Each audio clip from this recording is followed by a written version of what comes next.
Hello, everyone. Why did I go to that? That's not what I. Frickin' bear with me a moment, guys.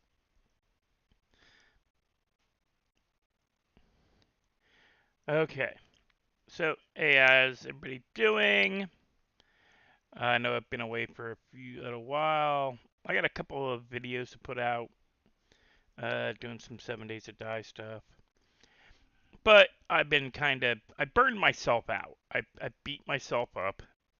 I hurt my back uh, working. So I've been kind of burned out. I also think I think my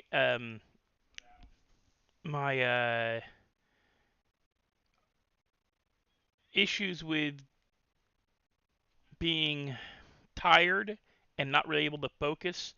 There's some stuff going on with my dietary stuff where I think I need to talk to my I see a gastroenterologist um for my diabetes, and my diabetes is actually under better control than it's been in the past since I developed it back in 2020, which is about when I developed diabetes. Well, no, was it 2020 or 2018?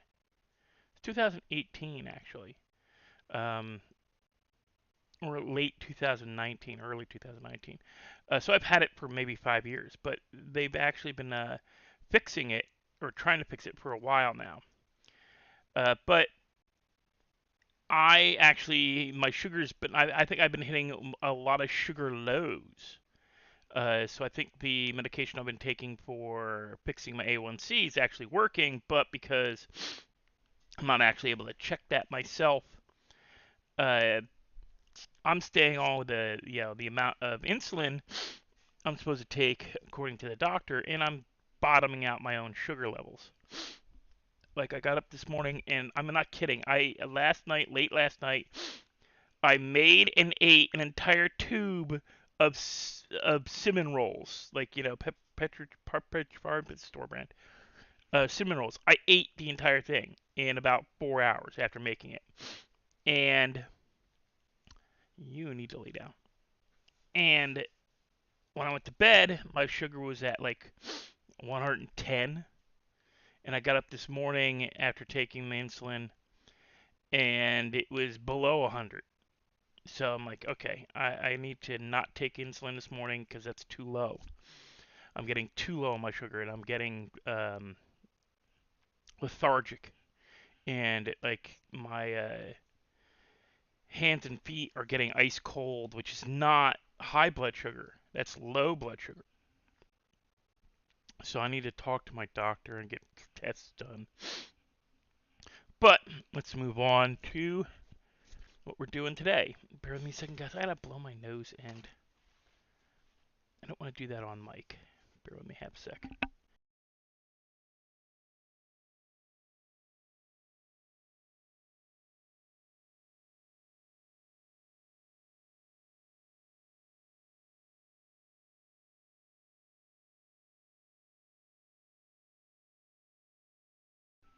Okay, so we're playing a supermarket simulator. See, here's the thing. I rage quit one night, and it was because stuff went wrong with the game. So we're starting new. We're starting a whole new franchise because yeah, I got pissed and everything crashed. Here's my storage room when I can get it. Here's the infinite trash can. So we're starting off from scratch. Because, yeah, I'm just... Okay. We're going to take the loan.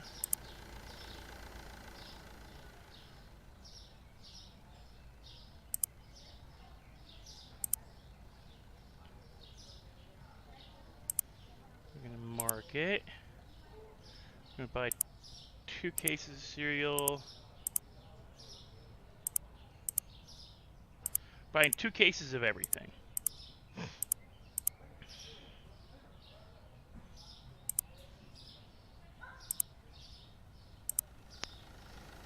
Alright.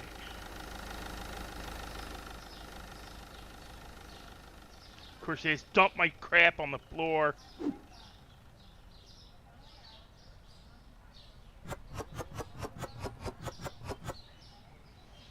Of course, we can see that, yeah, we've learned some stuff. We've learned that when the box has no label on the top, it means it's empty.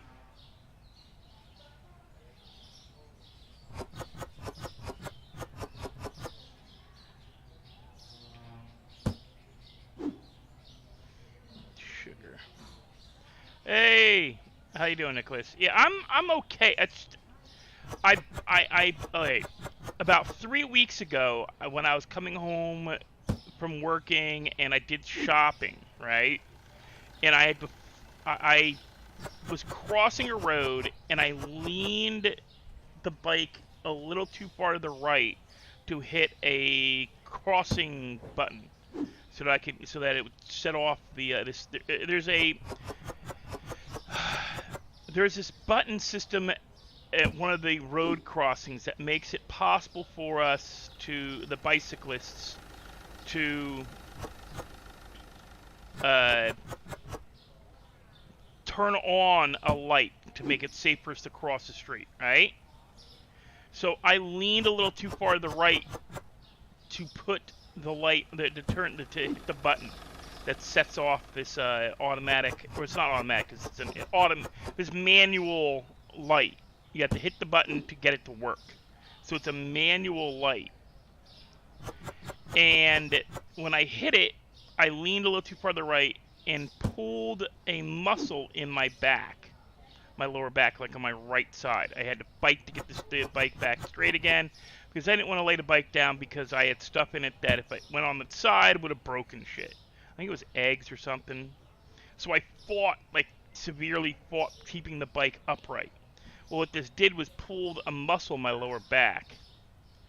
And I've been I can't say ignoring it. I've been working against it for freaking weeks now.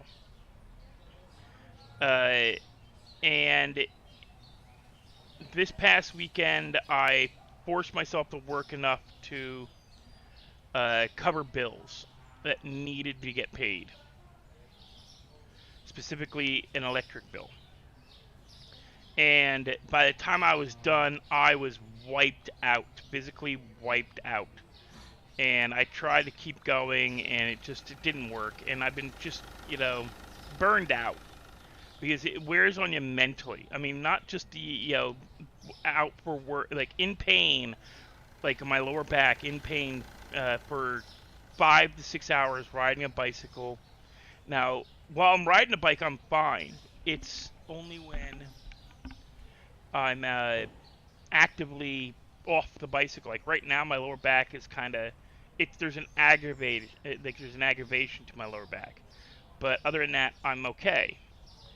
Is that the only 3 things? Alright. Well, let's get some extra bread. And cereal. Oh, and oil. Why didn't the oil come through?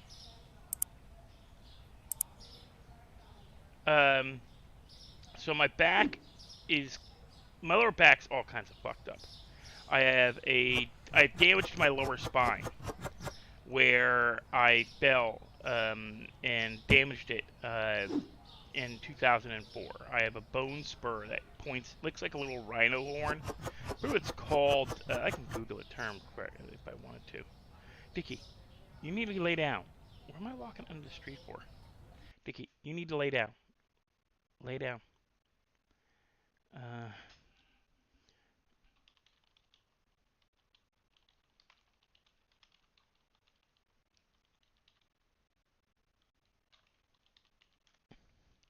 They call it a calcaneus,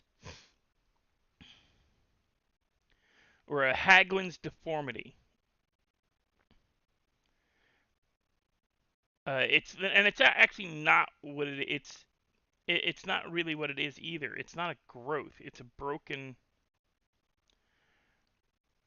It's not even a bone spur. Broken bone. Broken bone.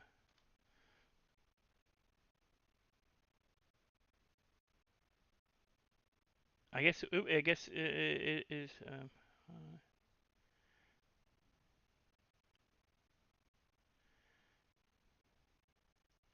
Is this it? No, that's feet.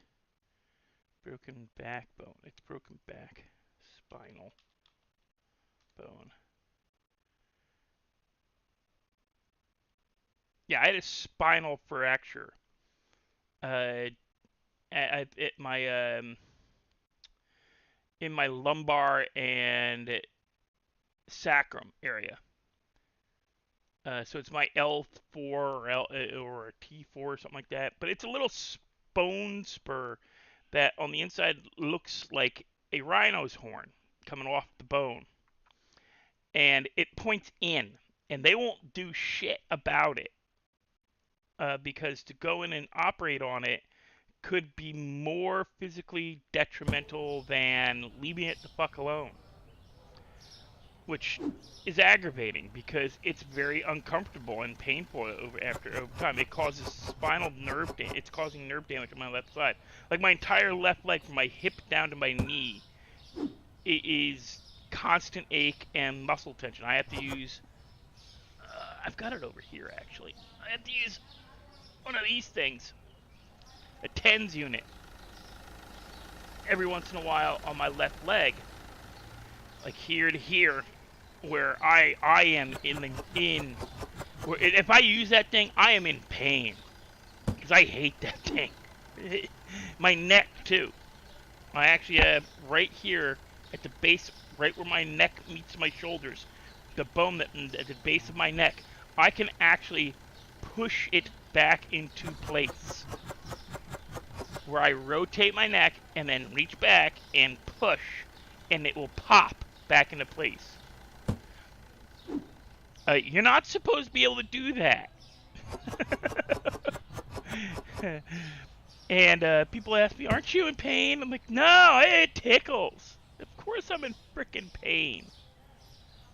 But, you know, it is what it is. I gotta keep going. So yeah, I beat my body up, and some days I'm better than others. Like today I'm not too bad. But the only thing that helped physically for the longest time was an opiate, was Oxycontin, and they won't give it to me anymore. And insurance companies don't let you. Insurance companies don't like sending you to pain specialists because, yeah. Oh, you actually get pain meds, and they don't want you not in pain. They don't want you not miserable. Let's not get you. The whole point of modern medicine is not to get you healthy and happy. It's to get you profitable and productive. It's no longer about healthy and happy. It's profitable and productive. It's not two H's anymore. It's two P's. Profitable and productive. I can function and I can move, so I'm profitable and productive. I go out and I work and I pay my bills, so I'm profitable and productive to the society. No longer, it's not about me being healthy and happy. Nope, we don't give a shit about that. I was actually not like it was. I don't, and they can do this test, which is I always bitch about, right? There is a genetic test, fairly inexpensive, that will determine whether or not you carry the genes that produce that have like there's how to put it. I'm trying to say it right. There is a gene that you can be tested for to determine whether or not you have predisposition or predication to become an addict, meaning they can determine whether or not you're going to become an addict. They can. It's possible. We've had it for decades. You can be tested to see whether or not you have the potential to become an addict. It's part of your gene code. It has been determined as a genetic issue. Not everybody becomes an addict. Taking drugs, drinking, smoking. While I'm doing stuff, yeah, I'm addicted to it, like caffeine, like my coffee. I'm addicted to caffeine. But I can quit. I've done it numerous times where I've just stopped because I couldn't afford it.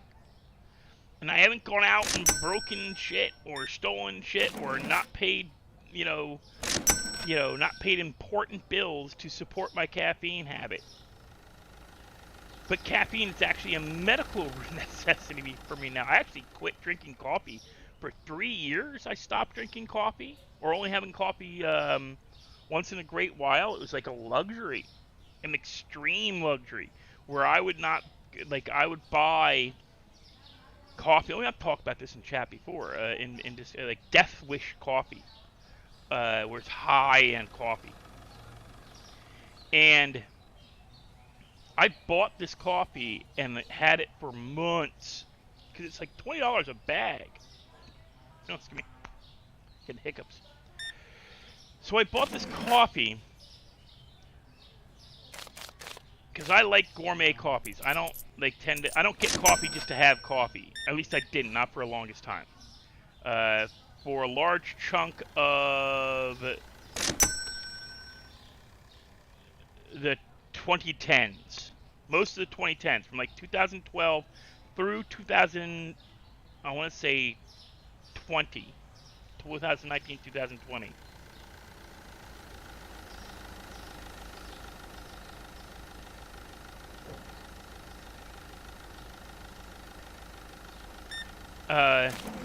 But, oh, you're a dick. Not to you, Nicholas. But so from like 2012 to like 2020, I didn't buy coffee unless I was buying like gourmet coffee to specifically have on like my days off work or just rare occasions. Like it was something I bought because I really wanted to splurge. Because I couldn't afford it. I couldn't afford having coffee every day, and I'd stopped drinking. And I'd also been told by my doctors, cut back on caffeine. Your blood pressure is too high. So I did. I cut back dramatically because I used to drink a pot of coffee a day. And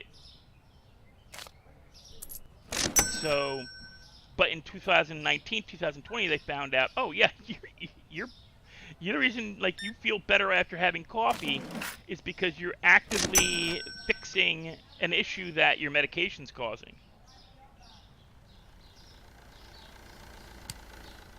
My medications that were causing my blood to get too thick, which I had no clue about. So, why am I doing that? Do that. So I started drinking coffee again, and it was one of the few things I was allowed to have with caffeine. So I was drinking Monsters. I started doing Monsters. Oh, I forgot to share my stream. Damn. Okay, thank you for reminding me.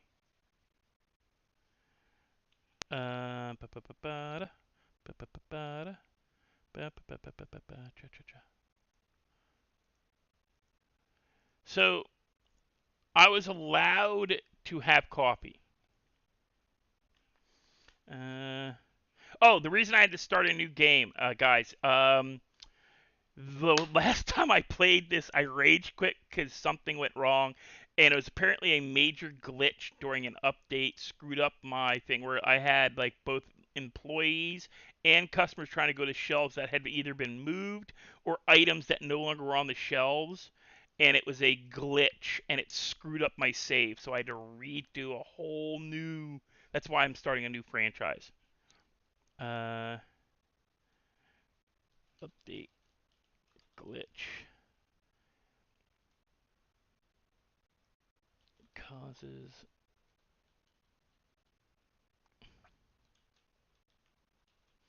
my update get screwed up. Saved game starting from scratch on supermarket simulator.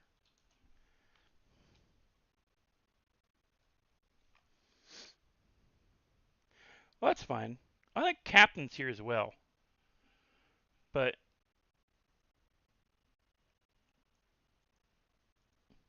yeah, medically speaking, I'm screwed up. Like, there's a lot of stuff wrong with me. And because I don't like going to the doctors, because I avoid going to the doctor, because I'll bail if I'm even just if I'm mood wise, if I'm just not feeling like it, I will blow off doctor's appointments. I'll just call and cancel. I won't reschedule because rescheduling nowadays it used to be so much simpler. You just called your doctor's office and scheduled the frickin' appointment, but now with the way the like insurance companies and fricking with all the way that they just I hate them. I hate how they work. I hate how they set everything up, and it's not. Now I know. Wait a second.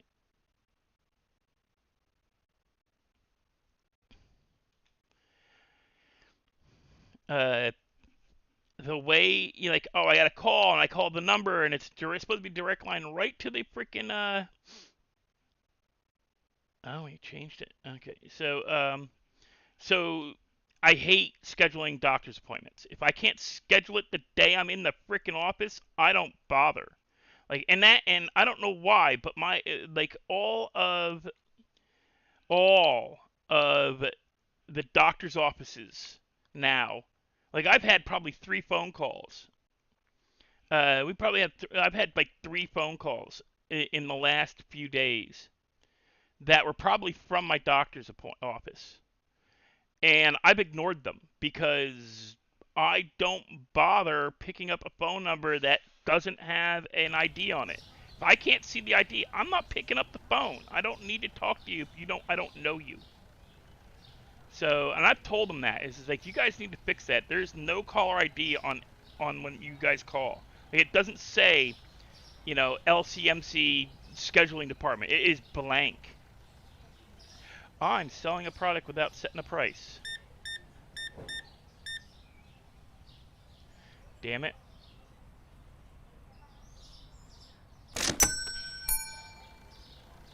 I forgot to set the price on this.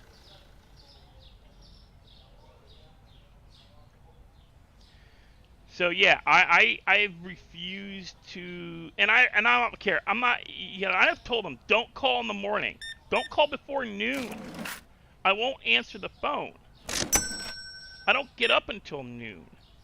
And I've told them that. And I have had, please put this in my chart. Please put this in my contact information. Do not call me. Text me. Email me. Do not call. I'm not going to answer the phone. I turned the light on.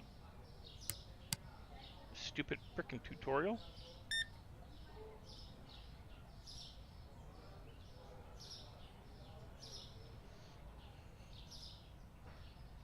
What? Oh. I even backed it up to fix it.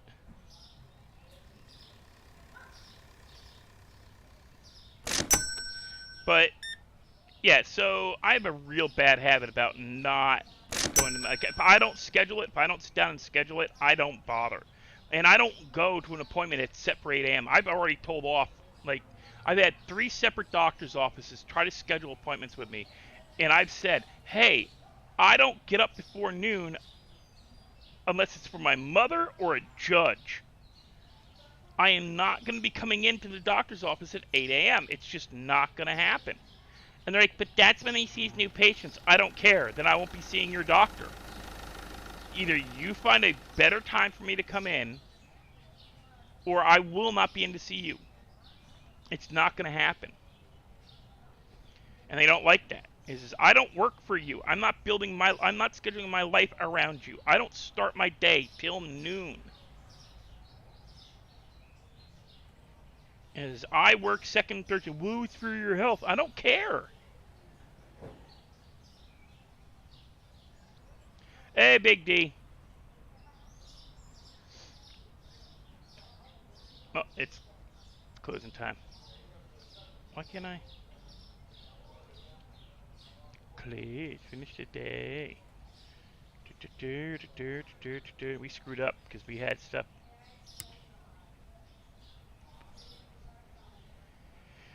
We lost money because I forgot to set pricing.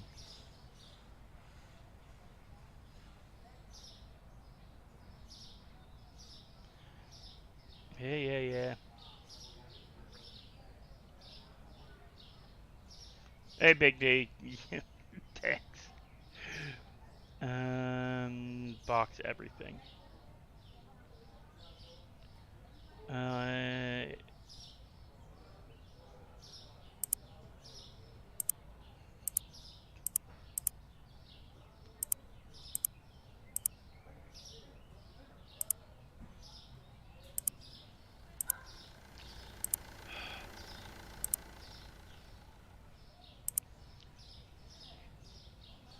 Alright, I gotta start from scratch because.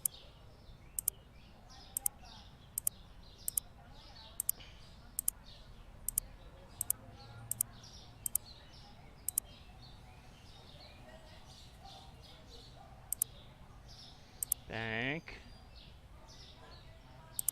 Pay it.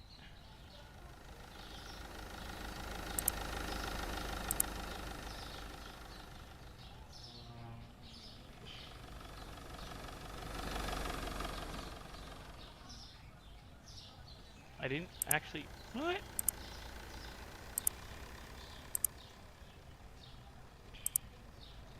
I'm not gonna say I'm good because I'm not really good. I'm okay. My back's bugging me, which I've been kind of talking about. Mostly, I've just been dealing with a lot of.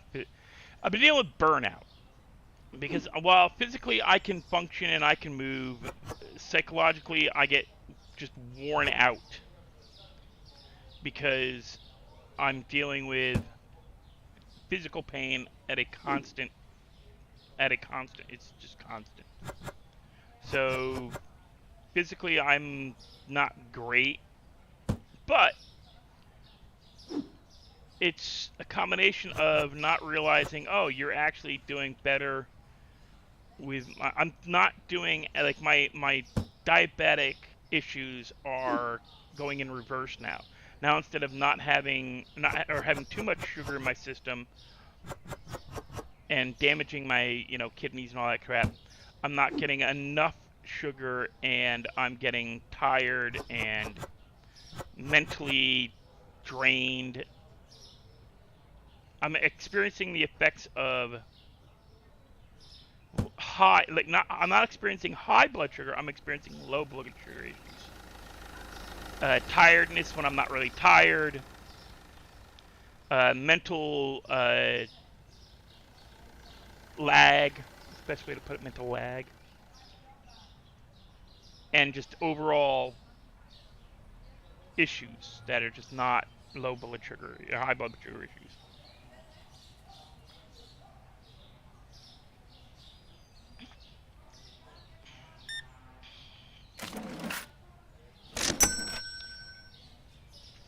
But I see my gastroenterologist sometime this month, I think. It's either April or May, I forget which.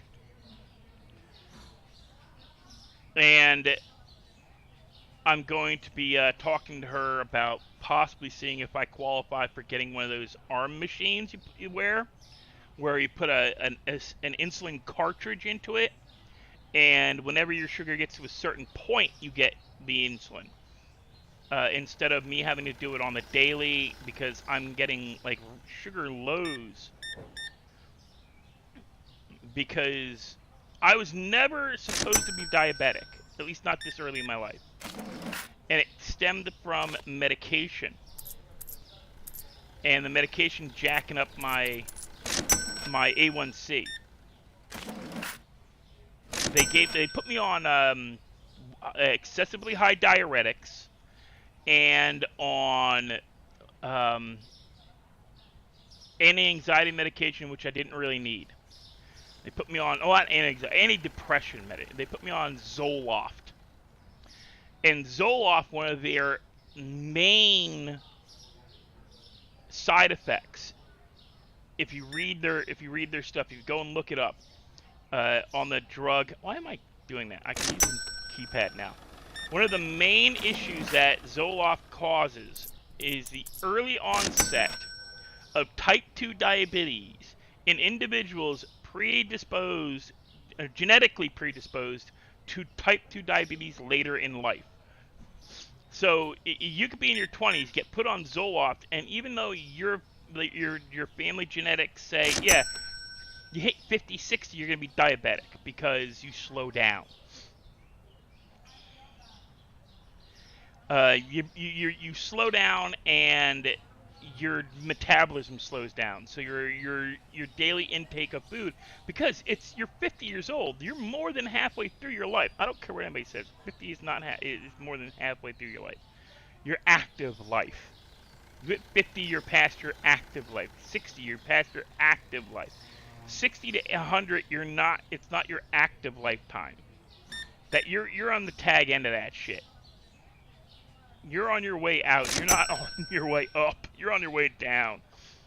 I don't care what anybody claims.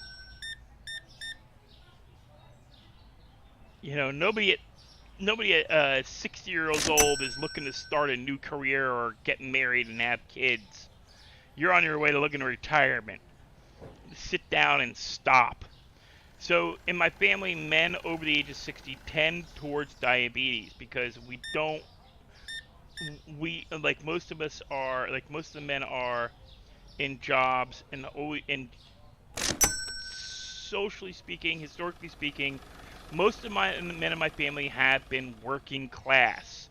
And even going so far, even though my grandfather, my mom's dad, and a few other family members have been, I would call them gentleman farmers, where they're farmers where they don't 100% work the land on their own.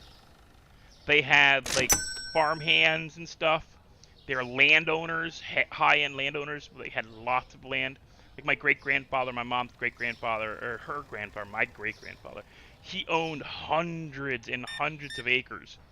He was a what they would call a gentleman farmer. He would have been right at home hanging out with Benjamin Franklin and Thomas Jefferson and those guys. They were all like, businessmen, but also scholars. And he would have been right at home because that's what my he was a man who, weekdays he was at the farm. Friday night through Sunday night, or actually Friday night through Sunday morning, because he came home Sunday mornings to go to church. He was in New York City, going to high society shit. It's where he met my second and third great grandmothers. He was a social person. He was going to high society shit. He had money. I wonder what the hell happened to that money, because we didn't see any of that shit. Well, we did, but not as much as we probably should have or could have. My great-grandmother, my grandfather's third wife got taken advantage of, and in her old age, and had a very high standard of living. So she went through the family inheritance kind of high. She also did what the lawyers told her. My father and mother would have bought our ancestral property. Something like 25 acres. For the price my great-grandmother was selling it for, family could afford it. We could have afforded it because she was not charging. She was charging rent in New Jersey, charging a less than $100 a month for a half-acre property. A half-acre property, right? Where these people are living on a half-acre of land. These are old um, farmstead, like family houses for the house for the farm hands, right? They three or four houses across the highways, the street. Technically, it's a street, but it's a highway. Country route. It's country route in New Jersey's a little different than a country route in most places. It was like Mack trucks could go along it, but it was still in a country area, so it's like double lane highway standard, like I want to say like 30 feet across, 30 to 40 feet across, depending on the what do they call that on the side of the road? The side road, but the turn-offs and shit. But she owned, when I was a little kid, she still owned the family ancestral home that had been in our family for over 200 years.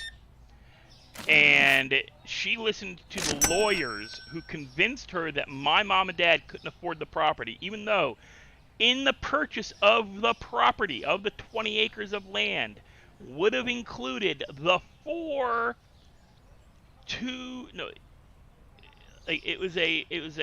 there are 4 houses, all of them big enough to have room for 2 kids and the wife, 2 kids, a family. It was a family home, 2 kids.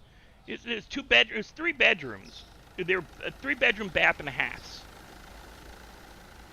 with a half-acre property each. Across the street from my ancestral home, which was freaking huge. It was a manor house. Old school wraparound porch. 3/4 of the house was a wraparound porch with a I still remember going there and seeing that. And so I think it's part of the fascination I had with having a indoor hothouse. It had half the front porch was turned into a greenhouse for house plants, like a sunroom. It was nothing but a sitting room sunroom, and like you'd see in some of these old shows. I'm like, oh my, it is my dream home for when I grow old and make any kind of money, but I don't know if I'll ever see it. I can build it down here. I could buy a place down here and recreate it. But that house is gone. It's still there, but I'll never be able to buy it. Not in New Jersey, not for the prices. Not the house. I mean, when my parents would have bought it, it would have been some like $750,000 in the mid '80s, close to almost $800,000. But because my grandmother was only charging $75 a month. $75 a month for 4 houses. $75 a family for 4 houses, 4 rental homes. $75 in the mid '80s. She was charging prices that were set in the 1920s. And my dad talked to all the property owners, or the renters. Hey, I'm planning to buy the house from my my wife's grandmother. Just so you know, we're gonna be upping the rent to like $400. Realistic pricing for a rental home in New Jersey with a half-acre property apiece. Is we're gonna be bringing in cable. We're gonna remodel the yard so you guys have private fencing. We're gonna do a whole bunch of stuff to improve the property, but we're gonna be upping the rent to like $400. Bring in cable, because they didn't have cable then. It was weird. Because my dad wanted cable at the house. My great-grandmother didn't have it. And they're like, great, no problem. Because they'd already been told that if my father and mother did not buy the property, my great-grandmother was going to sell off one side of the highway, which was 10, 15 acres, to a development company And the other side of the property was going to be sold to another company that had already bought most of the property and was paying rent to my great-grandmother for road frontage for a sand and gravel. If you guys Google Harmony Sand and Gravel and look at the entrance, the farmhouse and barns and everything at the front of that property where the Harmony Sand and Gravel entrance is where my grandmother grew up, and the entire property straight back to the Delaware River was my great grandfather's. Hundreds of acres of land. It was like ridiculous. When I found out, I'm like, oh my god, what the hell happened? Where? And it just came down to my great grandmother just selling off stuff piecemeal and listening to lawyers.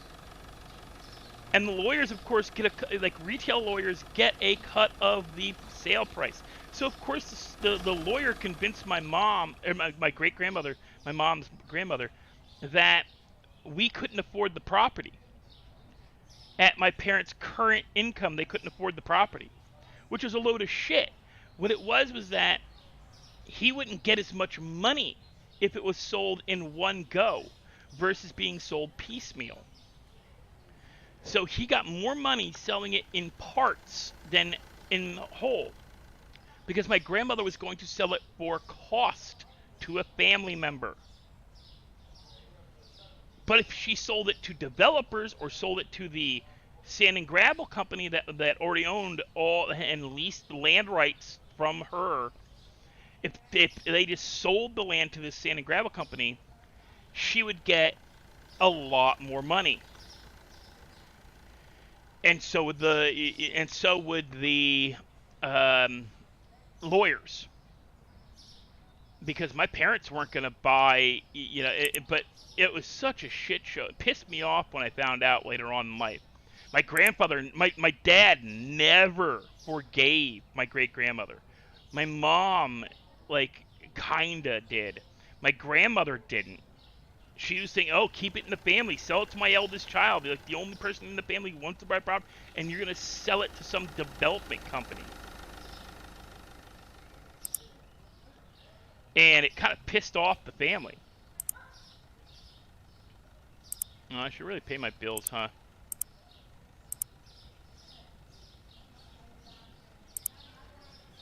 But oh yeah,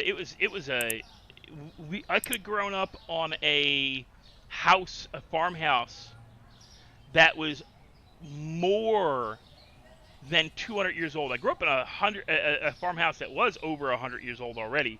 We actually found articles in the walls, the old walls, that dated back from the Revolutionary War. The house I grew up in Harmony was old, really old.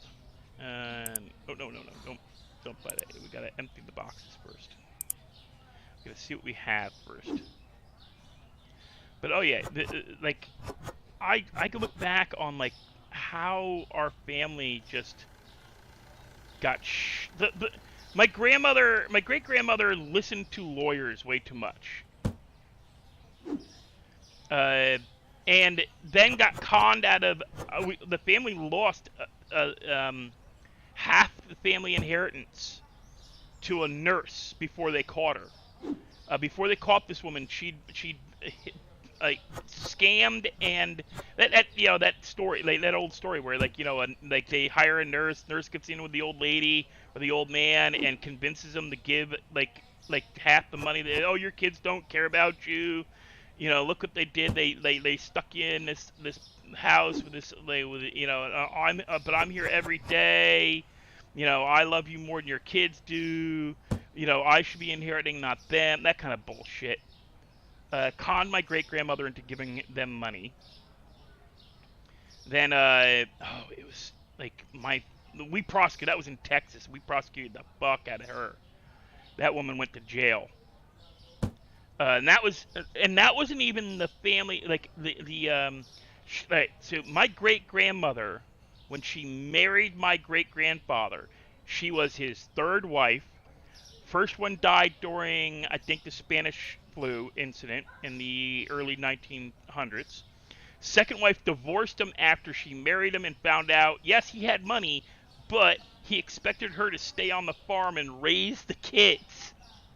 She was a socialite he met in New York City. She expected to go back to New York every weekend just like he did and do shit.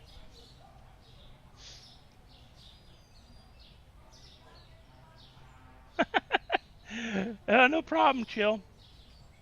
But so my great grandmother was my great grandfather's third wife.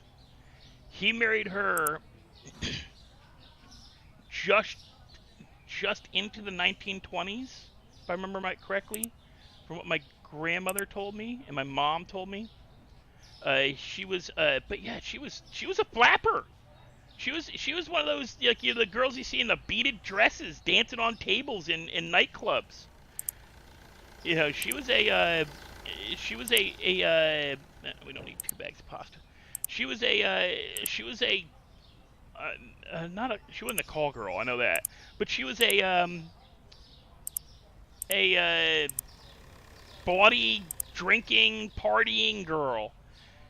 Oh, I got furniture, not. She did shit like, hang out in speakeasies and shit.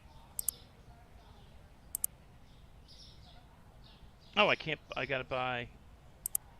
All right. So, is the fridge out here? No. Okay. Put this shit down. She hung out and I've seen. I don't have it. I wish I had it, but I've seen photos. I can't buy that one, can I? Nope. I've seen photos of my great grandmother or my great grandfather sitting at a table with Al Capone and Lucky Luciano in one of their nightclubs. It's freaking surreal, dude.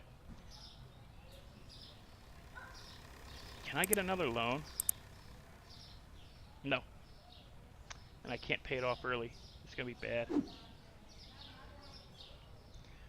So I've seen a photo of my great-grandfather sitting with Al Capone and Lucky Luciano partying. Like they're hanging out. They're best buds. And I asked my grandmother when I saw the photos, Grandma, do you know who this is? And she said, oh yeah, it's just some of your great-grandfather's friends from New York. Like, really? Just some friends. Just some friends. All right. Grandma, do you know who these two are? That's Lucky Luciano and Al Capone, and they were still in their 20s. They were still young guys. So this is early, this is when he was still, this is before he married my great-grandmother. This is when he was going out, and so the man, the shit I found out was just so surreal. Like, no way. Nah, there's no way this is who I think it is. It can't be. There's no way. It's gonna go bad. This cannot be Lucky Luciano, the Lucky Luciano. It cannot be. No, it was.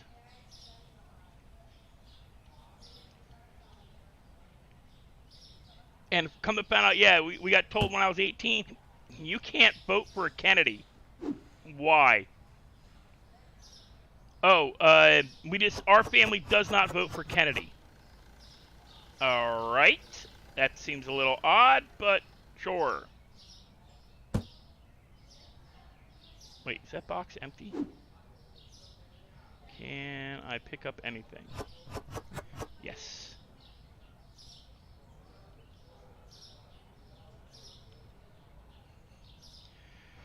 I mean, at the time it was like 1993. I'm like, Grandma, I don't think that's a problem since there's no Kennedys alive at the moment. But yeah, sure, okay, we can't vote for a Kennedy. All right, works for me, whatever.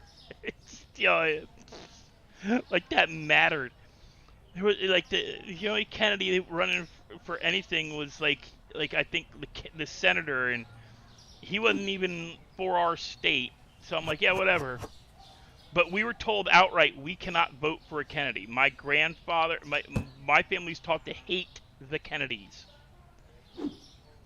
Because back in the day, great-grandpa listened to A. Kennedy and was tricked out of a lot of money, along with a lot of other people who were tricked out of a lot of money. And it all stems from how the Kennedys made their money. JFK's JFK's grandfather and father made their money by buying into the liquor business and convincing a bunch of mobsters and people to fund them while they were actively trying to get like prohibition repealed. So Kennedy's grandfather and a bunch of other businessmen convinced mobsters and moonshiners, hey, give us money, we'll get prohibition repealed, right? We'll get prohibition repealed, and then you guys can buy the liquor licenses to make liquor and manufacture and sell it. That way, you can go legit, right? That was the whole plan, to go legit.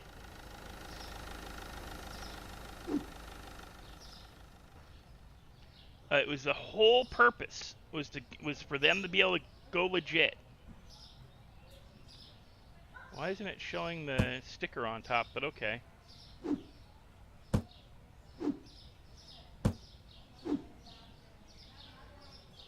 I'm trying something here.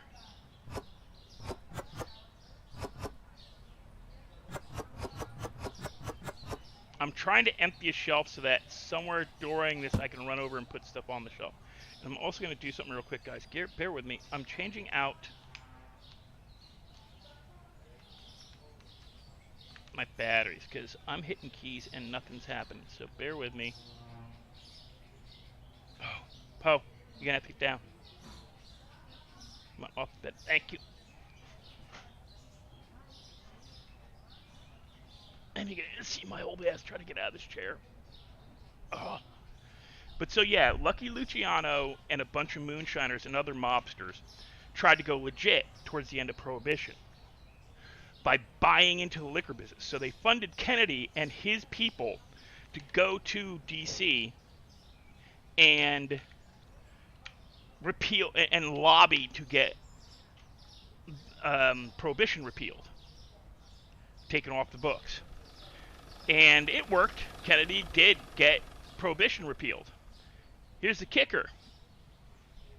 He then took a large chunk of the money he was given by the mobsters. It's also why there's conjecture that JFK was killed by mob because of the shit that he pulled as like his family had pulled over the years. And his family had screwed the mob several times. It's actually kind of like the stuff he'd done. Like there was the fact that John F. Kennedy was president because Lucky Luciano from prison got him on the presidential thing for Democrats. He got him into office. He should not have been running for president. He got him on the ballot. His push, and he convinced the Chicago mob and other mobsters to back Kennedy in the promise that, oh shit, I'm selling stuff without prices again. What am I selling without prices?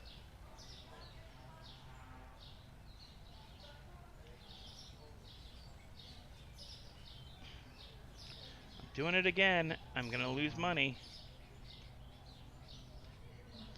People are gonna have to wait. I don't care. Damn milk.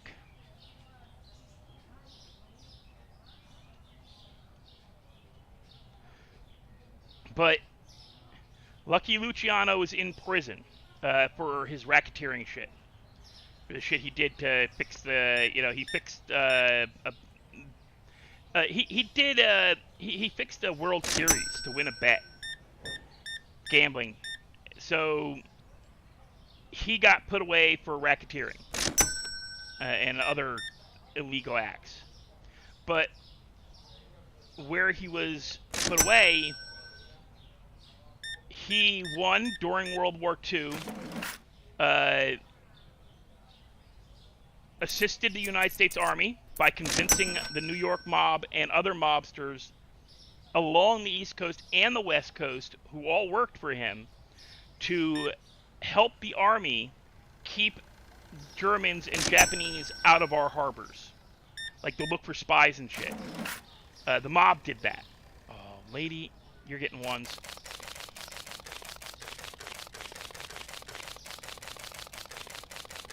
Oh, I mentioned this to, I was, I was at the local grocery store, and the guy in front of me, this is kind of why I decided to play this week. On Tuesday, I was at the grocery store buying groceries, and a guy in front of me gave the cashier a $50 bill for a $5 purchase. And I'm like, oh. I didn't say anything to him. I did say something to the cash register girl, though, the checkout girl.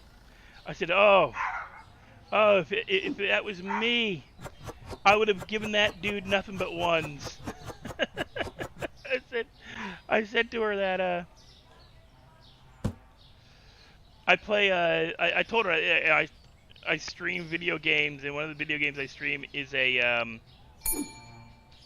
a supermarket simulator game, and if anybody ever comes in and gives me a 100 or 50, anything above a 50, and the purchase that they're making is less than 20 bucks, I give them nothing but ones.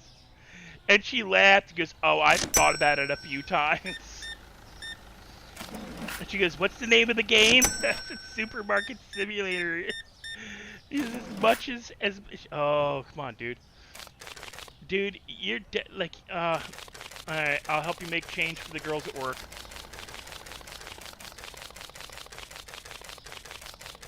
I don't care. You look like a waiter, but you're getting ones, dude. Here, you're used to them. I'm also giving you nickels.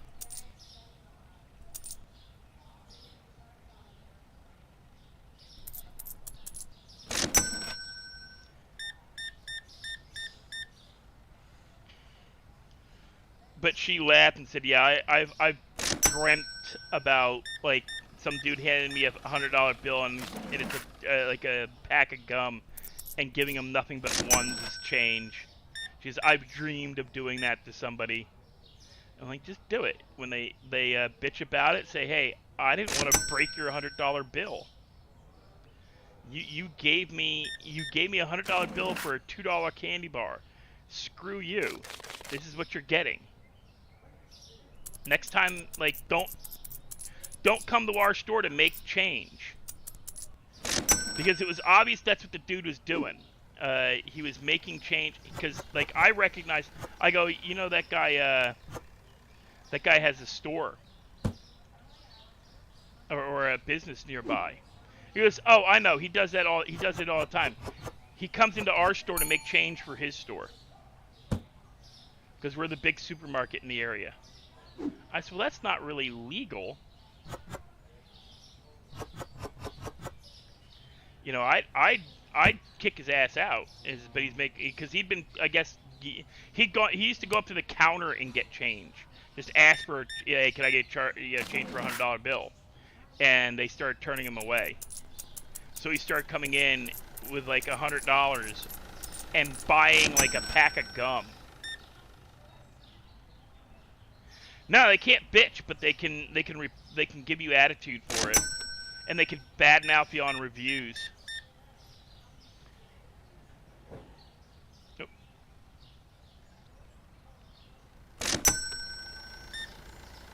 But anyways, back to the discussion about like why Lucky Luciano hated Kennedy.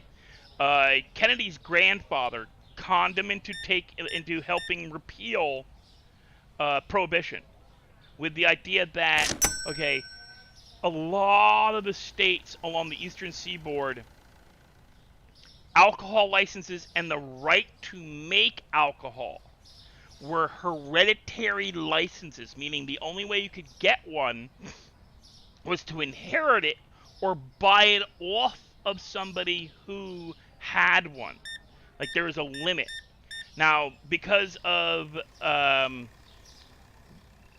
crash, because of the Great Depression, and other issues that happened during that time period, during 1910 through like 1930s, when Prohibition was a big deal, a lot of the legal holders of the licenses were either dead or had abandoned them. So the states, they were the licenses are reverted to the states. So the states were going to auction off the licenses once Prohibition was repealed. And they had that promises from state boards, from like they made payoffs left and right to get permission. What am I selling without a price? The eggs? No, I set this. Damn it. You're lucky, dude.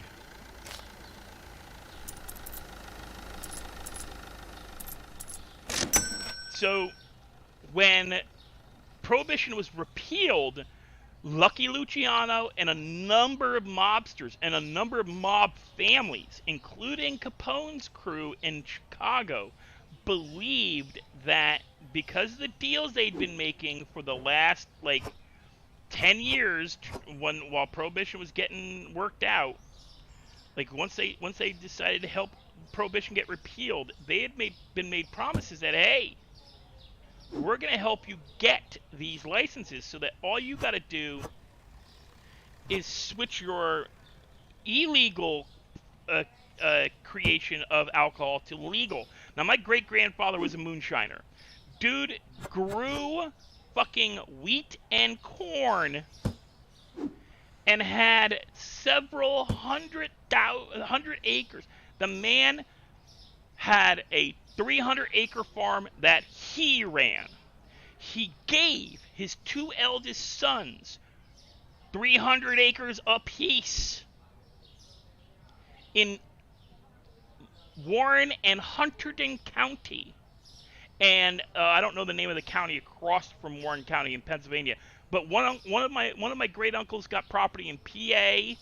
The other uncle got property in central New Jersey, Hunterdon County, Warren County. Several hundred acres of woods and farmland along the Delaware River was owned by my great-grandfather. And he just gave here's your inheritance, 300 acres apiece.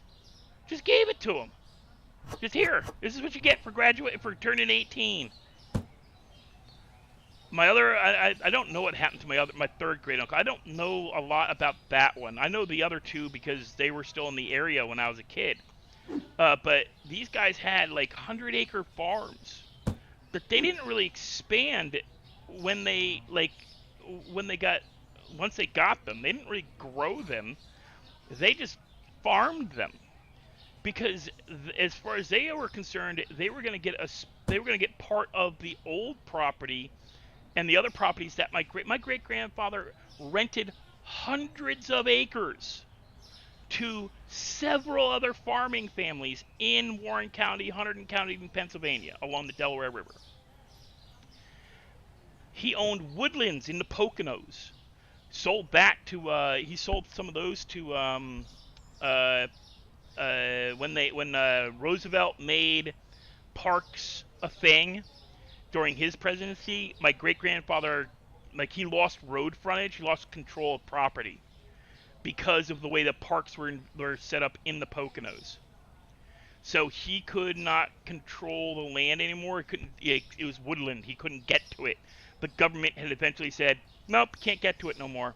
We basically anywhere you could put a road in, we've taken away from you. So you couldn't get work crews in to do like logging or mining or whatever else he did on that property. So he just sold it to the government to be a part of to expand the parklands. And then he started, I think during his life, he started leasing land rights to Harmony Sand and Gravel, which eventually my great-grandmother sold to Harmony Sand and Gravel.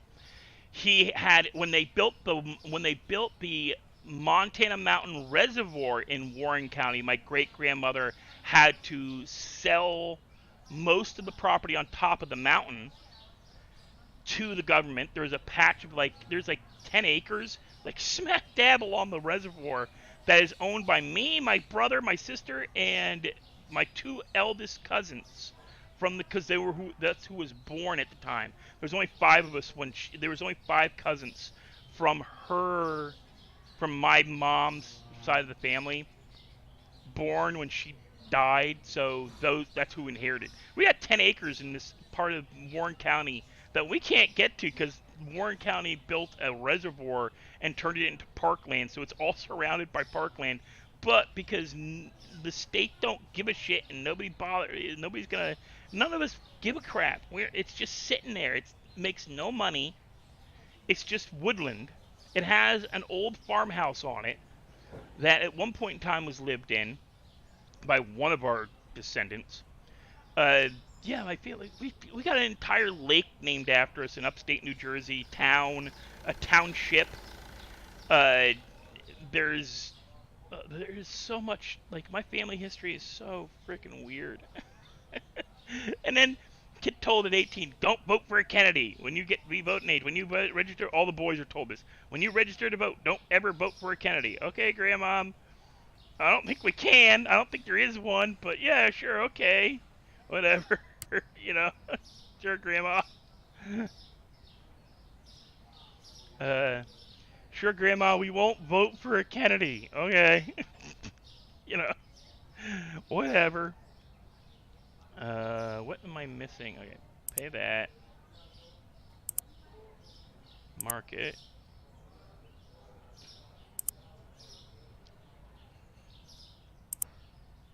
And eggs. And we didn't want to ruin her day by saying, yeah, there's no chance of us voting for a Kennedy. All the good ones are dead. All the good Kennedys that would have maybe try to do something in government are dead.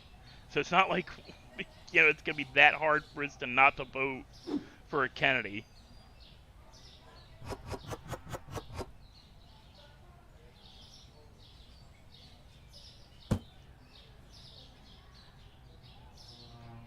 But yeah, my family, we have people that sign the Declaration of Independence in the family tree. Weird shit like that.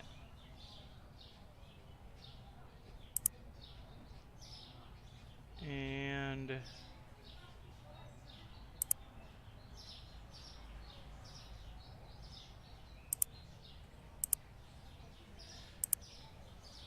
then my dad's side of him, I don't know a lot about my dad's side of the family. I do know that they've been here since the Civil War. Their family they're German immigrants that came over during just prior to the Civil War, which is why in my one fiction novel, I have German immigrants be the ones who teach my hero about it's a urban fantasy, so it's German immigrants teaching an American. Well, he's third, fourth generation, but he's still an American.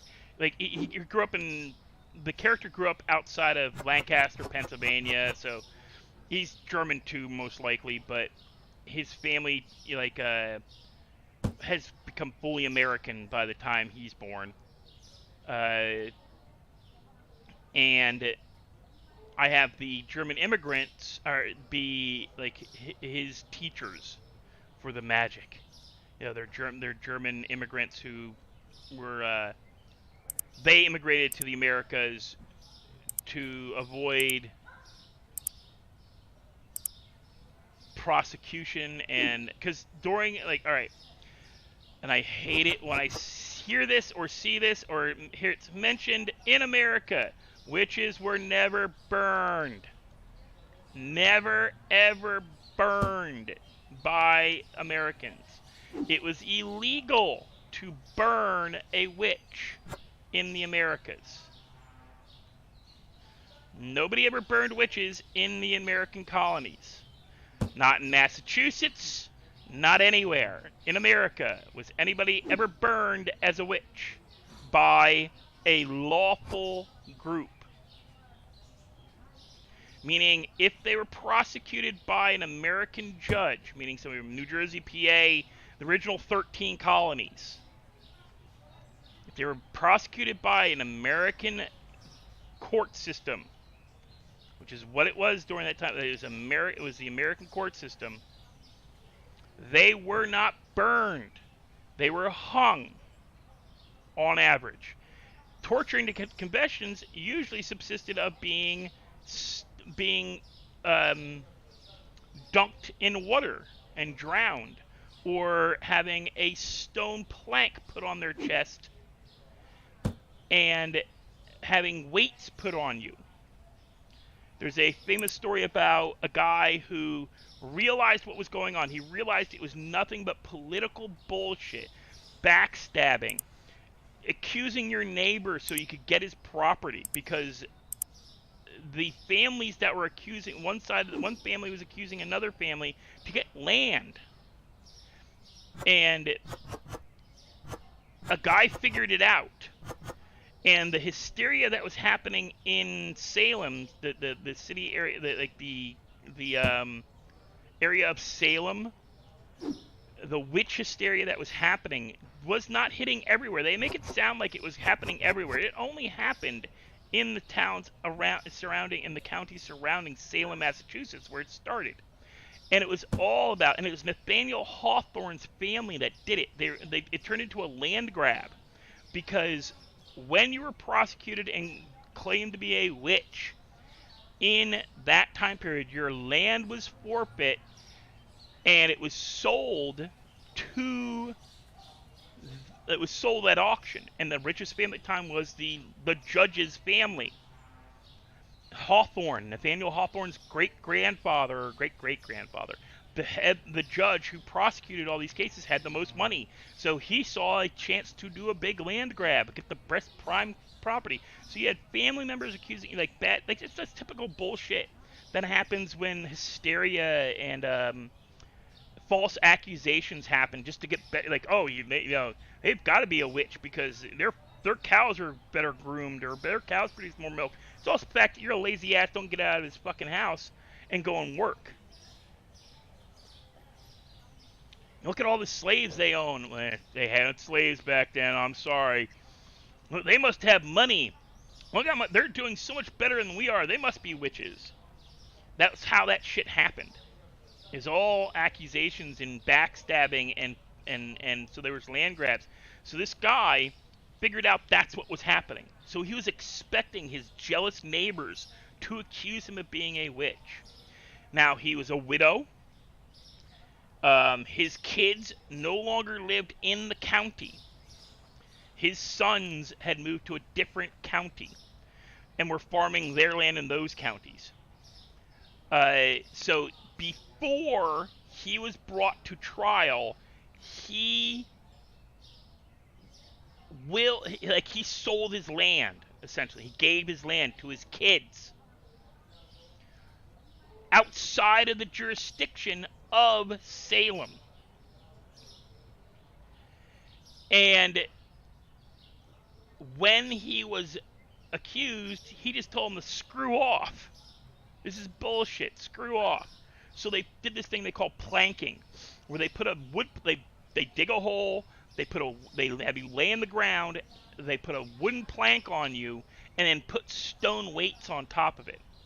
And every time they asked him to confess, all he would say is, more weight. More weight. All he would say, more weight.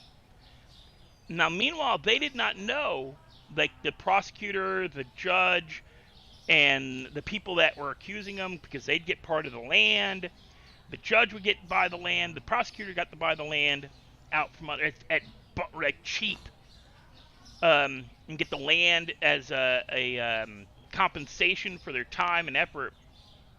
They didn't know what he'd done, and he got them. He saw it coming. Smart man, apparently. And so when he died from being crushed to death by stones, they went to go take the land, and his sons were there. And they're like, oh, well, your father's been accused of witchcraft. This land no longer belongs to your father, it belongs to us. And the sons went, no, see, he didn't own the land when you accused him, so he loses no property. The property stays in the family. And then they tried to accuse the sons and said, well, we don't live here. We didn't live here during the incident. You can't touch us. There's other times, like there's a big controversy at the time period where they accused like a group of people, like 5 or 6 people, right? And this is when the public started realizing, like the general public started realizing it was all about false accusations, land grabs, and convincing. Sorry, my nose is real itchy, guys.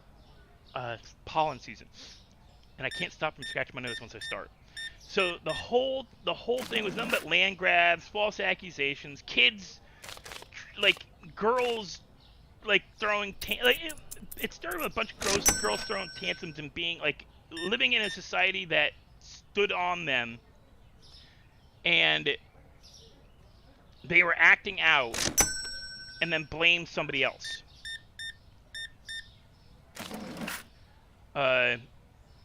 And so this guy saw what was coming, and these people were also smart about it. They were being hung because they were all accused of witches. No way to prove you're not a witch, because if you prove you're not a witch, you're still a witch. Because only a witch could prove you're not a witch. Which is the logic used in the trials was complete bullshit. Superstitious bullshit, completely.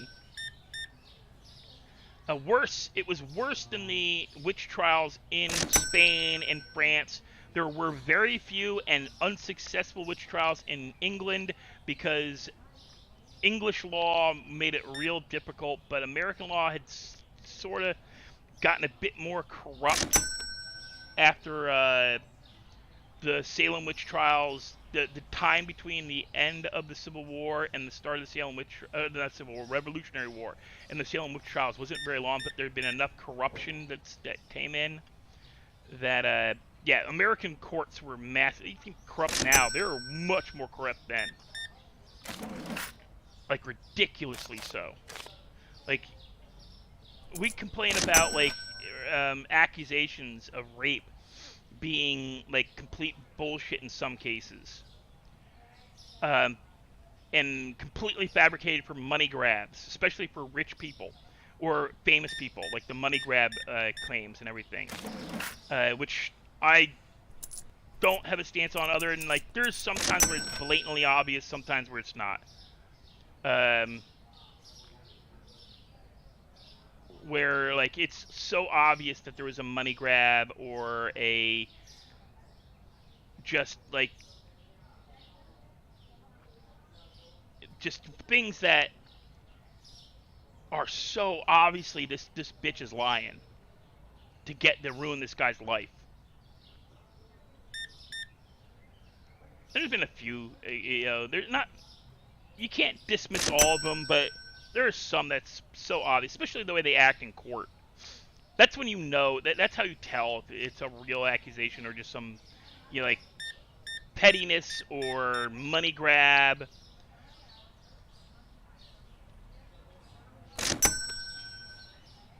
The best ones I love were the ones where it's like he had sex with me and it's his kid and I want money, and then you ask for a paternity test and she goes, I'm not doing a paternity test, he should just accept it. Hey Randy, he should just accept it and give me money. No, I'm not giving you money, I'm giving the kid money.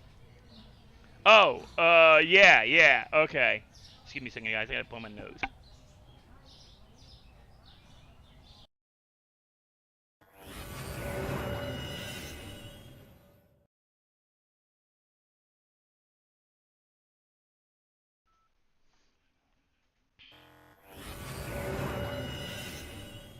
Yeah, that's when you know, like, some of these things are just money grabs. Is when you see them in court.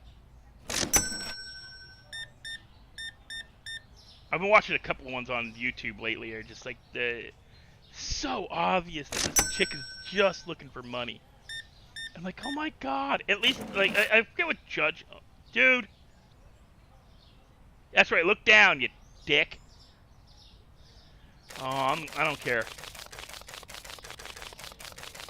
Should be ashamed. Less than $20 bill and you're gonna give me 100.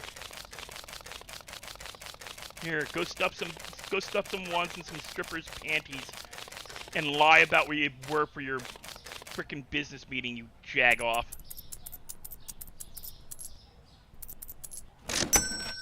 Frickin' snort some coke off some hooker's tits or something. I don't know.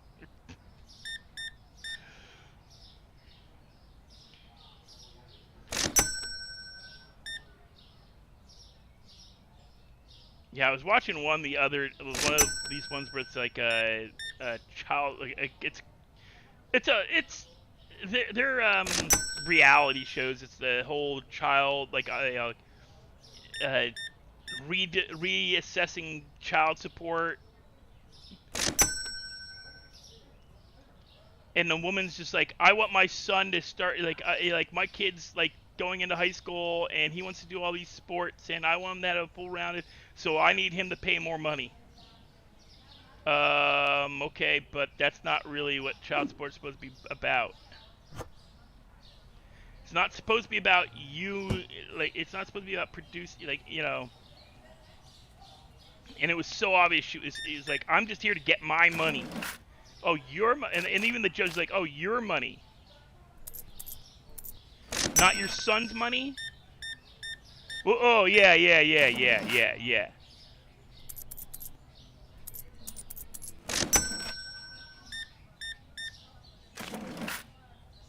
And then she talks about, like, hey, and it's just like, it was so bad.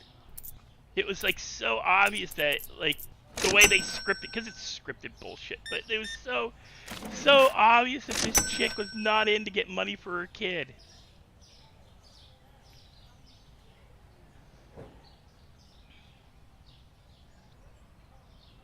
This chick's definitely a hooker. Coffee, sugar, and bread, yeah.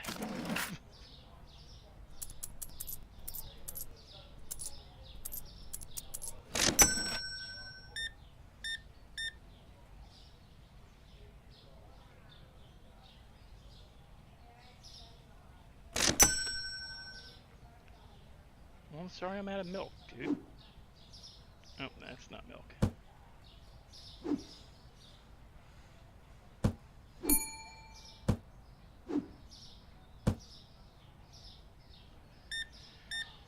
Dude, we're a local corner store. Suck it up.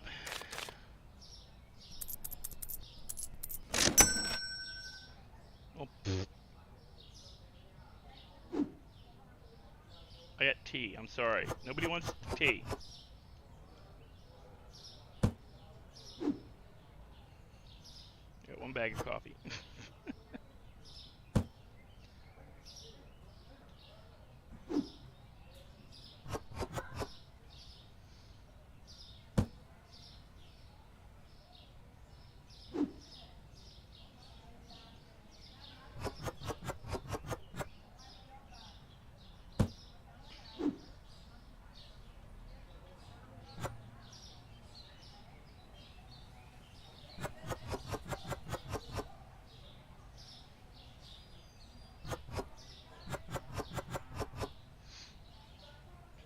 But yeah, there's a lot of stuff that's just screwed up. I wish there's ways to do. I wish there's more accurate ways for lie detector tests on some things. I really do. I will say it's one of the best things about social media is that a lot of these scammers, a lot of these people who are just doing like they're liars. All like out and out liars. What they're doing is getting for themselves. They don't care about anybody else. They don't even care about their own kids. They're getting for themselves. Shit.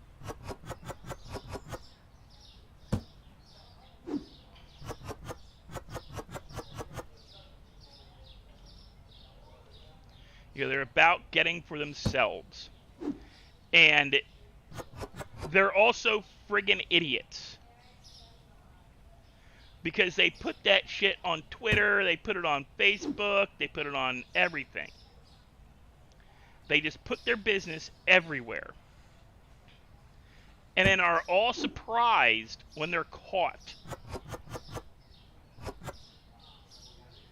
Like, idiot, you put that shit on Facebook. Like, I saw, like, there was a, like, I forget what it was. It was somebody talking about. It was a meme I saw, and it was something I pointed out in Redline. That these guys are posting stuff. Hey, look what I've got in my look what I've got in my stash. Anybody want anything?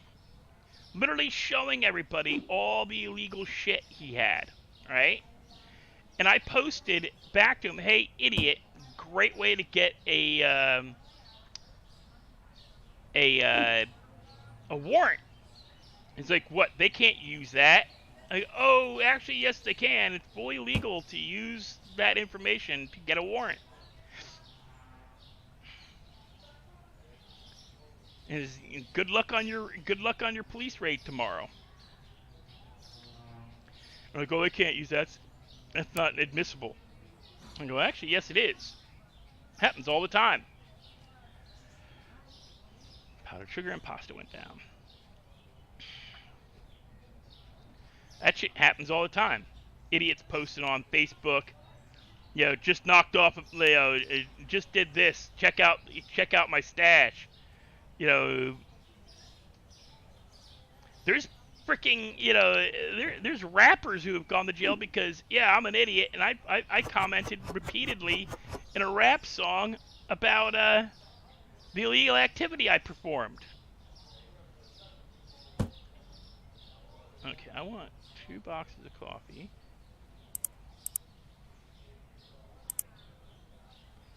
Jesus Christ, that's a lot of money.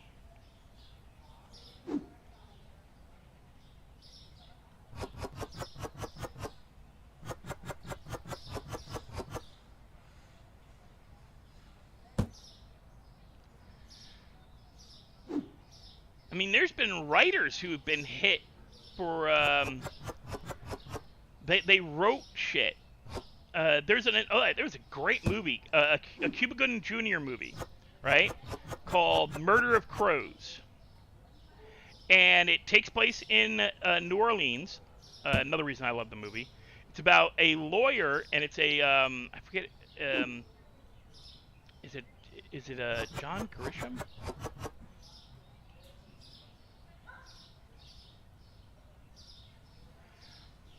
I think it's who wrote Murder of Crows. I think it's a John Grisham movie.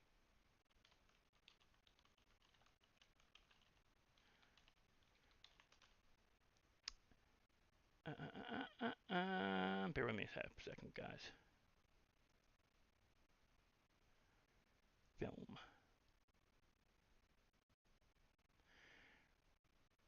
Yeah, 1998. Guys, no joke. Watch this movie. 1998. It stars Cuba Gooding Jr. and Tom Berenger. And it's a thriller movie. It's about a murder, or murders. I could have sworn.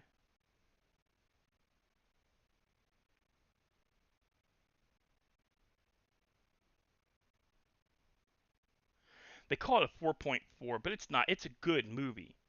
It actually did. It was very well written. I don't know what it's based off, but it's about a New Orleans criminal defense lawyer who basically gets people off criminal. Like he knows he's a defense lawyer, and he knows one of his clients is guilty, like really guilty, and he walks out of a case, which gets you disbarred. You can't abandon. Like if you know your client's guilty, you're not supposed to it fucks your client. It fucks the case for prosecution, really. Knowing your client is guilty can actually hurt that can hurt the prosecution's case. Makes it harder for prosecution to actually, because there's no way for them to claim it was a fair trial. Your lawyer walked out. Obviously, you're guilty, right? So that's why you're not, like, it's weird. It's weird law stuff, but it's a good movie. It is really good. It's one of the reasons I actually like Cuba Gooding Jr. more as a dramatic actor than I ever cared for him as a comedic actor or action star, like, or something like that. Even him in what movie it was that really soured me to him for a little while, and it wasn't the Show Me the Money. It wasn't the Tom Cruise movie, although that didn't help.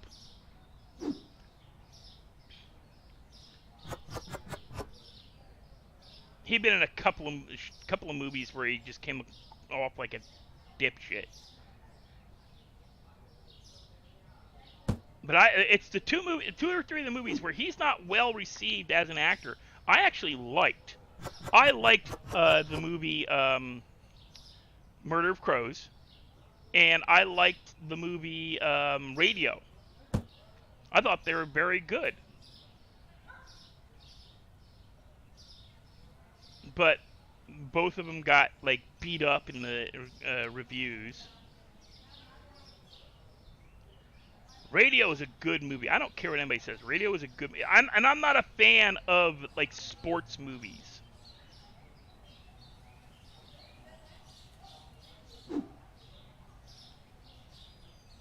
Like, I like sports movies that don't have anything to do with the sport. Like Necessary Roughness. Because it's not about the football game. It's not. It's about the people. And Necessary Roughness, The Replacements. There's a couple of them.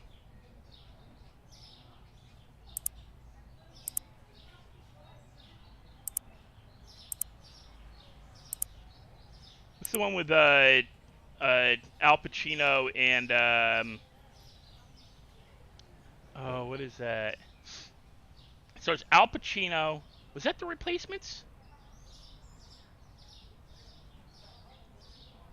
Where it's more about, like, the team dynamics than anything else. Where they actually have, like, you've got, like, the defensive line is all, like, heavy metal bangers, and, like, it's like, actually has a couple pro wrestlers in the and actual football players.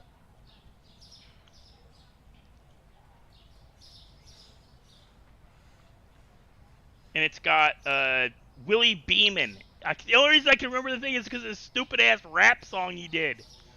With oh god, no, I gotta look because it's bugging me.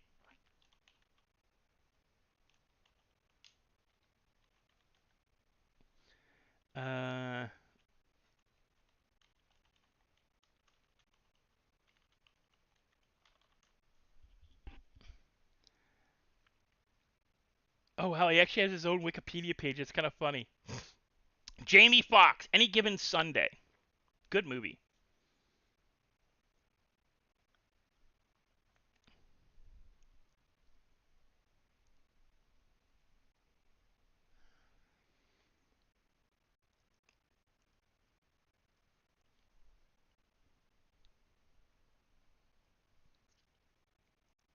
That was actually a good movie.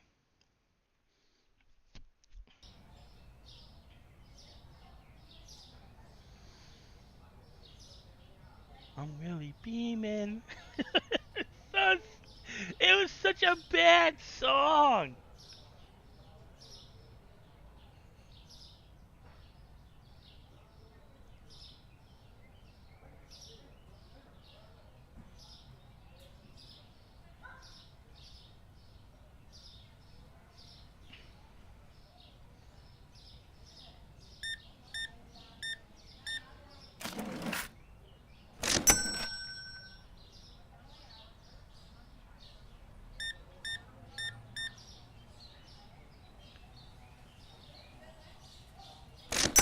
That was back when Jamie Foxx was getting accused of assault and batteries in New Orleans and stuff because they were filming here, and he came to the casino, and his sister, who was an alcoholic apparently, I think it was his sister. It was that. I think his sister had some kind of alcohol or drug issues, and she got in an altercation at a casino down here and got her in trouble. And it got Jamie Foxx in trouble because they were both intoxicated going to clubs and stuff because he was high on being Jamie Foxx. And people like it was when Jamie Foxx, his career took a big hit, was after that movie because he got in trouble in New Orleans for, bitch, I know you hooking. That's right, look down, you're a dirty hoe, that's what you are. Jesus Christ. Frickin', I'm giving you pennies.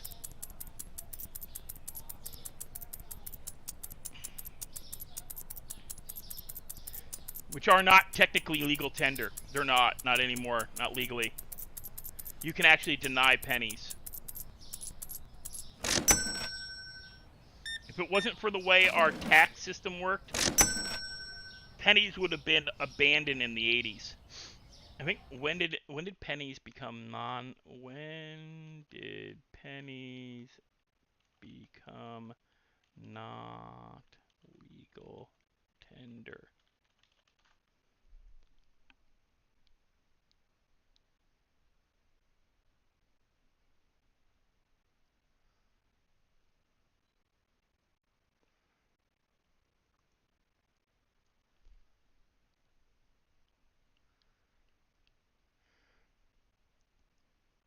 Okay, so they're legal tender, but they can be refused.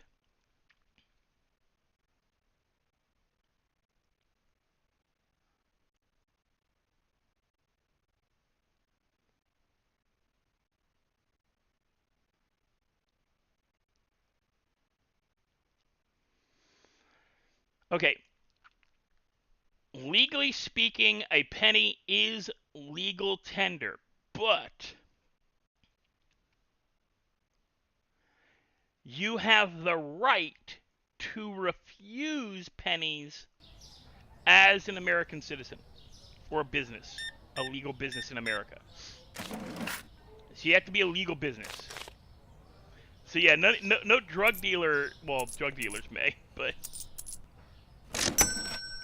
I don't think a freaking drug dealer is gonna let you come and buy 5 ounces with $100 something in pennies. You show up with freaking $300-400 in pennies to a freaking drug dealer, you're getting shot in the face. Then he's gonna take your pennies.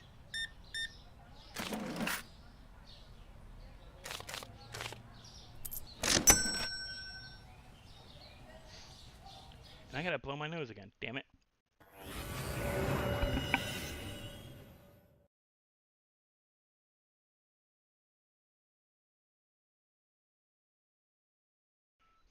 My allergies are kicking my butt right now with my nose, making it all itchy and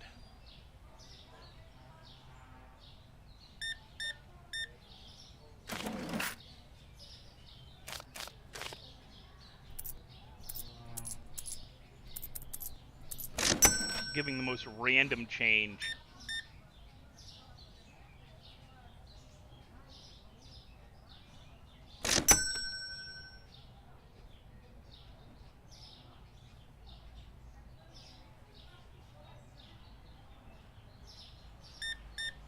Yeah, the only people that cannot refuse pennies, apparently, in the U.S. is a government office. So yes, you can pay a $100 parking fee with $100 worth of pennies. You can go in and pay a fine from the city, from the state, from a town, from a local government office with pennies. But a business or an individual can refuse pennies as payment.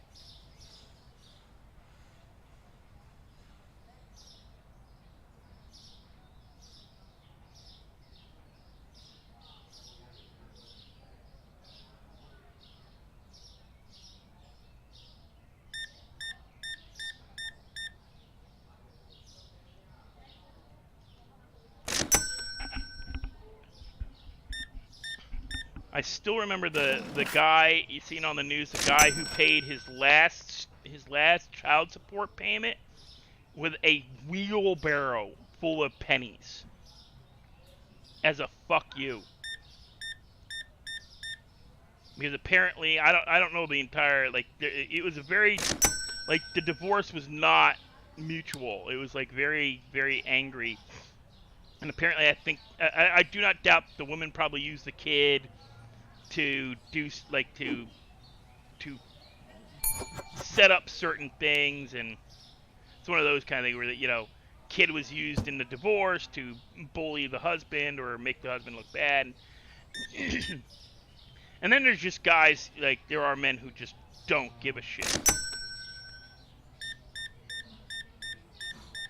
But then I've seen women who don't give a shit, so. My brother tells a story about when he had to go to Florida because his ex, his estranged wife, had been lying to the United States government about the fact that she claimed he had divorced and abandoned her. That was her claim. Not what happened. They neither of them would file for divorce, and she lied on government paperwork. But in Florida, government paperwork, the government it's on the guy. 9 times out of 10, it's on the guy. Anything to do with a divorce or child support, it always goes in favor of the woman. Like, they're bad with it. Like, my brother watched a woman brought in cuffs, had been arrested the night before, was high still, she was still high, was brought in on drug and prostitution charges to the night before. This is how fucked up it was. Arrested for drugs and prostitution. High, not even like joking, not like weed. She was a heroin addict. Obviously, like, not competent to take care of children. Nowhere near competent to take care of children. Brought into her custody hearing in cuffs, wearing prison clothes. Her arraignment for the charges was right after. She was going to jail for prostitution and illegal drugs. The hell? What am I trying to charge here? So she was brought in for drug possession, heroin, and prostitution.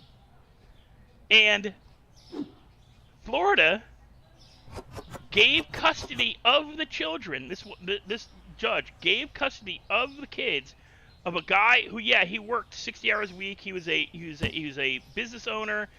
He was always away from home, but he could afford a nanny and child care and all this child welfare stuff that they care. Like, he documented, like, oh, I can afford this, I can afford that. I can send these kids. I can send my children to private school when they're old enough. You know, they will be taken care of. They'll be clothed. Blah blah blah. And the mother goes, but if he can do that for them without me, then he can do that. He can do that for the kids and give me child support and give me money. And Florida sided with the mother.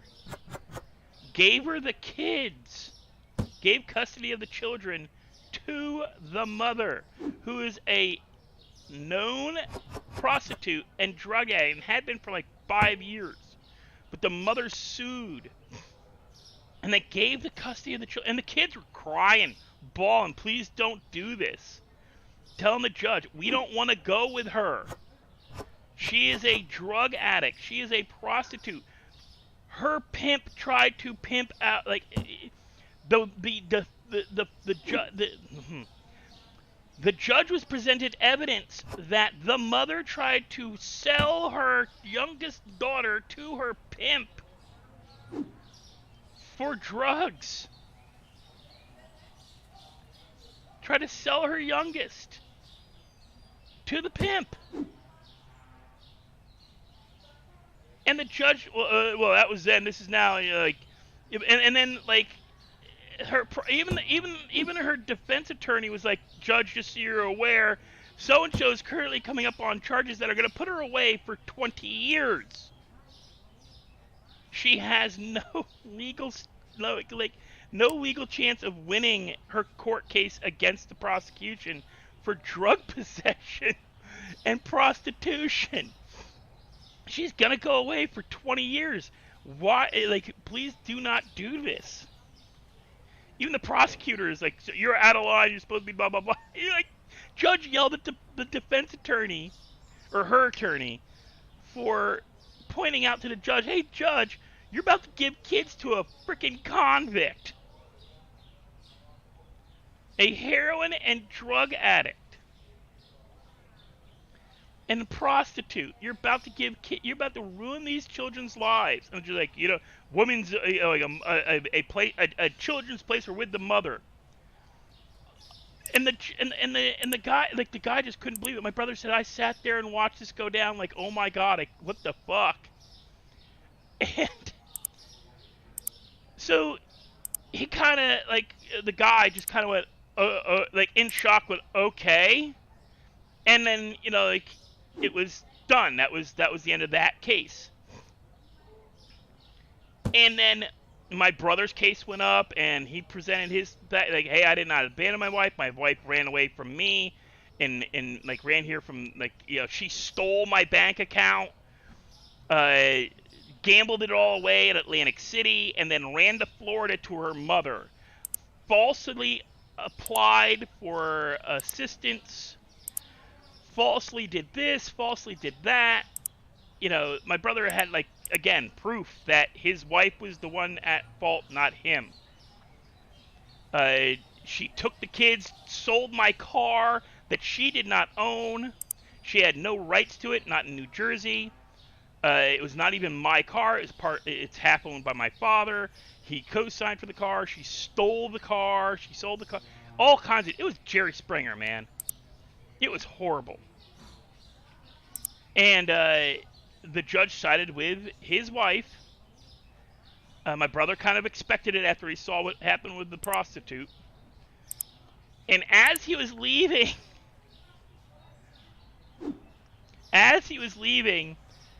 another court case was called, and he heard the name called, and he's like, huh, wait a minute.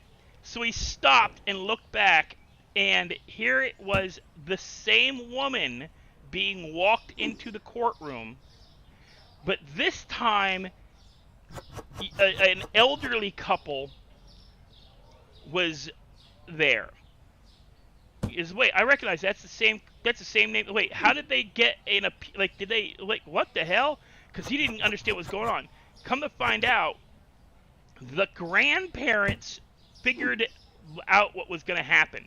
They were familiar enough with Florida, and they'd seen enough bullshit, and they knew what the wife was going to do, and or their daughter was going to do, and the grandparents of these children had pre-filed a court case against the daughter to get custody of the children, because they kind of knew the judge was going to side. They just understood, I guess, Louisiana law or tendencies, child support tendency or whatever, more than the father did, because the father just couldn't believe he lost. He had all this proof. My wife's got 4 convictions for drugs and heroin and this, that, and the other thing, Judge. How can you possibly legally, in any good conscience, put these children back into this situation, that kind of thing?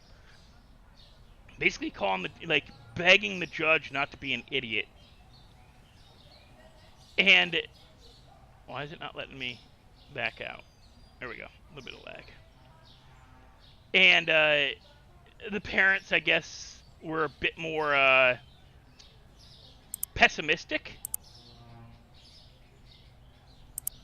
Realized what was going to happen. And they filed custody claims against the daughter before, like the same time the father had filed them against the mother. And they proved, like, our daughter's about to go to jail. She's no way capable of taking care of these children. Here's all the medical proof. Here's the doctors saying that she's no fit parent, blah, blah, blah. Same shit the father put forward. And the mother, this judge, sided with the grandparents against the mother this time. And the father's there with the kids. It was so obviously, like, it was almost like a Jerry Springer. What is going on here? Why am I getting weird lag? But, so as soon as the judge awards custody of the children to the grandparents lawyer then says, Judge, we would also like to put in a request that the grandparents are ceding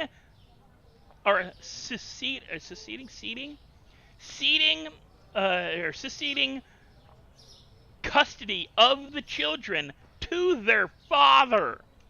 And the judge just looked pissed because she couldn't say no, because she just agreed that the mother was massively unfit, even though she said that since the father could afford to do all this stuff for the kids, then he could afford to do it even though the mother was unfit. And still the kids stay with the mom. Well, just because the mother's unfit and you can afford it doesn't mean that you can't do it. Instead of just giving the kids to the damn father. So the parents, their grandparents got a workaround. They had a smart lawyer. It's the same lawyer for the fathers for the grandparents. But he just knew the judge and knew how the judge was going to decide. But he had to go through the hoops.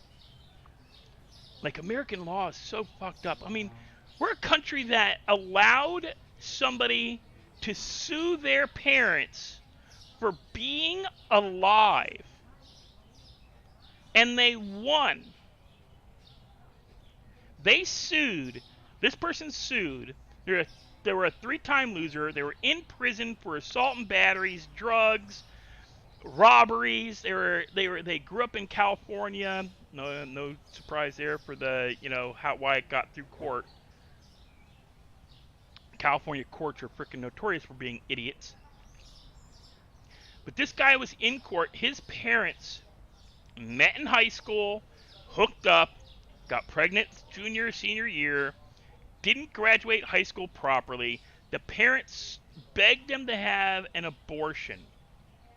Because if they'd had an abortion, they could finish high school, go to college, get careers, and then get married.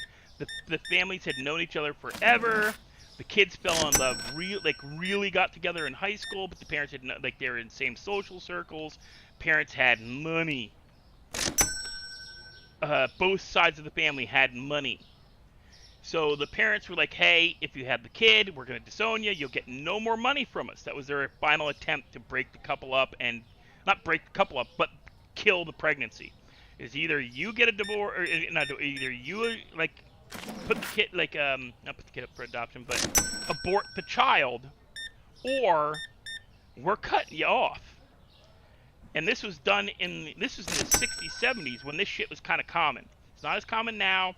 60s, even before that, rich people paying to have the baby born while out of sight. Oh, she went on a trip to Europe for a year. Kid's born and it's being raised by a family relative that, family friend or relative instead of the actual mother. That kind of thing. So the whole thing was they were going to get... They tried to convince him to get an abortion. It failed. They had the kid. They raised the kid. They raised the kid in the ghetto. He was a white boy growing up in the 70s in a black neighborhood. He joined gangs. He did a lot of stuff that he shouldn't have done. And eventually, he ended up in serious trouble in prison. So while he's in his last time in prison, this was it would have been in the late 80s, early 90s, his grandparents both died. All the grandparents on both sides died. Old age, whatever. They passed away. So the parents actually were never taken out of the will. They were cut off, but not taken out of the will. But the grandparents never acknowledged the child. So this guy sued his parents for being born. His claim in the lawsuit is if his parents had had an abortion, then he would have been born later and brought... Dude, you're definitely some weird-ass politician going, you know what?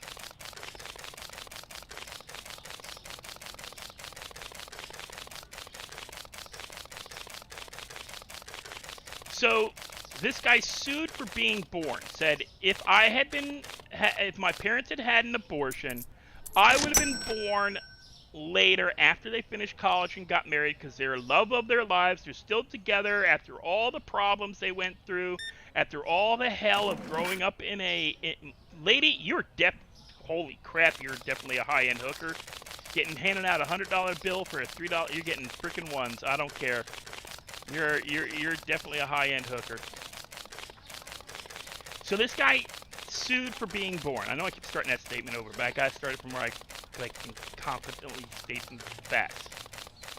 Sued for being born, claiming that if he had not been born then, he would have been born later. His parents would not have lost their inheritance.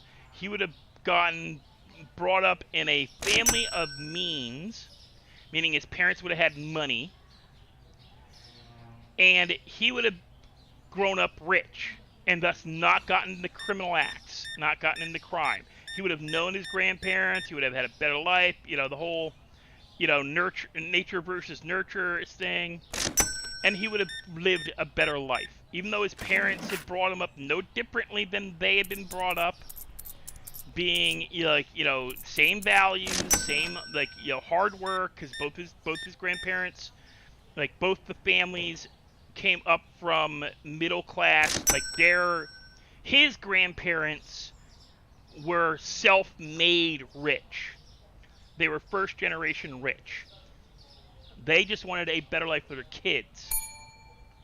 So, but they'd worked, hey, we worked all our lives to get to you where, that was the argument. It was like, we've worked our lives to make all this money and now you're going to throw it away by having, a kid in high school.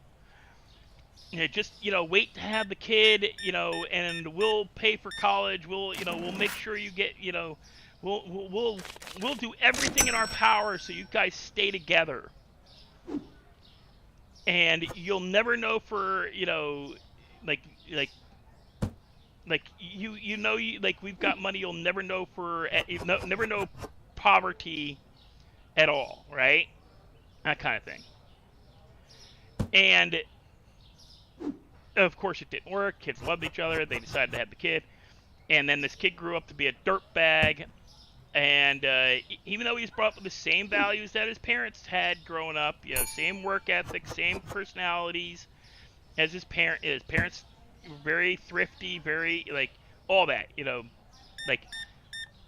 didn't buy him anything and everything he wanted because they couldn't, but also taught him that, with hard work, and his parents, before he finished high school, did make it out of the ghetto. They made it off of public assistance. They did everything they should have done to be good parents. He just turned out to be a dirtbag. And California, the judge in California, awarded him the entirety of the inheritance. All the money that they'd inherited from both sides of the family. Awarded it all to him.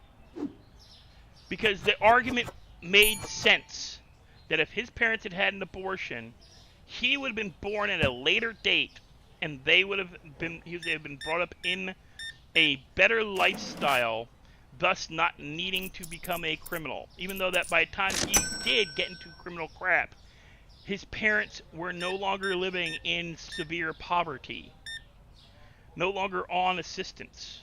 He wasn't in the best neighborhood in LA, but they were at least out of, they weren't living in Foster, he didn't grow up in Foster, and they didn't grow up, his parents, food on the table every night, all that shit.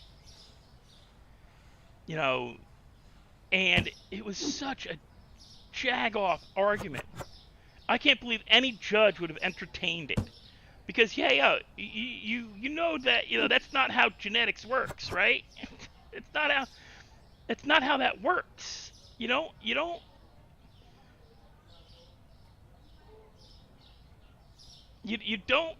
get to come and go. That's not how being born works. It's just not. I don't know what like he obviously didn't pay attention in school, as well as turning into a dirtbag, because he would have known that that's not how genetics works. Don't mind me, I'm doing something. It bugs me to have multiple boxes of the same product when I shouldn't have had them. So he's awarded the money, and he turns around, and before the family can go to a higher court or put an appeal, get a different judge, when it's not a blithering idiot and believes in magical bullshit like, if you're not born this time, you'll be born during the next baby. No, that's not how fucking genetics works. And before they could get anywhere with the courts to get it retried, to get it thrown out, to keep the money from disappearing, their son used the money to get himself out of jail on a technicality with a higher priced lawyer off of the robbery charges or whatever charges he was in prison for originally.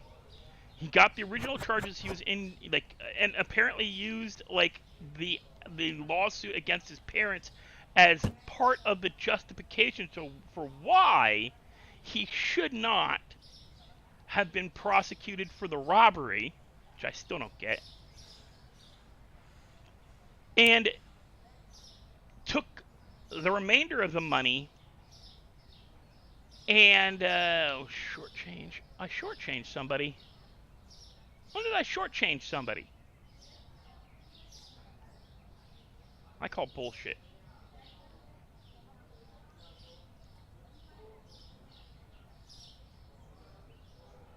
But he took the money to Vegas, and in a matter of months, went through several $1 million. Now this is this is late 80s, early 90s. Several $1 million was a big friggin' deal. He took a several $1 million inheritance and blew through it. Come on up. In a matter of months, gambling, drinking, whoring, and other stuff. Buying stuff like renting cars, leasing cars. He just blew through the money. Blew through the money in a matter of months. Money that should have taken him the rest of his life to spend. He blew through in a matter of months. And ended up back in jail for an assault and battery and robbery charge. So obviously, and then the prosecutors from his trial in California reported his what do you call it? It reported it got basically kicked back to from Vegas to California, or Arizona to California, and he ended up having to go back to jail for California because his whole argument was that money was the reason why he was the way he was, and if he had the money, he wouldn't be the way he turned out. So they re-prosecuted him and got his overturned robbery thing he ended up going back to jail for the robbery charge he bullshitted his way out of. Because his whole argument was that it was Randy, you're not wrong. He should have been. But yeah, it's bullshit like that in the American legal system. Oh yeah, and suing because you used nail clippers or a pair of scissors that were not meant for clipping your nails to clip your nails in the hospital, getting a disease when you're told these are not for personal use. My mom told me about that one. There's a reason, like, okay, when I was growing up, my mom had access to, like, you know, I'm not sure if any of you guys went to the hospital. Probably most of you aren't old enough. Back in the day, I hate saying that term. Back in the day, when you went to the hospital, you got like a wash bin, like a bin, a plastic bin full of complimentary stuff from the hospital. A toothbrush, a tube of toothpaste, a pair of little snip scissors, a bandage packet, and stuff like that, right? It was a standard pack that was placed in every hospital room. It was usually by the bedside table. This little tub of stuff. Footy socks and shit like that were part of it. For walking, like the little footy socks that you walk around on, non-slip slippers socks. And that used to be a standard pack put together and placed in every room every time a new patient came in. Well, most of that shit is no longer provided to the patient. Most of that stuff is no longer provided to the patient. You have to request it. Yeah, they did the socks back then, but they used to be complimentary. They used to be you just got it. It was a part of it was just you got them for free. You got a little pair of scissors. I actually have a pair of the scissors. Get a little pair of scissors like these. I've had these for decades. My mom had a box of them things because she'd keep forgetting to take them out of her stuff for work. Because what they were supposed to be used for, like the little scissors, the little packet of like tape, and it was personal use for replacing or changing bandages in the hospital. We're not supposed to use it on your feet. We're not supposed to trim your nails with it. So people were trimming their nails, taking the stitching out early on their own, all kinds of stupid shit with these scissors without properly cleaning them. They'd use the like. I use these to do this. They're cleaning their nails with the edge of the blade. I do this all the damn time. I clean my nails with these damn things. And then the nurse would come in and use the same scissors to you come home with like 30 pairs of socks because they keep giving them to you. But my mom would come, but people were using those scissors to do stuff they're told don't do this with them. But they'd still do it because I'm not that. And they end up with like staph infections, bad bandages, and they'd sue the hospital. So that shit's taken away now because it's not cost effective. Because the hospital's getting sued for letting patients use them.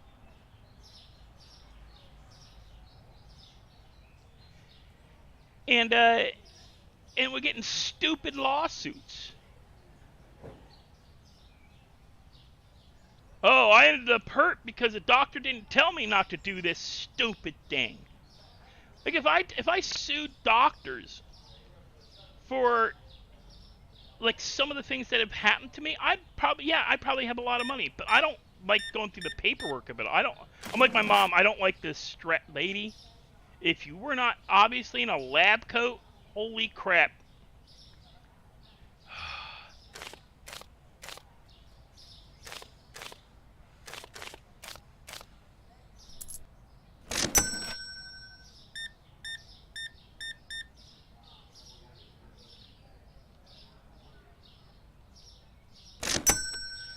But you know, if I sued for a lot of the stuff, like the medications, 15 years mismedicated, I could have sued and gone berserk on 4.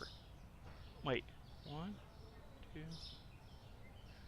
The clinic where I first started going, then the hospital, doctor. 6 separate doctors, 6 separate doctors' offices and shit.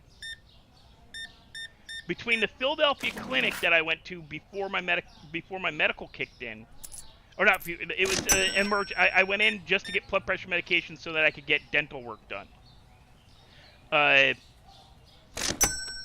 And because it was wisdom teeth, I had wisdom teeth pulled, and they wouldn't do the wisdom teeth extraction until I got my blood pressure under control. So I went and got to the local Philadelphia clinic because it was right after I'd moved to Philly, and I didn't have a proper doctor yet. I didn't have a local doctor to see, and the only place that would see me like immediately was Philadelphia's health clinics. Was the free clinics you can go to, and I got blood pressure medication because that's what they give you when you have high blood pressure. They give you blood pressure medication. Not going, hey, maybe we should do some tests to see if you're why you have high blood pressure. We're just gonna give you high blood pressure meds. And that's when my issues with my circulation and weight had started, because they gave me medications that screwed with my metabolism and my circulation. By giving me diuretics, which I should not have been on. But they didn't know that at the time, and I didn't know at the time. There was a whole... But when you... Now, I could have argued that they did not properly test me. Knowing I had genetic high blood pressure, they did not properly test me before medicating me. Even after I told them I had genetic high blood pressure. They didn't bother to test me properly. I told them about the issues I have with my adrenaline. They didn't properly test me. They didn't give me tests that would have proved that I didn't need diuretics. They didn't test any of that shit. They just gave me the generic, okay, he's 28 years old, white, 6'1", 230 pounds, because that's how much I weighed then. 230 pounds, white, he lives this kind of lifestyle, so this is the medication we're going to give him. Which is standard. It's how they give. It's just toilet paper. It's what I call toilet paper medicine. Get them profitable and productive, actually, it's productive and profitable. Get him to a point where he can go back to work, because that's all they care about in the medical profession since the mid-90s. My mother's been saying that for decades. Since the mid-90s, all the medical profession cares about is getting you productive and profitable. That is why the OxyContin issues in the 2000s went berserk, because, hey, we found a medication that kills pain, and 90% of the people we're giving it to don't really need this level of pain meds. But we're going to give it to them because it's the new cool thing, and pharmaceutical companies are pushing it like candy. It's making money. It's just like cocaine back in the 1800s. Laudanum in the early 1900s. Heroin in the early 1900s. Weed, tobacco. People used to get surprised, like women used to get prescribed cigarettes while pregnant. And not like go to your local Amish guy and buy a cigarette. Go and buy this specific brand of tobacco cigarette from your local pharmacist, because that's the brand, the pharmaceutical, that's the ones who just paid off my student loans, or just bought me my new house. Because back then the student loans weren't that bad for being a doctor. They made good money back then. Morphine. Morphine's still used, but it used to be prescribed more heavily, and it was prescribed outside of it being a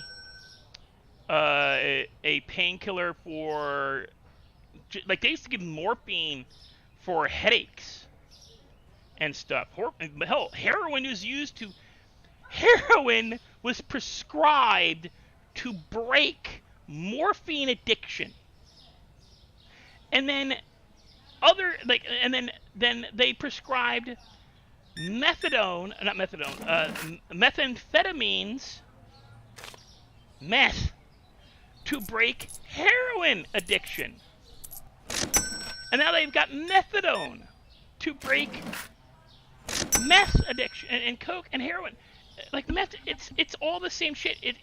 And they've since proven that being an addict is a chemical. addiction. It is genetic. It is not a disease. It is a genetic predisposition or condition. It can only be mitigated. It cannot be cured. You cannot cure somebody of being an addict. It is a physical impossibility. It is a part of their genetic code. That's why I hate it's a disease. It's not a disease. Diseases can be cured. I don't have a heart disease. I have a heart condition. I have a circulation condition.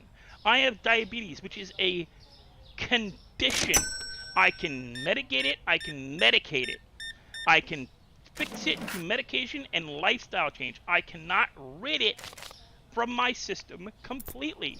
I will always be a addict. Not an addict. I will always be a diabetic. I've gotten off on a diet.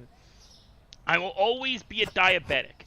The difference is, am I a diabetic who requires medication, or am I just pre-diabetic for the rest of my life? Because I was put on medication that set off a genetic predisposition to diabetic status. My family are predisposed genetically to become diabetics in their later life, in old age. 50s and above. Most of the men in my family become diabetic 50s and above. Unless we stay really freaking active or become really health conscious later in life, we become diabetics. My dad was a diabetic. My grandfather was a diabetic. My uncle was a diabetic. Two of my cousins are diabetic who are older than me by like 20 years. We had a couple of 20 years, like my dad. My father's was the youngest out of the kids. He was the youngest.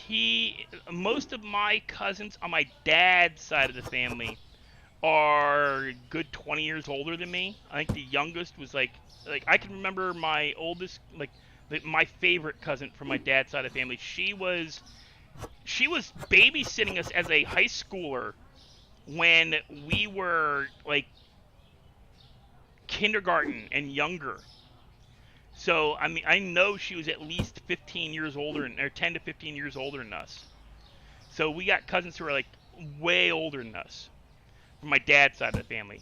And most of them diabetic because, yeah, they slowed down. Their metabolism slowed down. And when your metabolism slows down and you don't change your eating habits, because that's just the way, habits are habits. If you're used to needing 2,000 calories a day to do your daily, what's the best word for that? Daily, to function throughout that day, you need 2,000 calories, right?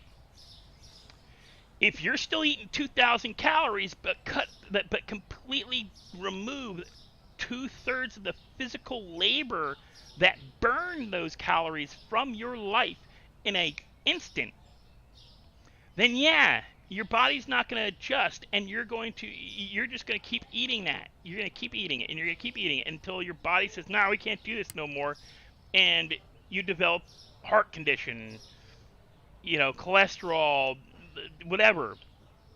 Oh, we made $400. That's nice. Sliced bread went down. All right. And that's sort of what happened to me. The medications I was put on so drastically crapped out my circulation that it caused my diabetic condition to jumpstart. And it did not help to put me on Zoloft. And Zoloft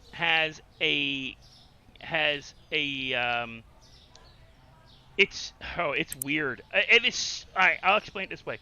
I could not figure out how I became diabetic when 4 months before they're telling me I had low blood sugar. So I started looking at all the medications they had me on. Come to find out, Zoloft is used for two things. One, it's an antidepressant, which did not work for me normally. It did the reverse. It actually made me depressed.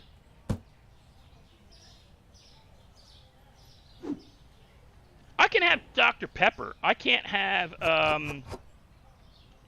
What soda is really like horrible for me? While my diabetes was at its worst, any like Coke, Pepsi, all of them were kind of horrible for me. Because I used to kill and I needed it. I needed the sugar. I needed the caffeine to keep my blood pumping properly. Because my blood got too thick. Because of the diuretics they had me on, my blood got too thick, which is what screwed me over. It screwed me up a lot. So my blood got too thick for my heart to pump properly. So I was experiencing severe cold. Like I was experiencing both low blood sugar side effects connected to my circulation. So my circulation was crapping out, and my kidneys were failing, and my liver and my pancreas was failing because of the amount of sugar and caffeine I was dumping into my system, because it was the only way I could feel functional. I was dumping so much caffeine and sugar into my system that my kidneys and liver and pancreas were crapping out on me. But at the same time, I was not getting enough sugar or caffeine or stuff that promotes circulation to keep my heart pumping properly. I'm trying to make that make sense. So and they're all like, yeah, your heart should have given out months ago. You should have had your heart should have like just given up. I forget when is it? I forget, is it a stroke? I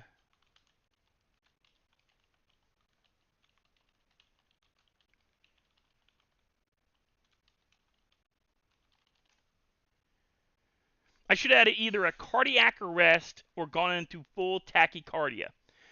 I had tachycardia rhythm already, like high. I mean, I was my heart, my BP, and my blood pressure tests, even on high dose blood pressure medicine, was over 190 and 100. It was like 190 over 110. I was freaking them out. I'm on high dose blood pressure medications, yet my heart is still in tachycardia. I'd freak doctors out constantly.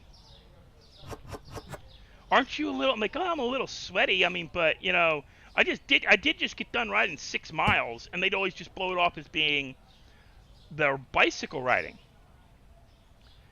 That I was just like high tachycardia from bicycle rhythm, and my body was just not adjusting it correctly.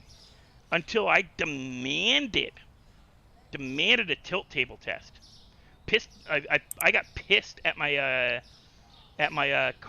general practitioners, because I'm not even kidding.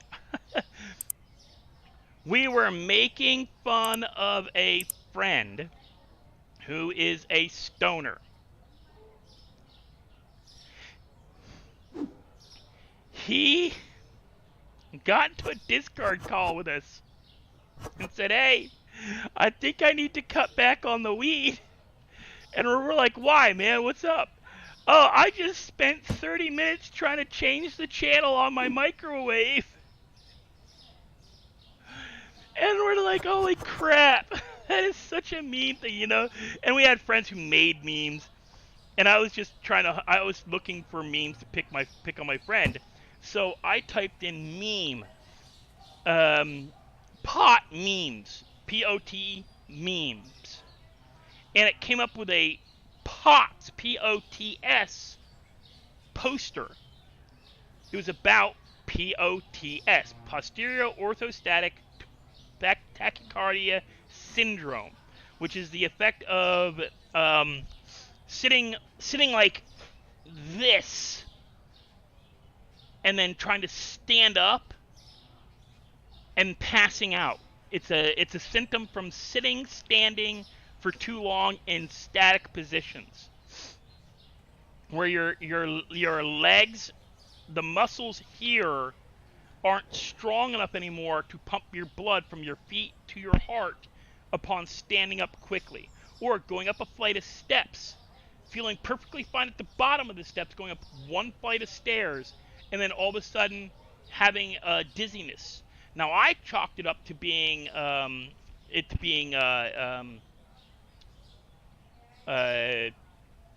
do they call that? Where you get dizzy from heights. Vertigo. I chalked it up to vertigo because I'd always had a problem with vertigo. I didn't like heights. Had never liked heights since I was a little kid. I couldn't go. I got like a third of the way up. I got through the base of the Statue of Liberty, but once we were inside the actual statue, I got a third of the way up and fucking bailed because I just couldn't. I'd look out and you know. It's also why I have issues with you jump and you fall down like this, where you're falling and it's coming at you. If you'll watch, like if you guys with the live cam, you'll see me do it. I lean with stuff if I'm driving or because I have vertigo issues. I have visual vertigo. So I thought I was suffering from vertigo. Later in life, it's just more severe. But then I realized, wait, this has gotten worse since I moved to Philadelphia right after my bicycle accident in 2004. Yeah, dude, Randy, that's tachycardia. That's tachycardia. That's posterior orthostatic tachycardia. Okay, Google this term, please, please. Google that term that I'm going to be posting in a second. It is important. Believe me. Google it, look at it. Before you get to your doctor, make sure you tell him about this, that you know somebody who's had it. I had it for a while. It's severe. Now it's not as bad because they fixed a lot of the issues that were causing it. It can cause you to have a heart attack. It can literally, it dead starts your heart. You can, the reason why it clicked with me is because I used to watch series Scrubs. And one of the things that the kid in Scrubs has is that he had circulation issues where if he used the bathroom and strained for too long and stood up, he'd pass out. And it's because of dehydration. And I have that issue. If I get too dehydrated and I stand up too quick, I pass out because my heart can't take the stress. And it got more severe as I got older. So please, man, please let your doctor know that you have that. Don't tell them you have that condition. Tell them you've experienced those symptoms so that they can properly test you. One of the things they test you is a tilt table test. Tilt table test it sucks. Don't wear a t-shirt that you want to keep because there is a chance you might puke all over yourself while taking the test. Which I wish they'd let me know before I took the test because I passed out in the middle of it and failed the test. It's failing the test when you pass out. And yeah, it is not fun to have that condition. And heat and humidity can set it off. I have problems with heat and humidity now. Just tell her you know somebody who's had similar symptoms. Don't tell them it's a YouTuber because they'll just blow you off. Tell them you talk to somebody who has had similar, the whole standing up too quick and getting lightheaded after sitting for a little while or laying down for a little while. You stand up, you kick your feet over, and you pass. You have like lightheadedness. That is a form that can be POTS, that can be a bunch of... Hey, Adonis, see you got your account fixed for YouTube. Welcome back. I'm glad to see you back.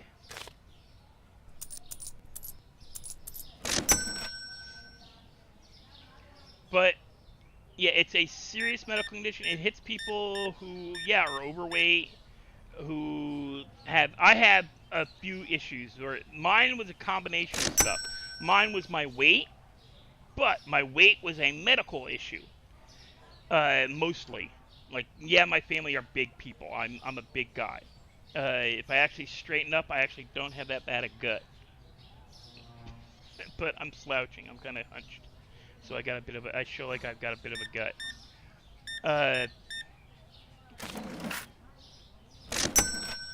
But people who stand or sit for extended period of time, like cops get it, like nurses, cops, cashiers, truck drivers, taxi drivers, people who are in a singular or extreme, like that's one of the arguments to get rid of. One of the big arguments to get rid of the no chairs while working at a cash register, to get rid of that policy, to let cashiers sit down, is because of the medical condition POTS. Because people are developing severe medical conditions.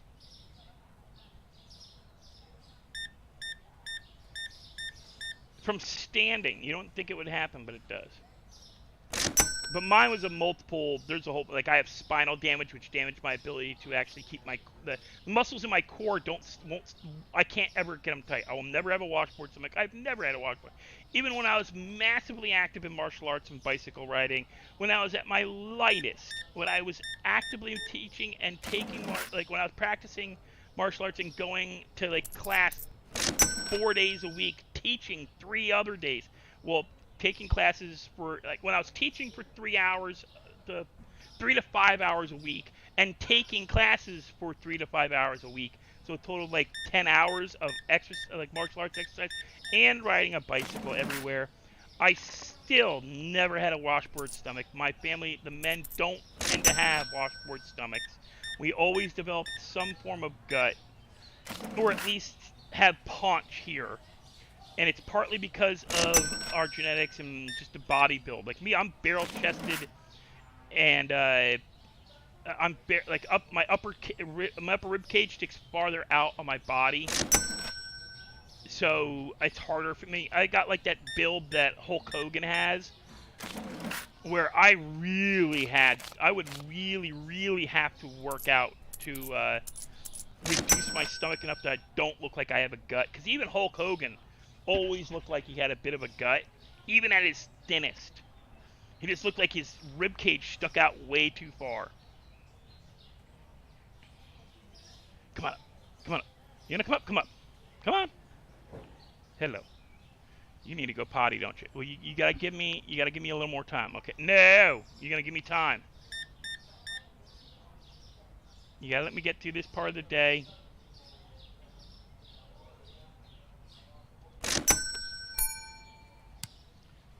Milk. There should be milk.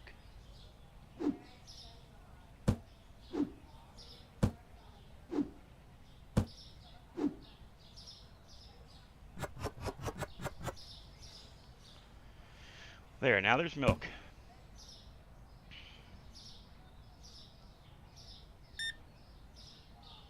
She's gonna bitch about milk too.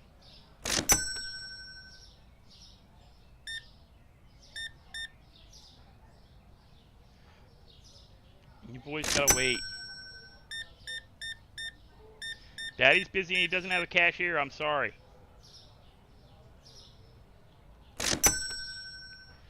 But it will not matter how much I exercise. It will never matter how much I take care of myself. I will always be on blood pressure medication. I will never have a washboard stomach. It is a fantasy to think so. It's not gonna happen. Best I can hope for is to reduce my gut so that you know, I don't look too like I'm always gonna have a dad bod. Is the way to put it. But I'm still stronger than most people think I am.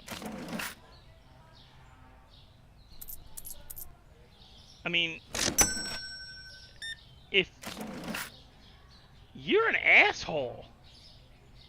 Dude, that's a $4. You're getting ones. Hey, Fuego. Now, feeling better is relative, man. It's not a matter of feeling better. It's a matter of not being in pain. The problem is I will never not be in pain.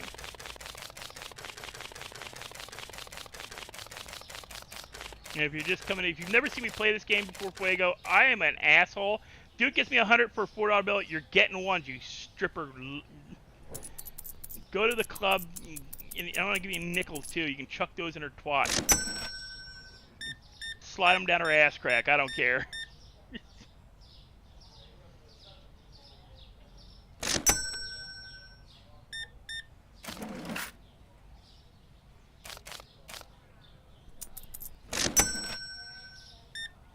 Dude, you better not hand me 100. Oh, you're an asshole too.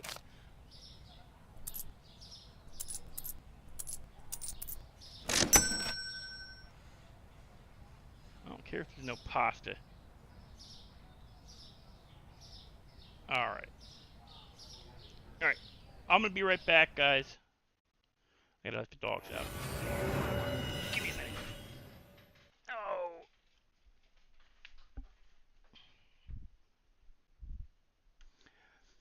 Oh yeah, Donis, I don't think you've seen me play this game. Yeah, if they hit me 100 and it's a less than $50, they're getting ones. Because they're obviously coming in to break 100 for stripper money.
Okay, guys.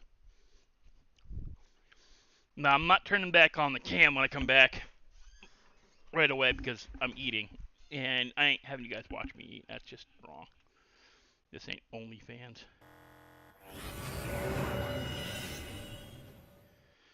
Sorry.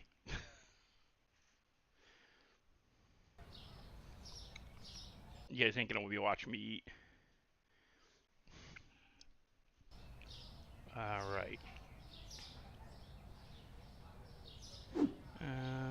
Restock the shelves.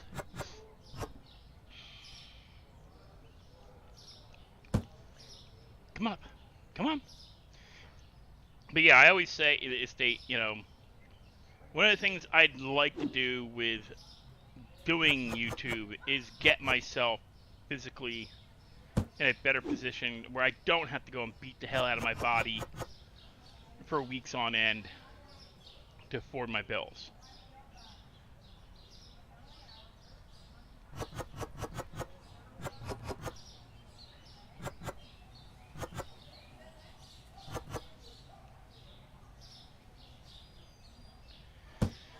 You got feet pics.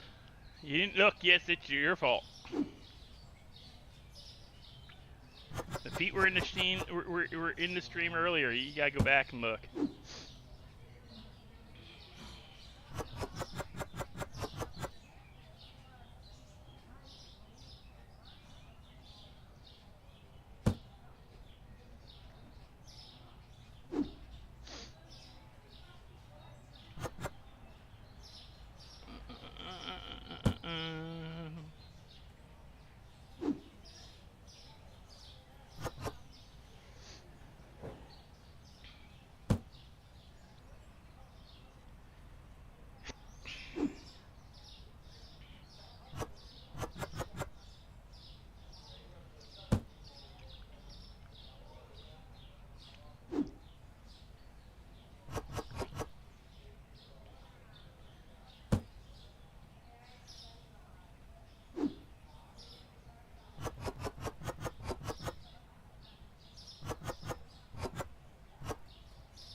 But no, I always have issues with doctors, because one, I am smart enough to be able to figure out my own medical conditions, which pisses them off because doctors don't like it when the patient.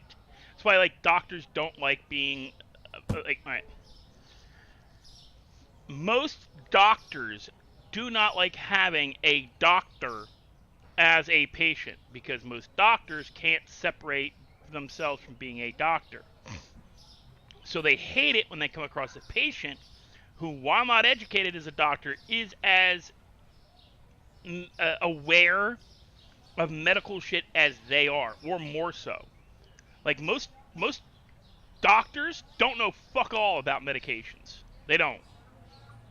You want to see something neat, guys? You can go around the block. I thought this is the coolest thing. You can actually leave. Like, there's a park over here and shit.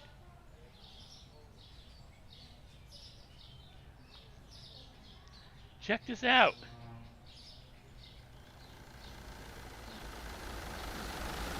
Look at the traffic jam. Look at it.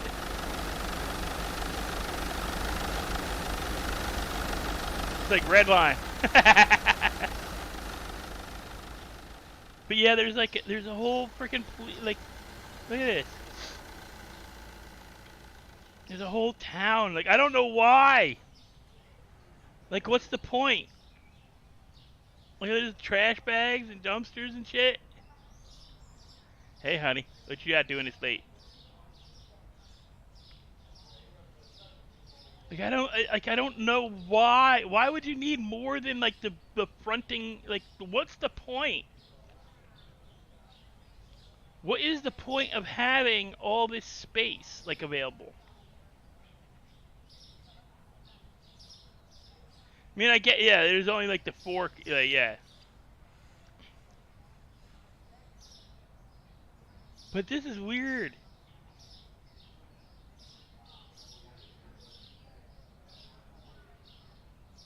Dry cleaners? Like, you can buy this entire block eventually. The whole point is you're supposed to buy up all this area and turn it into like a super store.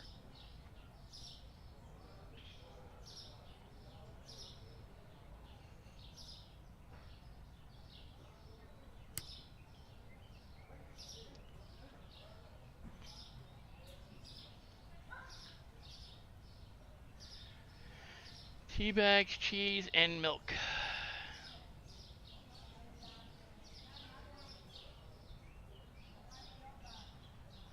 I don't know. I mean, maybe be able to move your store location. I don't know though. It seems weird, like unnecessary. Other than being like kind of fun for programmers.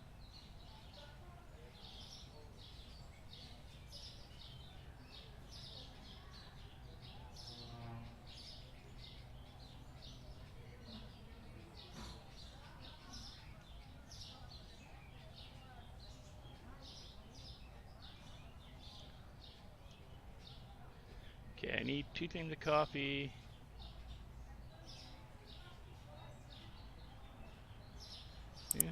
coffee,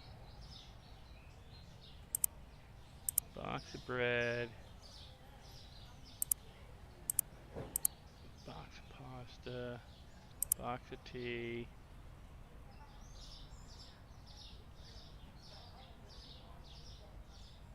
I need actually box of eggs, box of milk, box of cheese.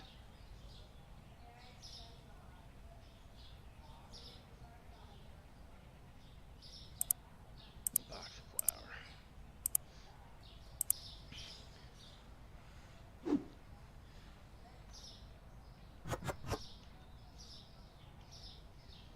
Yeah, but there is no, and it's not a co-op game, so there's no way to, like, I mean, maybe in the future they're gonna do co-op, I don't know, but it kind of seems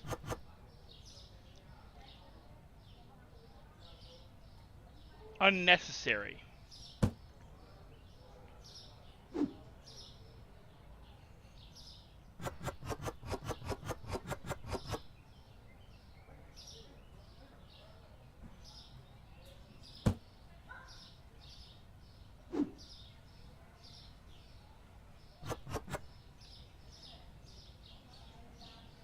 I got Deathstroke's floor milk all ready to go.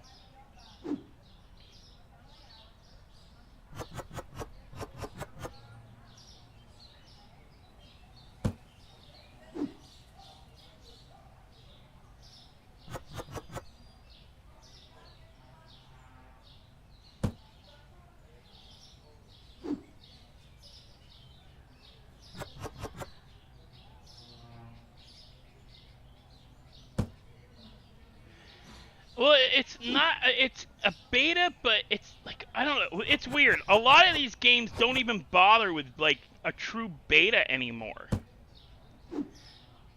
They get it to a playable point and then just start putting it out. It's like why I want to like I've been talking to a couple people about doing an MMORPG where I actually have everything kind of already written. It's just I need somebody who can do graphics design, and I got to create all the mythology for it. Excuse me for a second, guys.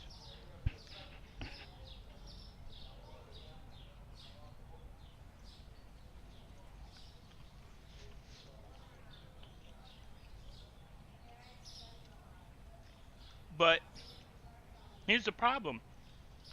The way these games come out so quickly, by the time I do launch it, I can pay it off early. I pay it off early and take out another one. And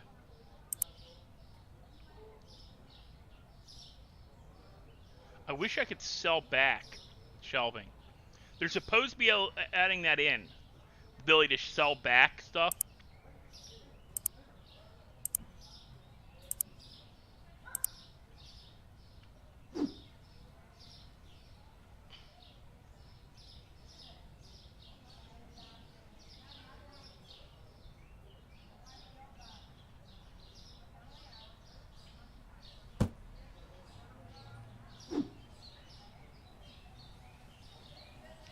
Gonna end up looking more and more like the local grocery store near my place. The little corner store.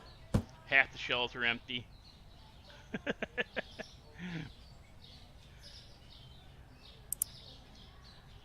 Okay.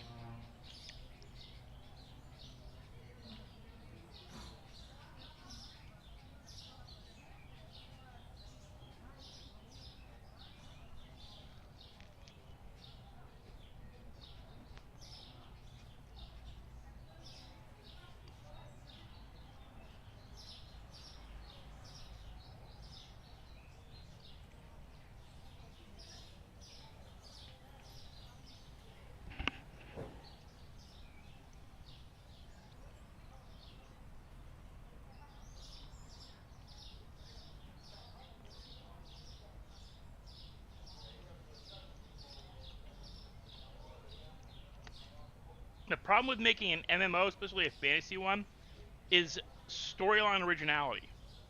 It's very hard to get one off the ground.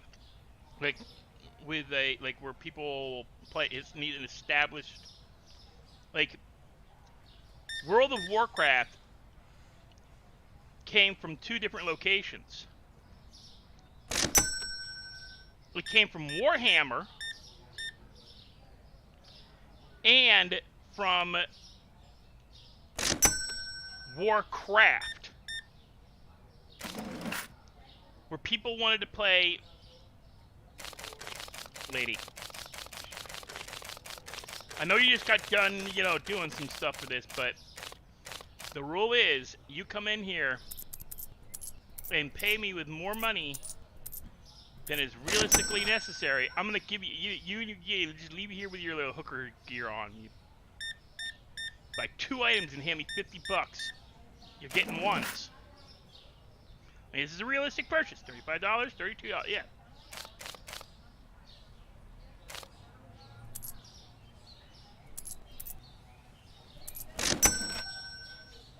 You hand me a 50 for 2 items, I'm gonna hand you ones. But Warhammer came out in the 80s. Actually, late 80s, early 90s. I actually had and gave to a friend who runs a game store a launch book, like like the original Warhammer stuff. Back when it looked real cheesy, man. It's like we were laughing at it. We didn't think it would last. Because there's no way. And originally, and then of course it was kind of based, and then there was of course Blood Bowl and a few other games that were based off the Warhammer universe.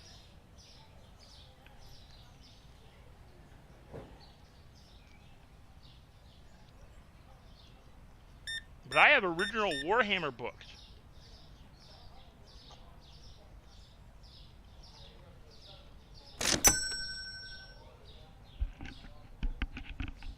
That are so out of date that they can't be used with modern game. Because it's Age of Sigmar now, and I have like way earlier versions.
Bear with me a second, chat.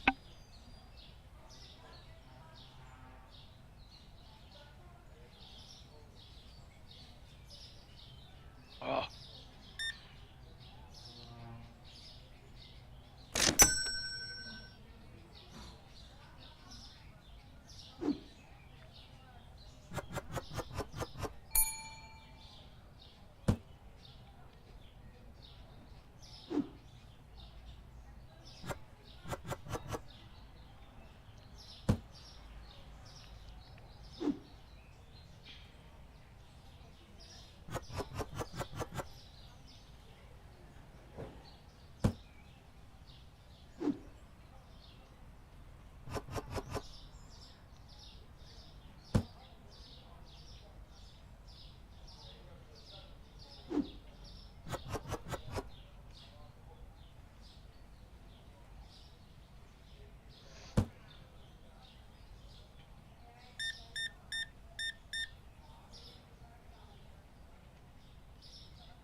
Lady. I don't know if you're going to a men's night or something, or women's night. What do they call that strip club when it's like all the dudes dancing? But seriously, come on.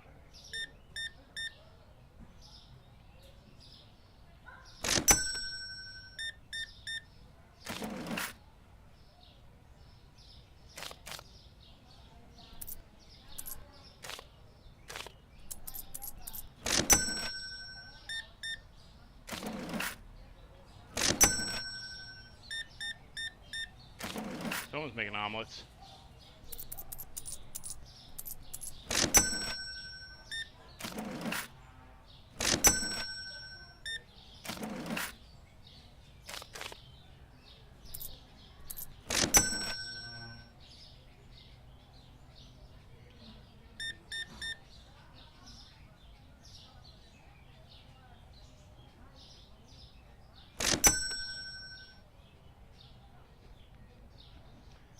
Hell yeah, man, they tried to do it to me.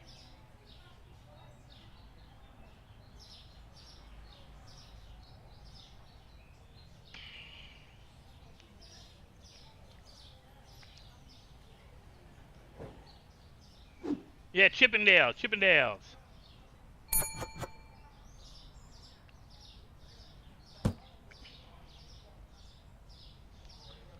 Well, Chippendales is a production. That's like a men's night or whatever. That's different. Men's night at the strip club or girls' night at the strip club is different than Chippendales. Chippendales is a what the? Chippendales itself is a stage production. Like the Chippendales dancers are like a crew that tour. They're a dance troupe. I mean, it's like, you know, going to they have them down here occasionally where they have like professional, like the strip clubs around here will occasionally have like somebody who's a big name come and do a show. But on some nights it's girls only or women only nights, and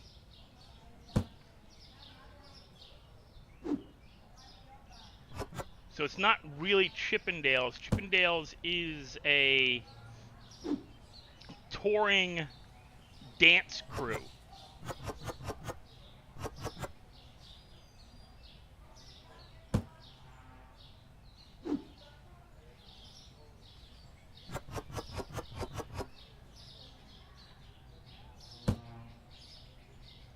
Whereas, like, there's actual just nights at strip clubs where it's men, you know, dancing. Alrighty. Management. Licenses.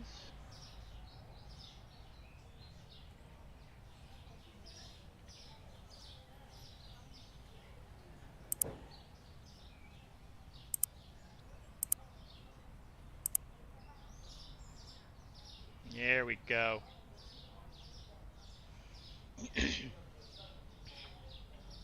Turn the lights off. We lost $830. Yeah. Milk went down, bread went up, pasta went down. Okay.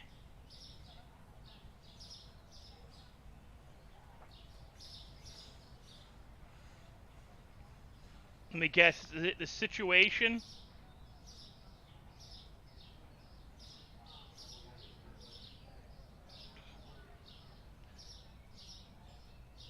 And which Jersey Shore? That's the question.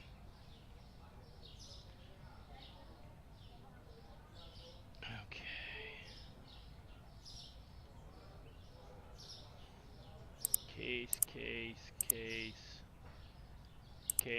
Case. Vinny? I don't know who Vinny is. I know the situation, but only because of stuff he did in New Jersey that got him in a lot of trouble. See, that's the thing. New Jersey is not the Jersey Shore. The Jersey Shore is bullshit. Staged 100%. Absolutely none of the club scenes took place during actual club hours. I know this for a fact because I had friends who were actors, and everybody at the club was an actor. Everybody. The jobs they worked for were bullshit. It was completely staged every single second. And they actually, like, the situation, whatever the fuck his real name was, I don't remember it. It was actually banned. And New Jersey, let's put it this way. Do you know why Jersey Shore is no longer filmed in New Jersey? Because Jersey kicked them out because we gave them 1 year, 1 season of tax-free filming, where we figured New Jersey figured it would be a good way to boost New Jersey's prominence as a destination place for vacations. And they made it look, they made it like they did not get what that show was going to do. So the next year, they were banned. They let them back for the season 2 with the there was financial promises made that MTV never followed through with. All the actors did not pay insurance, did not pay fines, and not fines, but fees they were supposed to pay as actors in New Jersey. They got caught out for tax evasion. And the situation had assault charges. He had sexual assault charges. And one of my friends almost went to jail because of him. A friend of mine from Philadelphia was a boxer. Good-looking guy. He's a boxer and part-time actor. And the first few years when Jersey Shore is being filmed in New Jersey, they had open calls to come to the town during early morning hours after the clubs had closed to film in the clubs, and they had blackout curtains and lamps to make it look like it was nighttime. He said, "Yeah, you didn't go to this place. These clubs weren't actually open. They were after hours. Everybody was an actor. It was all fake." And he walked in after he got a walk-on as a extra. And punched the situation dead in the face. As a boxer, that's a jail sentence. And he knew it going in. He did it because the situation had a reputation for hooking up with the extras, the girls, off camera with a promise of them being brought back or made into a full-time character on the show. And he had no power to do so. It was all just a way for him to get the girls in bed. And he gave my friend's sister chlamydia. So my friend, right after he found out this happened, after he found out he got chlamydia from the kid, he goes, it was a big deal. The family's like, "How did you get chlamydia? I'm not my good girl." Not, Italian. Not my Philadelphia good girl, my good girl Italian girl, my Catholic girl, my good Catholic daughter did not get, or my good Catholic sister did not get chlamydia from some rando. This did not happen. No way did that, take place. So what the hell happened? And come to find out that she hooked up with this guy, and he gave her chlamydia. So my buddy went on the show and walked up to him and asked him what his name was. And the minute he told him what his name was, he full-on decked him dead in the face. on camera. Like, just walked up, hey, are you so-and-so? Yeah, I'm so-and-so. Pap! One jab straight to the face. Laid him out. And, of course, security grabs him, asks, what the hell is that for? What the fuck you doing? You know, who are you? Like, would you do that? You know, is, hey, this asshole gave my sister chlamydia, promised her a spot on the show if she'd sleep with him. So I'm just getting back what's mine. It's family pride, it's Italian. It's Italian. It's family pride, and I knew these guys from my family, like my godfather's family, and my godfather is mob. So, like, the situation is lucky he didn't end up having a situation.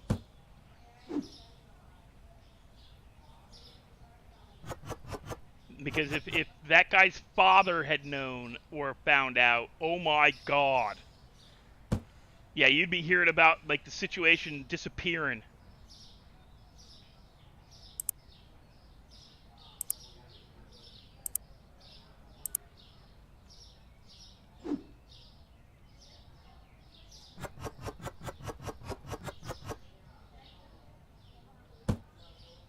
But yeah, the situation got himself arrested in New Jersey for, he failed to pay tickets because he thought he was such a hotshot he didn't have to. Got caught in my hometown, speeding along Route 78, Route 80, got tickets, and then blew off the tickets thinking nothing of it.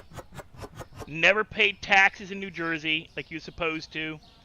Most of the cast got in trouble for that shit. Hell, the production crew got in trouble for that shit. And it's why they ended up going to another country in their following seasons. I think it was like 2 or 3 seasons. It took them a while for the resort, and we hated them. We hate, like people from New Jersey do not like the people who come to the beach during the summer. We call them citiots.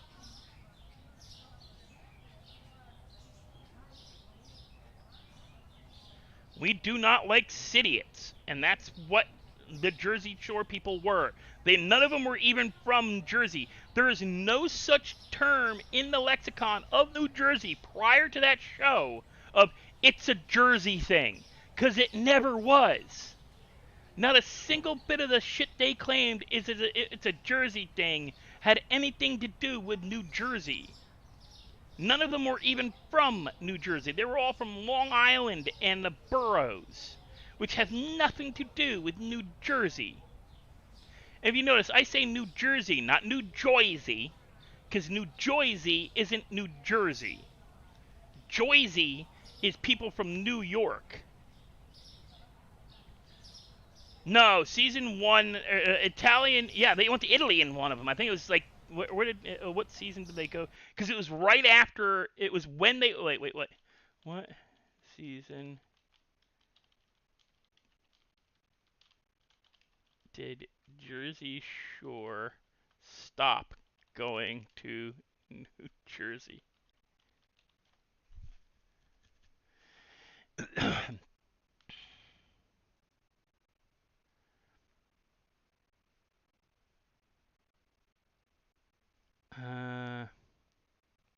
Actually, I better do it this way. Do it this way.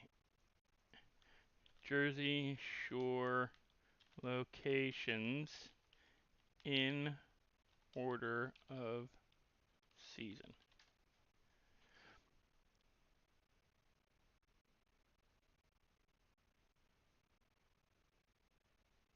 Yeah, New Jersey, like, okay, Seaside Heights is where they filmed the first season. In season 2, they had to go to South Beach, Florida, because New Jersey wouldn't let them back until season 3. And then season 4 was in Italy, again, because they fucked around. Season 5 and 6 were in New Jersey, the last 2 seasons. But season 2 was in Florida. Season 4 was in Italy. But 1, 3, 5, and 6 were in New Jersey at Jersey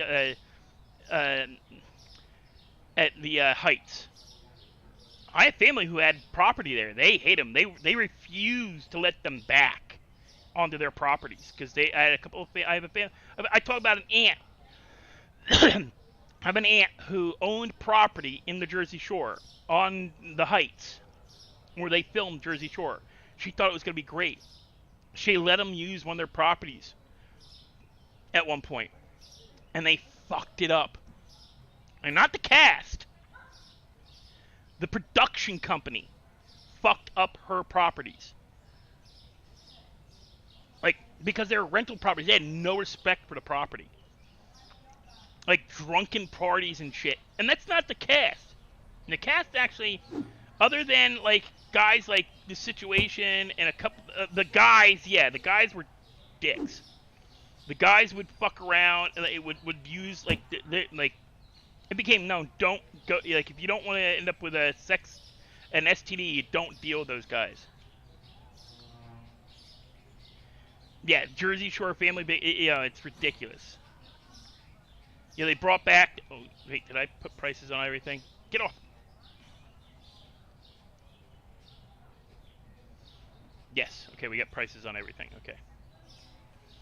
Yeah, but Jersey Shore, I hated that show. I had a cousin, one of my youngest cousins, who said she was going to be on that show. I'm like, why? You're not from New York.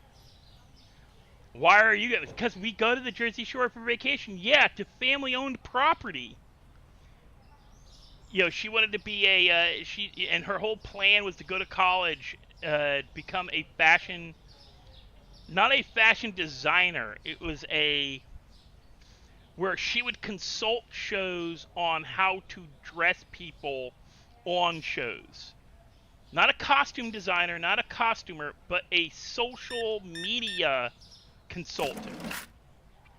Where her entire job was supposed to tell people how to dress while working for a show. I said, what makes you think that's a career? I mean, that's a publicist. And most publicists don't do that. They have like, fashionista. That was what she wanted to do for a living. She wanted to be a fashionista. That was her entire concept. And because it was a Jersey Shore thing.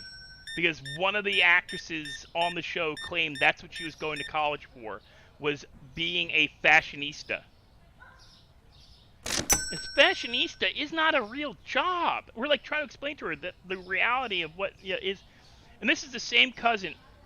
I don't think I've ever talked about this before. I have two girl cousins that are in their early 20s. When I first moved to New Orleans back in 2012, they were ecstatic. I had I had two male cousins who were 18 plus. They thought it was cool. Both of them went into work as, they worked for, one's a carpenter, one's an electrician. The carpenter went to work, and while he's in college, he started working with, I forget what they call the carpenters who work on sets. But he works as a carpenter on a set. He builds sets. He worked on NCIS New Orleans. He's worked a couple of movies down here. And the dick has not once come to visit me while I lived here. And I've lived here before he started working on movie theater sets. He's worked down here several times. My mom has texted me, hey, did Kevin get a hold of you? I'm like, no. Kevin's not his real name, by the way. I've just pulled out of my ass. I'm like, no, why would Kevin get a hold of me? I haven't talked to him since, I don't know, he was 13. And now, these guys are all like 20 years younger than me. They're all much younger than me by a good 2-3 decades. Well, not 2-3. 2.5. I think the youngest is 2.5 decades younger than me. So they're all, like, none of them are out of their 20s yet. I have a couple of cousins who are in, like, I have a cousin who's in the National Guard. No, not National Guard. Not lifeguard. What the fuck they call that? He jumps out of helicopters into the ocean. He works out of Florida. Not lifeguard. Why do I keep trying to say lifeguard? It's not National Guard. It's not lifeguard. Coast Guard. He's Coast Guard. He jumps out of helicopters off the coast of Cuba. And he's been fired upon. He's taken gun. He's not been hit, luckily, but he's taken gun That is not what I hit. He's taken gun, like, his chopper has been hit. The water around him has been hit by automatic gunfire by the Cuban military, and that's his job. He jumps out of helicopters to save people for the Coast Guard, and his dream job, his dream posting, is the Arctic Circle. He wants to go up into the Arctic during like the crab, like deadliest catch. During the time like they do the deadliest catch, during the most severe winters, like, you can think like water that, like, you piss into the wind and you're peeing icicles kind of weather, right? This dude wants to jump out of helicopters into the Arctic Ocean during storm season. That is his dream job. He's my oldest cousin on my mom's side. He's in his late 30s now. I was like 13, 14 when he was born. I think I was maybe just leaving elementary school, so I was 12 or so. But yeah, he's one of the more over the top nephews or cousins I have. Not nephews, cousin. I keep calling them nephews because to me they're a separate generation. They aren't even they should be the same generation as me, but they're not.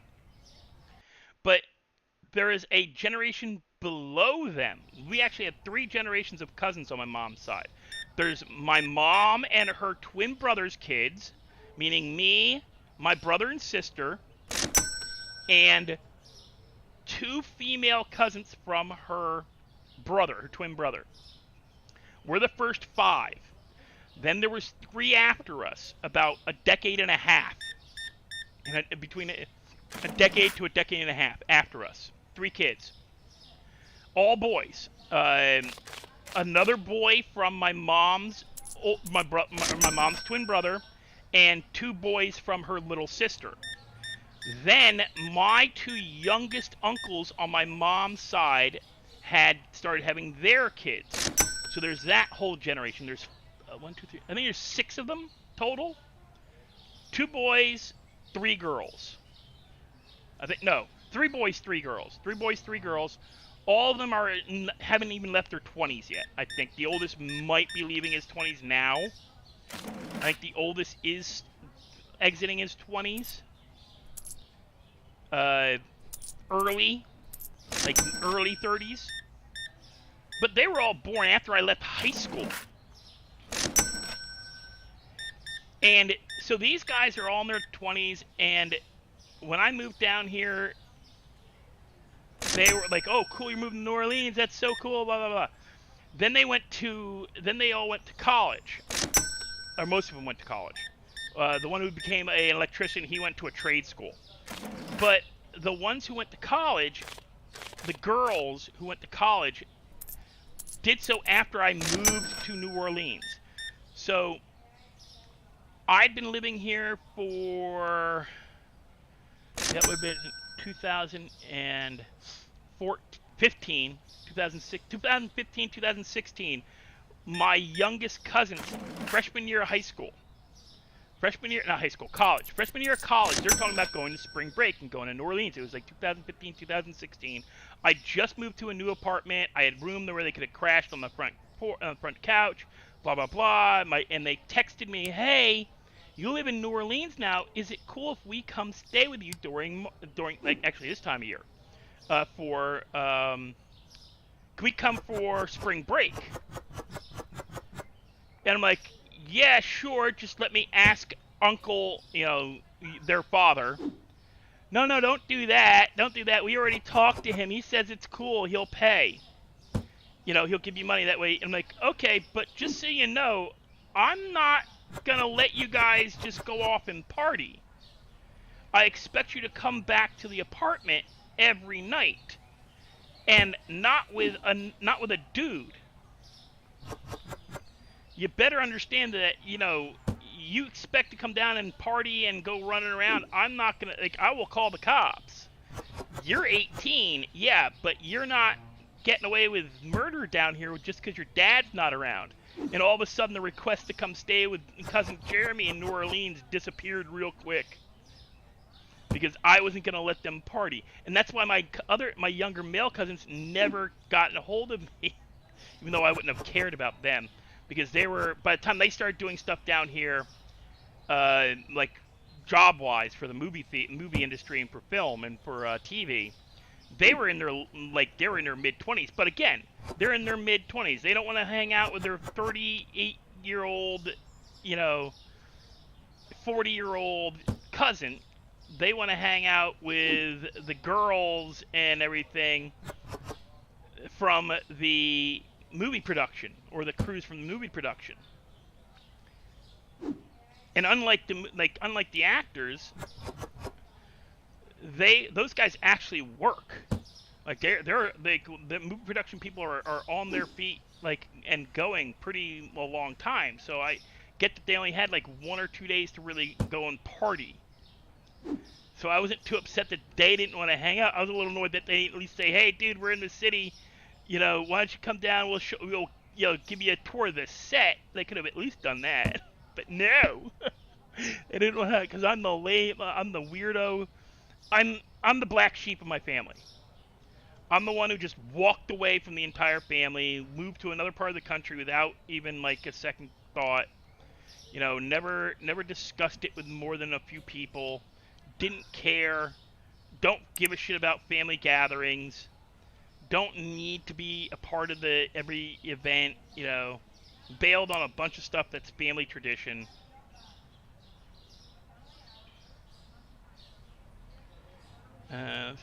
Coffee. Okay, oil. Like, I'm one of the few men in the family who doesn't have a kid. And my sister is the only female who does not have a kid. What was the other thing the coffee? Like, my sister does not have children. Not for lack of trying, just medical. She had Lyme's disease when she was in high school, and it kind of screwed her up, medically speaking, for having children. Which, that's why it's like, I can feel for Atlanta. I can feel for a bunch of the guys who talk, there's the rapper Ren who's got Lyme's disease. It can frick your life up pretty bad. And he was living in it, like, the rapper Ren, R-E-N, is from Wales, England, UK. They don't have the experience that America and Canada have with Lyme's disease. So he had it, didn't know it, and for a decade plus, they were telling him he had a psychological disorder. And I know that can suck, because my sister got told that a little bit until my mom yelled at the doctor and said, "No, it's not a psychological disorder. Do these fucking tests that I'm telling you to do." I'm her mother. I'm also a registered nurse, and I know my job better than you know yours. That's the other thing that pisses me off. Now, all of a sudden, medical information about your own family is considered anecdotal evidence. So conditions that are genetic are considered anecdotal, meaning incidental, not important. How the hell is that possible? How the hell is information about your family, medical history, that is intricate to your family, now not important to tell a doctor?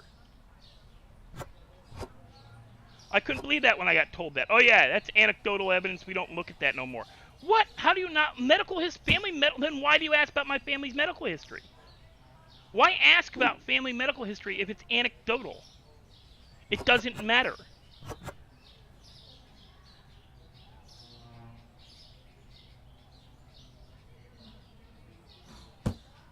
That pissed me off. And information from my mother, who is a registered nurse, who's had a medical license, had a license as a nurse since 1970, who's had the ability to be a nurse practitioner since the mid-'80s, has just, I'm not going to get paid less to do his job, meaning a doctor's job, because invariably men, when she was coming up, were doctors, not women, at least not in teaching hospitals, as many as there were. Like, men were the dominating gender for doctors through most of her history, most of her life. You know, through most of her career as a nurse, she's dealt with men as doctors, not women. It may not be true anymore, but it was up until fairly recently.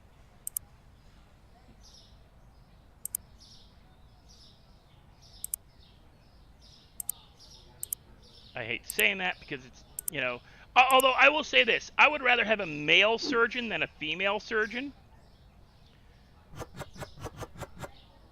And a female general practitioner or family doctor than a male one. Because women, yes, invariably have better bedside manner. I want somebody who can be passionate when I need to be coddled, made to feel better, made to feel like I'm not crazy. I want somebody who can talk to me and have emotional depth. But for a surgeon, I want that dude to be a fucking mechanic. I want that dude to be dispassionate and straightforward. And I hate, and psychologically speaking, that's the way most men are. Most men make good surgeons because they can become dispassionate easier. Men deal better with, and it's the reason why we actually do better as frontline soldiers as well. We don't do psychological stuff as well. We're not going to be your, I want the dude who's going to, I want the guy who's going to tell me straightforward what's wrong with me and tell me how he's going to cut it out, not the one who's going to tell me what's wrong with me and then spend 2 hours talking about my feelings. I don't want my feelings discussed. I want you to go in and cut it the fuck out. But if it's somebody who I'm going to be dealing with a long-term condition like my diabetes, I have male doctors who are shit. Like, I couldn't stand the male doctors who were dealing with my who were trying to help me deal with my diabetes. It was a female doctor who helped me get my diabetes because she actually listened to me. She listened when I said, "Hey, this is what I'm experiencing." Not going, because a man will look at stats. Yes, there are women who can do that as well. I'm not saying they can't. It's saying that in general, on the average, male doctors are better surgeons than general practitioners. Women are better general practitioners. They are more caring. They actually can empathize better or sympathize better. Not empathize, sympathize better. They can show sympathy, where a male doctor, he's shit at sympathy.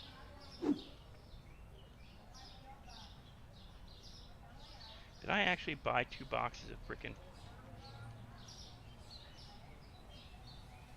That pisses me off. I need to get a storeroom. And that's statistics. That's not even, like, that's, I learned all that working with my, like, not working with, but talking to my mother and taking her experiences as a teaching nurse, as a nurse whose job was to make doctors. Because it's not the hospital, or not the schools that make doctors. The schools don't make doctors. The schools make PhDs. You know who makes a doctor? A nurse. A nurse takes what the kids in the school have learned and makes that a functional doctor. Nurses make functional doctors, not the schools, not their teachers. The nurse. The nurse they got to talk to and deal with and learn from. Because, yeah, Doctors in hospitals, especially teaching hospitals, don't know shit. They know what they learned in a book and leaning over a cadaver, a dead body. They've never dealt with real people. Nurses deal with real people earlier and in more depth than a doctor. You want to shut a doctor down when he says the nurses don't know what they're talking about or don't know what they're doing? Ask him which nurse does he go to on the floor when he needs to draw blood or give an injection, because he can't. And it'll be the nurse with 30 plus years nursing experience, 20 years nursing experience, often more nursing and medical experience than the doctor has life experience. My mother has more than 50 years medical experience now.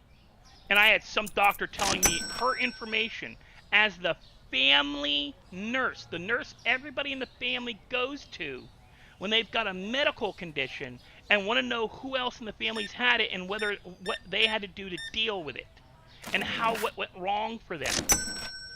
When I found out I had skin cancer, I didn't talk to the doctor. I said, all right, so I have skin condition. What are we going to do? Oh, we're going to get a biopsy. Okay, you get the biopsy. All right. And then I immediately hung up the phone and called my mother. Hey, Mom, has anybody else had skin cancer in the family? Yes. Your youngest uncle and my little sister, your aunt. Okay. Don't worry. It's with them. It was benign. They took care of it. They just cut it out, and you'll be fine. We've never had anybody in the family have skin cancer where it was malignant, meaning bad.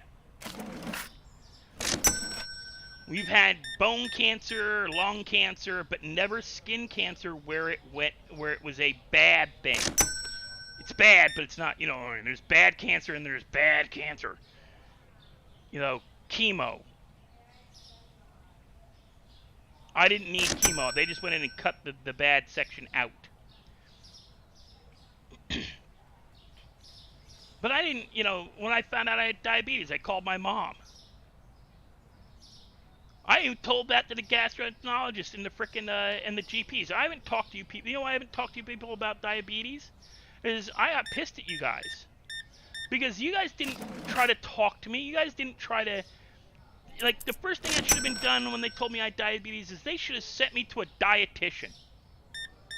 They should have sent me to a gastroenterologist. Not just prescribed me meds. Oh, dude, you're definitely going to the strippers. You got that look. There you go, man. You got that look, man. You definitely got that. Yeah, you got that blank. I don't have no life. All I do is play video games. Wank it in the bathroom at work when nobody's paying attention.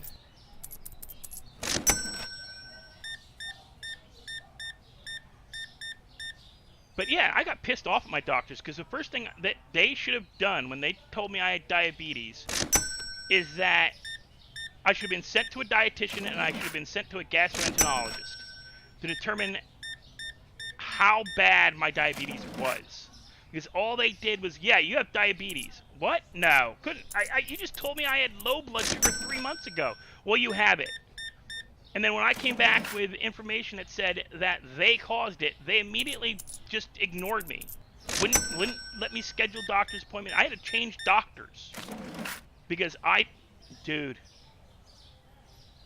That's right. Look down. Yep. Again, I tell you people, you give me 100 and get a $20 bill on a 20. I'm gonna stack them. You're gonna get a stack. You can make your wallet break.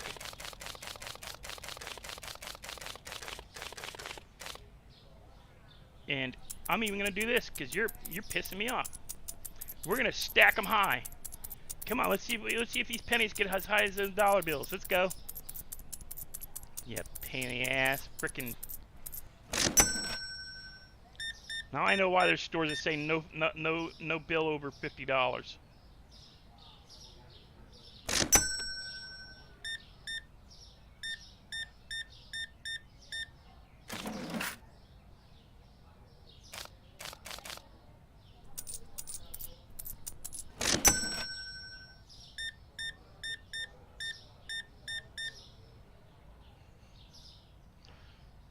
yeah, they didn't send me to a gastroenterologist. They didn't send me to a dietitian. They didn't send me to anything. They just said, here's the medication we're gonna put you on. Let us know how that goes. No psychiatric help. Okay, man. I mean, you seriously, you're seriously pissing me off here.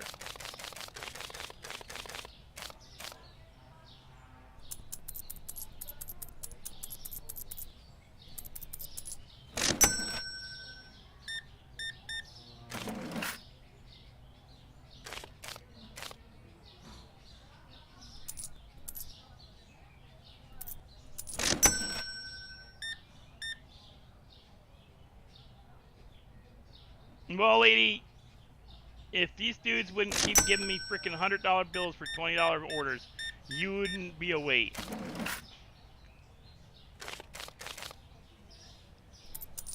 Policy is you give me 100, and you got a order under $50, you're getting ones.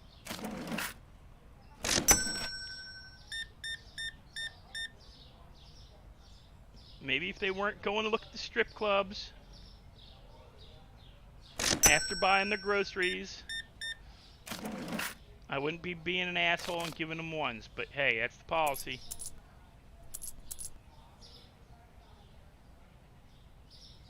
What the hell? It's $2.62, yeah.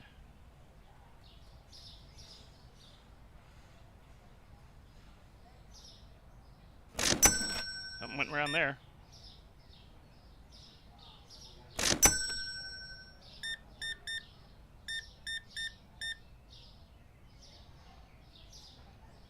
Jesus Christ, that's a lot of money for that.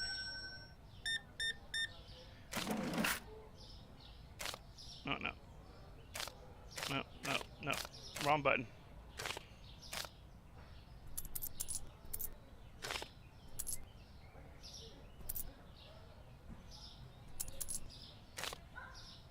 What the hell?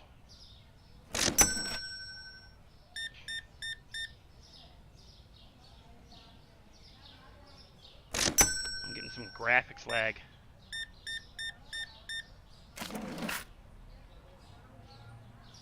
Dude.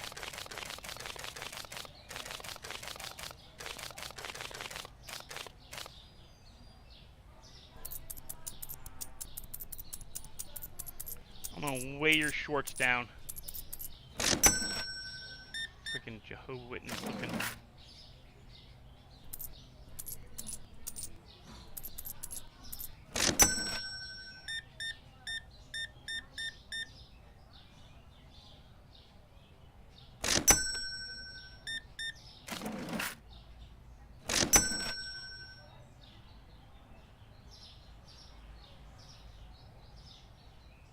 You coming up? Come up. Lay down.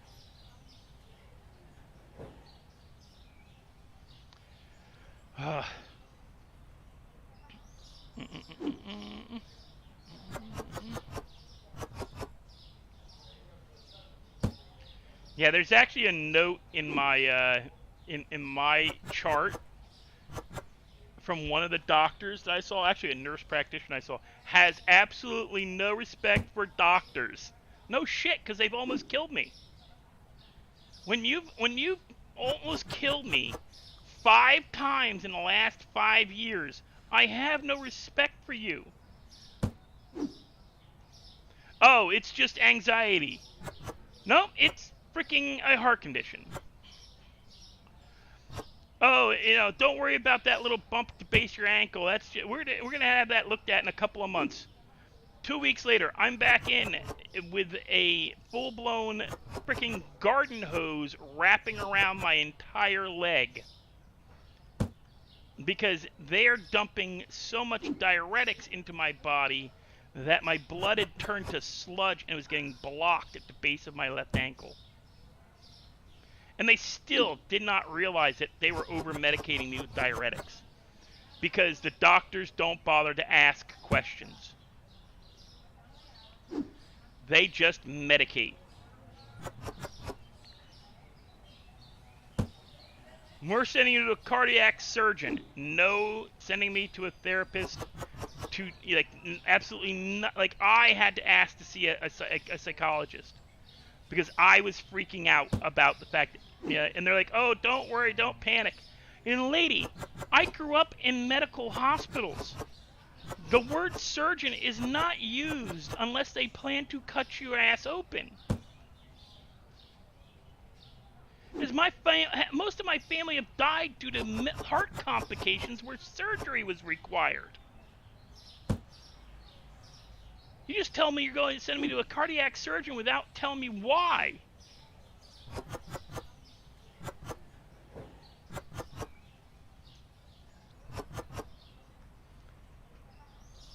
When I first noticed that I had a little bump faced my ankle, like, what's this little bump at?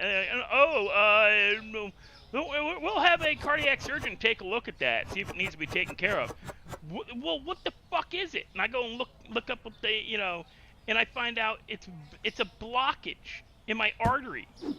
And then a week later, I'm in massive amounts of pain because they've upped my blood pressure medication again and increased the diuretic that I was on again. And it's causing the blockage, causing the pain. And they wonder why I don't trust doctors anymore. Well, you fucked me up for 15 years. I ain't going to trust your ass, no. And the last one is, well, I didn't screw you up at all, have I? I'm like, no, you've been fixing what's been going wrong, but it doesn't mean I'm going to trust you. I just trust you not to fuck me up any more than I already have been fucked up. And by the way, I'm getting second opinions on everything. Right now, I'm fighting with the doctor's offices and everything to get scheduled to get a goddamn sleep apnea. Oh, you need a sleep apnea. Okay, but your test is more than 3 years old now, so we have to have you go and do the sleep study again. Only took them 2.5 years to figure out. Oh yeah, we keep ordering you this same sleep apnea machine, and your insurance company and CVS keep shooting it down because that company's defunct as of 2020, and we can't get that version of the sleep apnea machine anymore because it became right after COVID hit, it became a machine that was not like supported by anybody anymore. But we're gonna keep ordering it.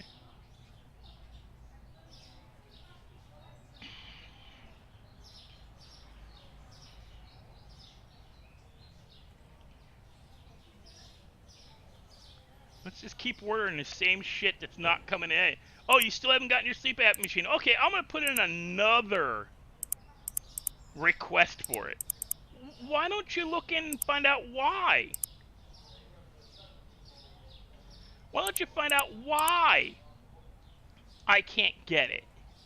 Instead of repeatedly ordering it when I haven't gotten it once yet. Oh, it's just because you moved. No! We put in the same sleep apnea machine from 2000, like December of 2020 through December of 2023. And this past April, not the one coming up, last April 2023, they requested a new sleep study. Because for 3 years I've been strung along.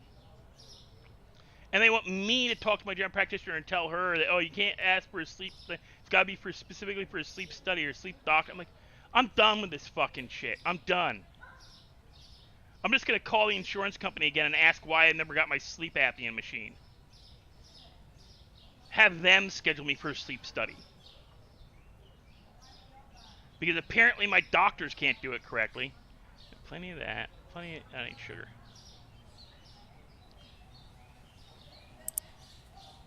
And it's all because they changed, like, it's weird.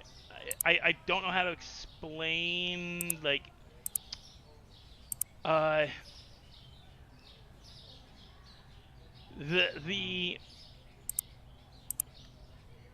how to explain it. The hospital they built, this big ass hospital they built, merged with LSU Health. So LSU Health disappeared. Well, in the middle of LSU Health disappearing, they took away 2 of my doctors. Like, they quit. They stopped working for the company. That gives me hope. They quit LSU because they didn't want to work for this big, I guess, this corporation. And I've had 3 separate times where, like, I schedule an appointment and I go there and it's not for what I'm scheduling the appointment for. Like, what the, this is not what I came here for. Oh, well, that's what it says on the paperwork. No, don't. You're wrong. I came here for this. Oh, well, that's not what we think you should be here for. Well, I don't care what you think I should be here for. Like, I've tried to schedule physical therapy twice for my lower back so that I can get my lower back looked at. Because they are making me go to physical therapy before they'll do any addition, like anything where it even comes close to possible surgery. Keep telling them I'm having sciatica issues.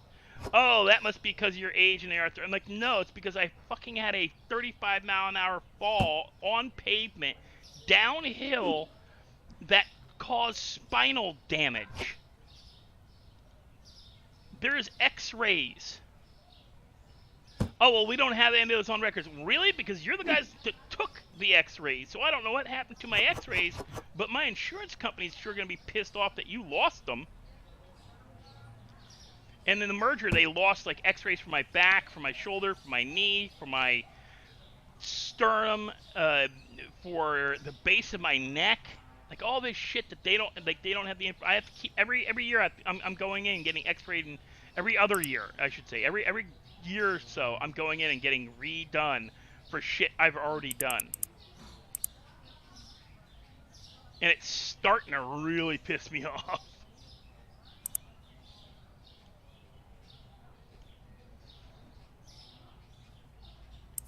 And they're all about, like, they're all about, oh, you need to stay up on this medical stuff. I'm like, yeah, that's, like, when the fuck did it become the responsibility of the patient to schedule everything? When did the patient be required? It's so fucked. And the fact that the hospital, all their phone numbers, none of the labs, none of the groups, none of their things come up with a name on, like LSU, LCMC, so-and-so's doctor's office. None of them come up. They're all like unidentified. They all come up as unlisted. So I don't answer the fucking phone. I'm not going to answer a phone on an unlisted number. It's a good way to end up with your phone getting hacked.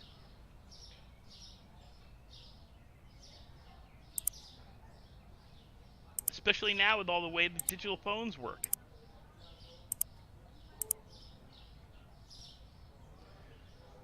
I think I have enough money to rent a storeroom now.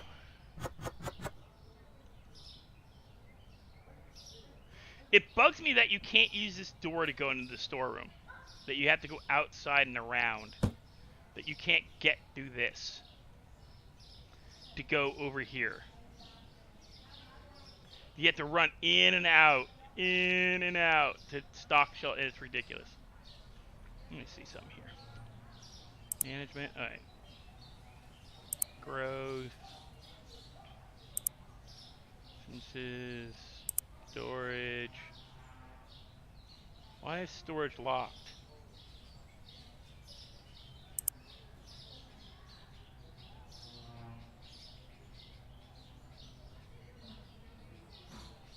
Why is storage locked?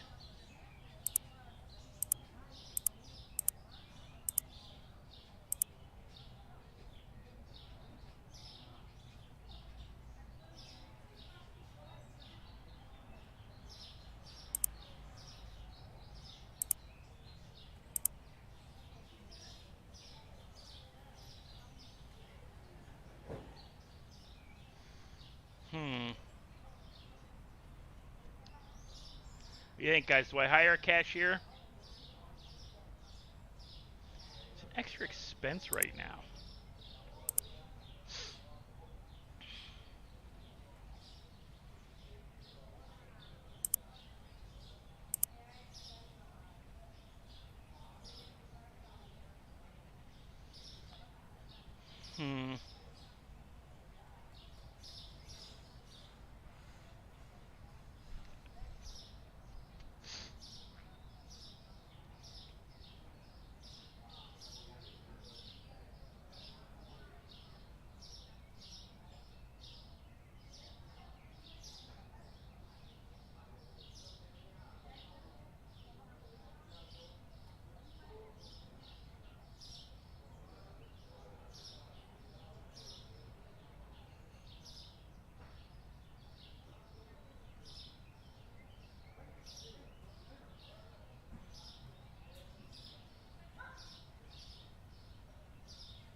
Oh, there's something I noticed. CVS.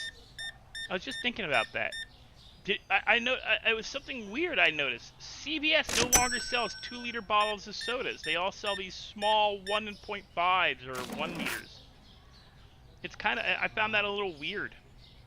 I went to CVS to pick up medication on Tuesday, and I figured like, oh, I'll go and get food. I'll get, and then Tuesday was the day I was planning on streaming, or was it yesterday? It was yesterday. No, it was yesterday. So yesterday I planned on streaming. I was going to go up to CVS, get my medications, get all my stuff, and then come home and stream. And because of just, like, I went and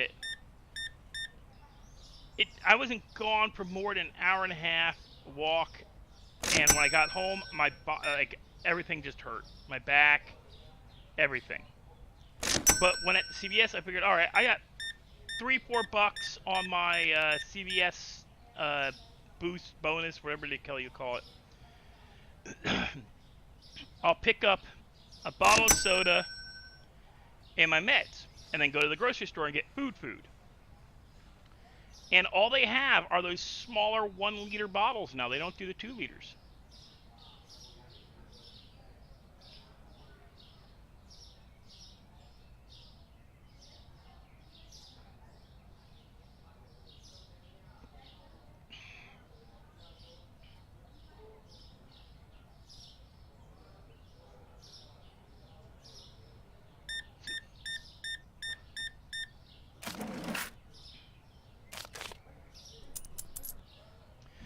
And I wonder if that's a corporate decision, or whether or not they like. Okay,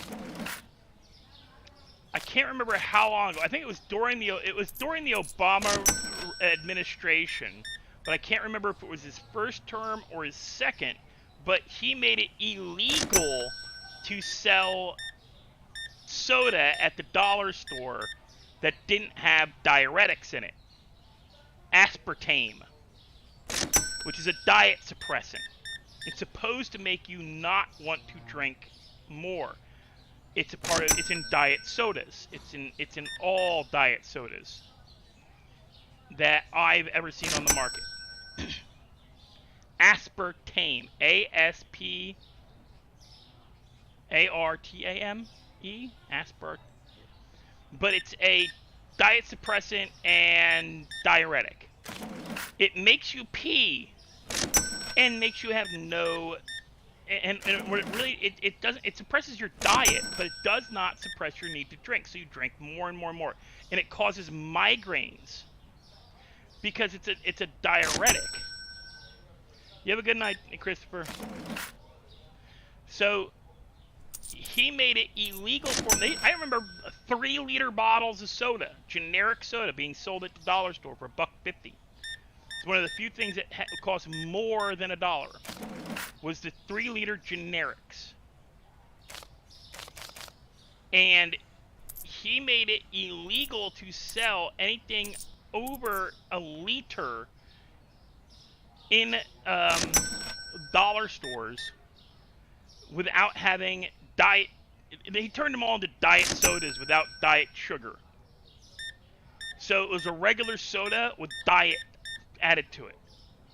It had aspartame. Aspartame is a diuretic. It is a diet suppressant. It's put into all diet sodas to make you not eat. It also makes you super thirsty, so you drink more. The idea... Hey, Nathan. The idea is to make it so that, yeah, you drink more but eat less. That's why it's in diet sodas.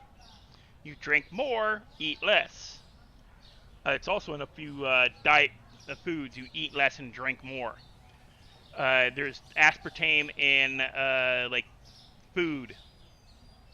That's diet food. It's an additive that they put in to make you thirsty as hell but not want to eat. It gives you splitting migraines and causes cancer. Known to cause cancer. Still put in and suggested for people who are overweight. It's fucking...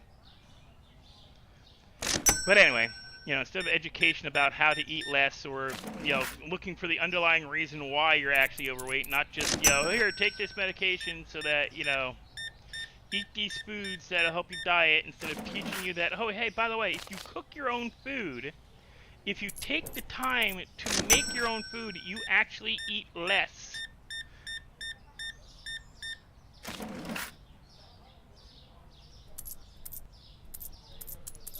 You gonna come up? Come up. You gonna come up? Come on. Do you need to go out again? You gotta wait. I gotta finish my work. You ain't got much more time. Give me a few minutes. It's 4 hours in. I need to be taking a break. So it's similar to that, where all this. I wonder if it was a corporate thing, or if the government's gotten involved again and made some stupid ass law, like in New York. Oh, you can't sell a 2-liter bottle of soda. So instead, they increase the space for 1-liter bottles of soda and sell them in bulk. Frickin' Obama and whoever else is during his administration, the attempt to reduce sugar intake in the United States by making it illegal to sell anything but diet soda in the dollar store. Because it's all diet soda. It just, it's a diet soda without fake sugar. It still has a diet suppressant in it. It still has, a diuretic in it. It just doesn't have, the fake sugar. It has real sugar. It's Coca-Cola with real sugar, but aspartame. A diuretic, something that makes people not want to eat. Again, guys, be right back. But I wonder if they did something stupid like that with New York City, that law about not legally being allowed to sell any container over 32 ounces for soda. So instead, people are just, it's not that we need to better educate kids on dietary, or teach them to, or make the water drinkable. We got to make a law that limits the amount of soda you can buy in a single container.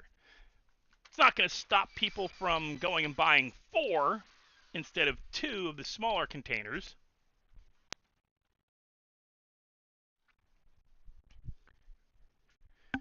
Because that's all anybody did. And I hate saying it, but if I buy a 2-liter bottle of soda, I actually take longer to drink it than if I bought 2 1-liters. Like yesterday, I bought a 1-liter bottle of Mountain Dew, and then because I knew it wasn't going to get me through the entire night, I knew that 1 liter was going to be gone by the time I got, between the walk, between sitting and needing the sugar and the caffeine, I blast through that 1 liter before the end of the night, so I knew I was going to need at least a bit more soda. So while at the grocery store, I bought a generic 2-liter. Well, the generic 2-liter lasted me through last night and early today. Whereas the 1-liter lasted me 3 hours after I got home. I killed that 1-liter in 3 hours. From 3 p.m. to 6 p.m., that 1-liter bottle of soda was gone. Whereas I know for a fact, if I had been drinking just the 2-liter bottle of soda, it would have lasted me well past, it would have lasted the entire night, and I'd still have some this morning. Because the difference is that you have to pour out of the 2-liter an amount to drink. So you see the amount. It's the fact that you can hold a 1-liter bottle of soda and drink from it, whereas a 2-liter bottle, you're less likely to hold it in your hands and drink from it. And if you do, Psychologically, you realize you're being a bit of a pig, and you slow down on how much you're drinking. Whereas a 1 liter or a 16 ounce or a 32 ounce cup, you're drinking more of it because you don't quite realize how much you're drinking of it. The hell just fell over? Oh, broom. It's all psychological. So by taking away 3 liters in dollar stores, by by making it illegal to sell anything larger than, I think it was 24 ounces. I don't think they can sell more than, I think it's a 24 ounce or 32 ounce cup. In restaurants in New York, they actually increased the amount of sugar in sodas, like sugary drinks, being consumed by the public because people drank more because they were drinking smaller amounts or from smaller amounts. It's the same argument I had about our local grocery store a couple of years ago. Remodeled, widened their aisles, increased the height of their aisles a little bit, not a lot, just a little bit, and switched from traditional shopping carts to those wider, slightly like not as deep shopping carts, kind of like the ones used at Aldi's or Shop and Save or the Sam's Club, where they're not super deep but they're wide, and got rid of the little single like the little small basket ones. They got rid of all their like what I call single people shopping carts, and they got rid of most of their their hand carrying baskets. One, because people are stealing them, but the smaller single person shopping carts they got rid of for no reason whatsoever. They just got rid of them. And I asked the manager, "Is what was the reason behind getting rid of the lonely? I call them lonely person baskets. The lonely people baskets." He's like, yeah, the single ones. You know, you put like a couple of things in. You know, I'm only coming in to buy milk, eggs, butter, bread, and a box of cereal, or a single pack of chicken for myself because I'm single. I'm alone. You know, I'm not shopping for an entire family. Like, where's those baskets? Oh, we got rid of this corporate. They decided to get rid of them. And I figured it out why. Because with the large basket, you're more likely to buy more because you don't realize how much is in the basket till you get to the checkout. I can't count the times I'd go and I'm going, all right, I'm going mountain, I'm going to get some Monster, I'm going to get a frozen meal for dinner tonight because I was working and I was on my way home, and like a bag of chips. Oh, and dog food. I got to get dog food. You know, it's usually why I stop at the grocery store. Dog food and Monster. The two reasons I go to the grocery store the most.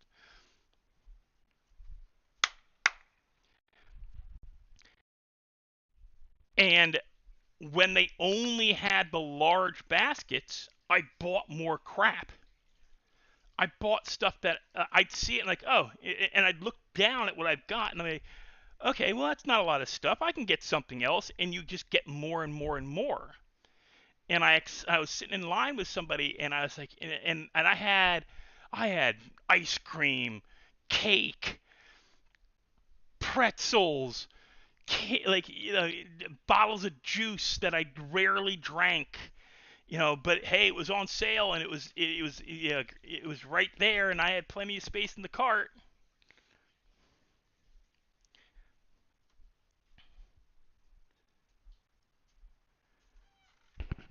Come on, Dickie, get in. Get up and get in here. Come on. Well, Spaz is laying in the middle of the concrete licking his paws. Like, get your ass up and get inside. So I'm going in to buy 5 things at most, but because I have space in the cart and I had enough money and stuff was on sale, I bought more. And then I get out to my bike to come home with this stuff. And my first reaction is, oh my God, I cannot believe I bought all this crap. And I'd have somebody standing there next to me as I'm unloading my cart onto the basket. The milk crate that I've got attached to or zip tied really, to a rack on the bike for carrying stuff. This lady next to me goes, "Oh, did you go in and buy too much stuff?" I go, "Yeah, I swear I came here to get dog food, some pretzels, like snack stuff, and like something for dinner tonight, and that was it. I swear." And I talked to the lady, and she goes, "Me too." And she had a full basket. She had a bunch of stuff. And I go, "You know what it is? It's the size of the shopping cart. I bet you before you start, like," he goes, "Oh, I bought this 12-pack of freaking, 12-pack of paper towels because it was on sale and there was space in the cart, but I didn't even think about, oh my God, I gotta get this home." And that's where it comes. It is literally we are being subconsciously tricked into spending more. And I complained about it to their side. Hey, bring back the small baskets. Not all of us need these huge carts, and they're getting in the way. They get in the way of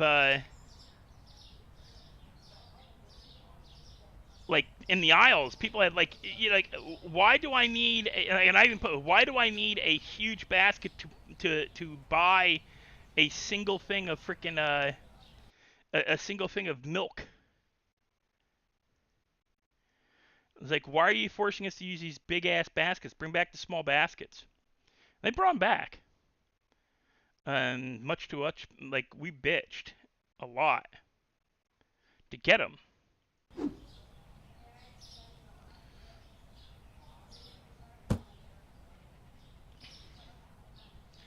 But yeah, it was just really like, there's a lot of stuff that's done that is kind of underhanded, sneaky. Like the fact that in America, if you asked people, are we a democracy or a republic? And most people will say we're a democracy, and we're not. We're a republic. We're a constitutional republic. But we're a republic. It's one nation, one republic, one nation under God, not one democracy under God. It's one republic. But because let's put it this way: in a democracy, the leaders of the country are the ones in charge. In a republic, the people are in charge. Well, the American government doesn't want the people in charge. They want the government in charge.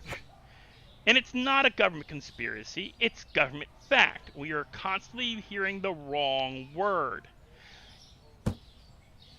Democracy in action. It's not democracy, it's constitutional republic in action. The founding fathers would have slit the wrists of any of these politicians. Would have called them out to duels if they try to call this democracy. Because here's the thing. Democracy leads to dictatorships. Always has.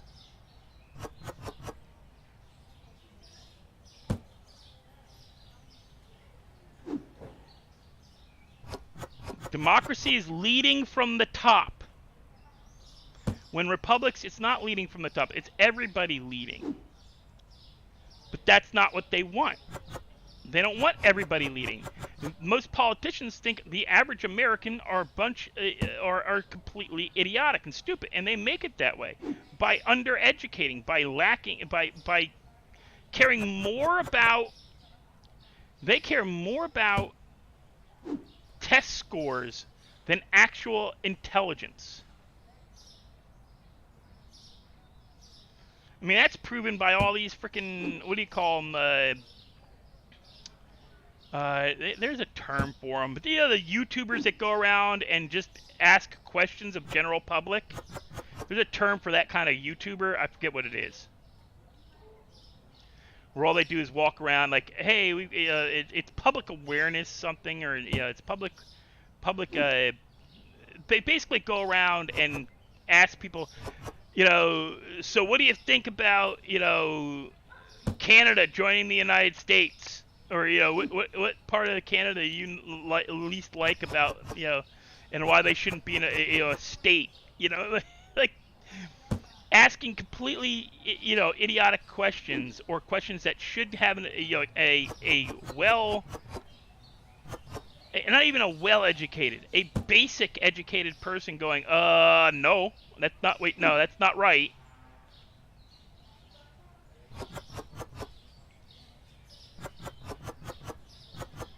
They're willing to argue for 8 hours about why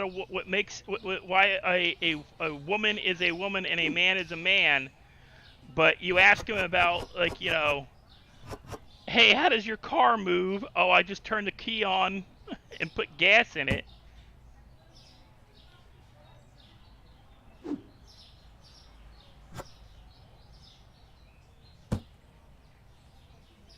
Or you ask them to change their frickin' tire. Oh, I can't do that.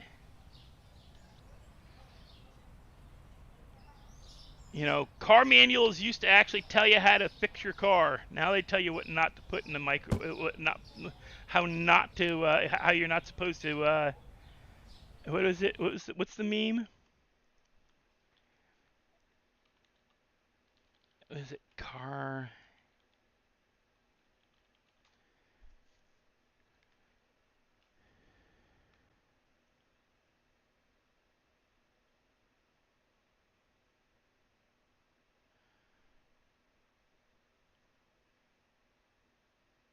What the frick's and there's a meme about, like, the difference between cars. All right, here it is. If you think you're smarter than the previous generation, 50 years ago, the owner's manual of a car showed you how to adjust the valves. Today, it warns you not to drink the contents of the battery. No joke. Like, a car manual used to show you how to adjust your engine. Like, you went out and did your own shit. Now, I get, like, a lot of cars now are way high tech, but it shouldn't have to tell you, don't drink battery acid, don't drink the gasoline. It used to tell you where to put the oil in. Now it tells you don't drink the oil.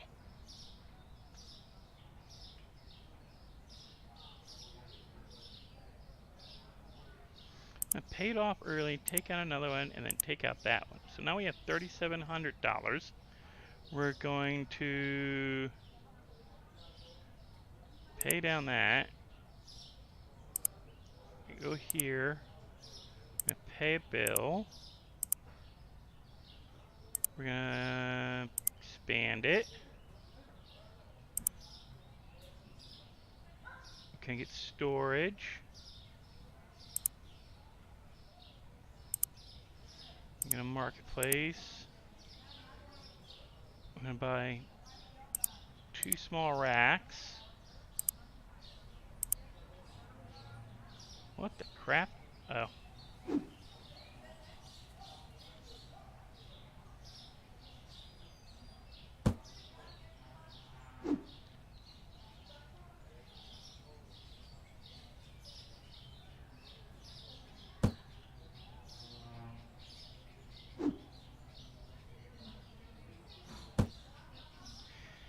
And we might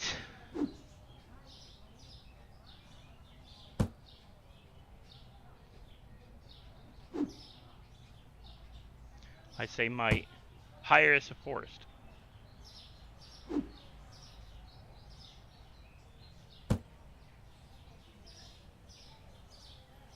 Okay.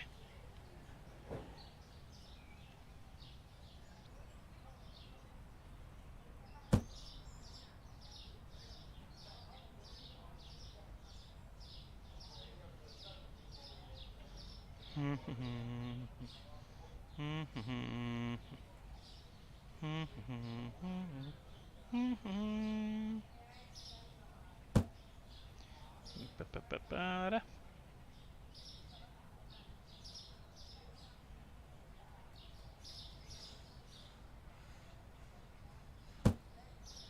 Okay.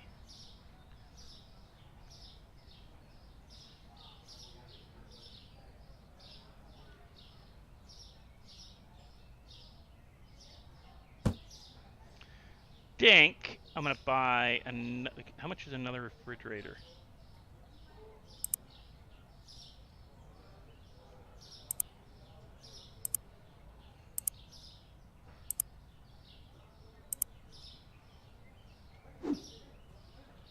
We're gonna buy another refrigerator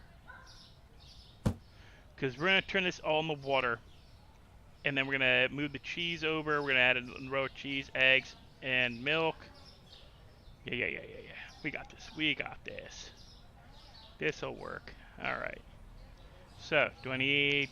Yes, we need Choco Puff thingies. Do we need bread? No. We need coffee though. 2 cases of coffee. Much sugar. No, we don't need sugar. I've got you. We need 2 cases of flour. We need that milk.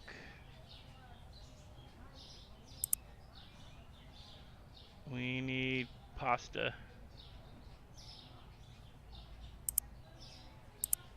A case of that.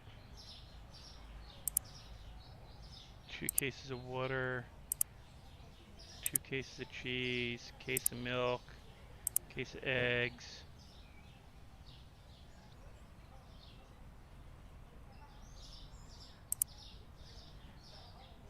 Of course, I didn't get the raspberry bread.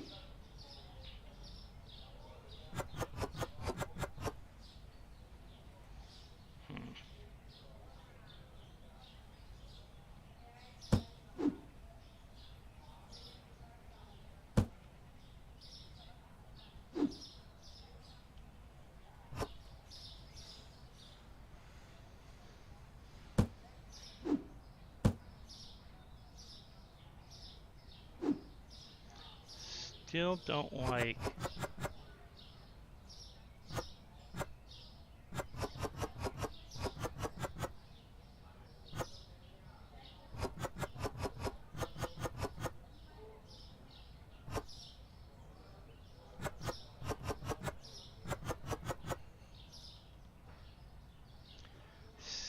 Still don't like the fact that you can't go all the way to the top.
Nope, not 2, I want 1.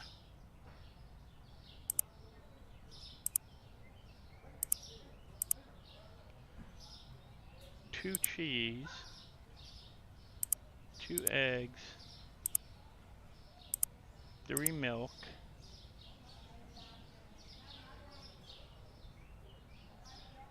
tea,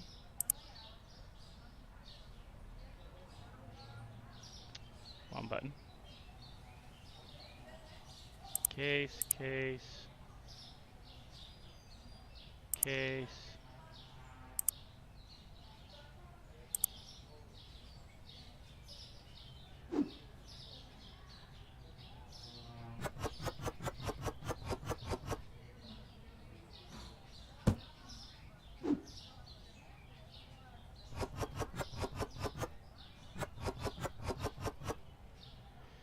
ba ba ba ba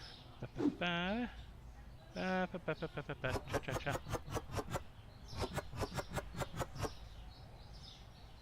How's everybody doing though this last few weeks? I know I haven't been on much.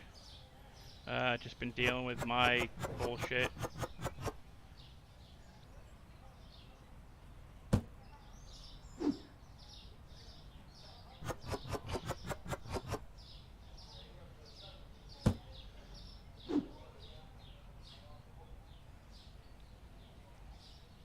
And I remember, Randy, you saying you were going to get your tests soon. I hope it does go well. Or at least better than mine have in the past. But yeah, the whole passing out or getting dizzy when you stand up thing, that is super important to get your doctor to look at. Because that can mean you have bad circulation issues that you need to have looked at. Or it could be actual heart failure, where your heart is not strong enough to pump your blood anymore, which means you might need blood thinners.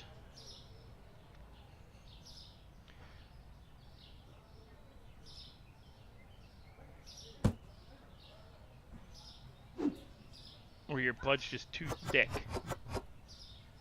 Me, I don't need blood thinner. I need water, and I need to intake a lot of water, and that's my problem. Water retention is my issue, as I don't retain enough water. I need both of sodas.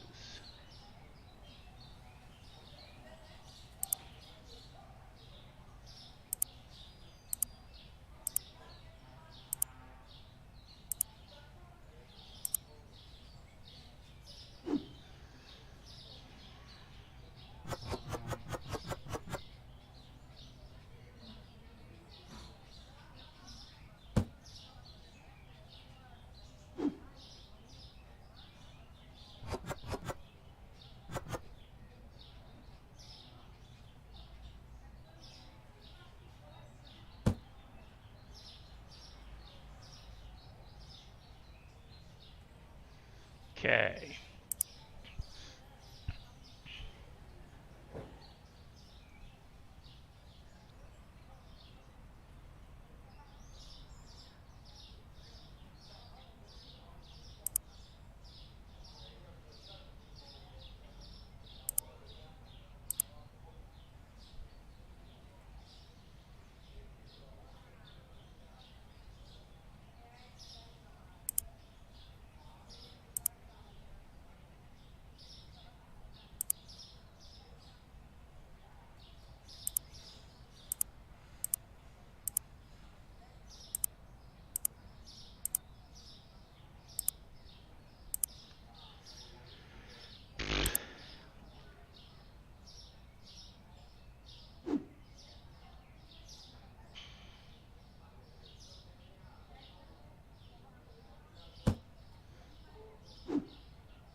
$4.09. Ugh.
Okay.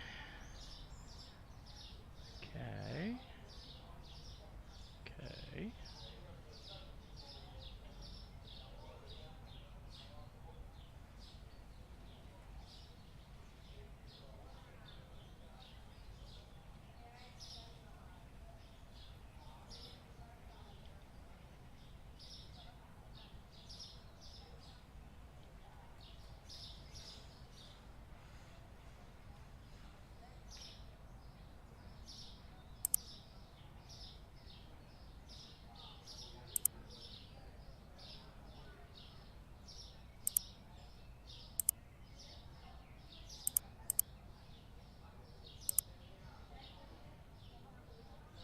We got $7.20, guys. Let's see how much we can go up.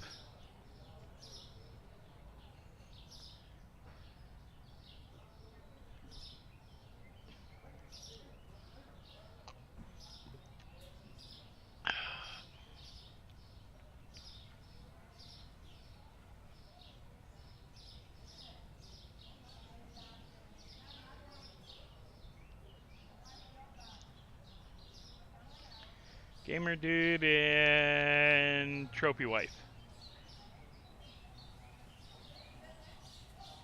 Definitely Gamer Dude. Look at that. Chocolate, soda, small milks,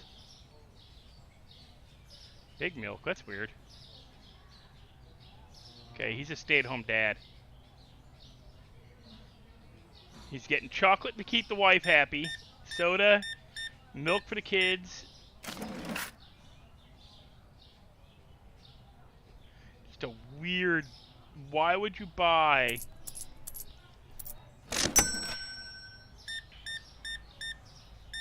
Definitely a trophy wife.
Dude, your suit is too gray.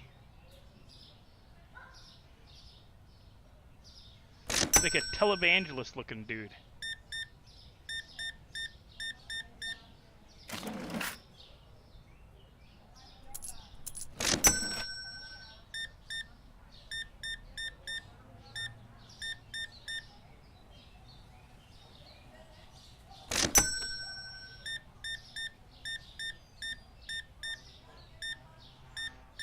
Yeah, frickin' Obama here.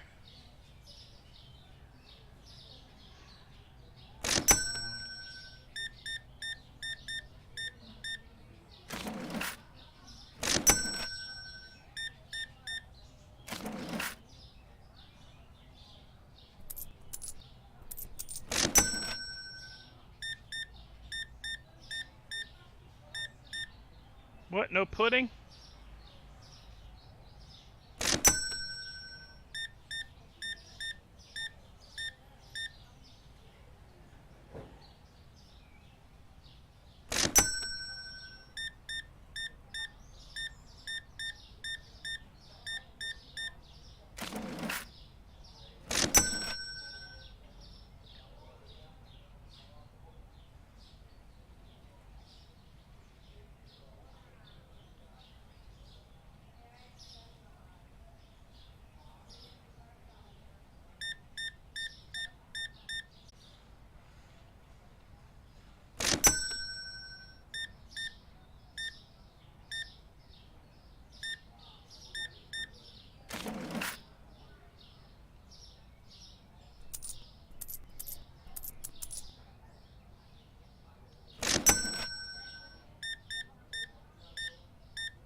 Dude. Listen here. You fucking Mater D looking bastard. Mr. Rogers wannabe.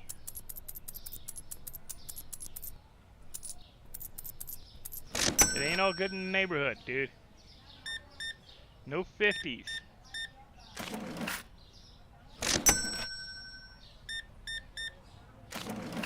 Dude probably adds sugar to that orange juice. I don't doubt it. He adds that sugar. He likes his orange juice nice and sweet.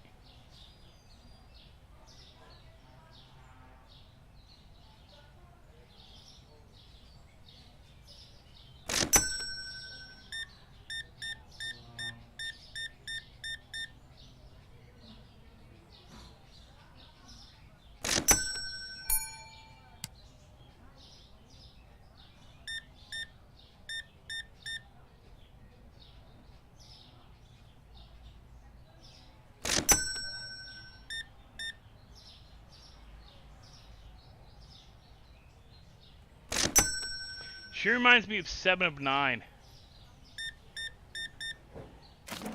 This one reminds me of the the original blonde chick who ran the security on what was her name? Yar. Commander Yar. She reminds me of Commander Yar.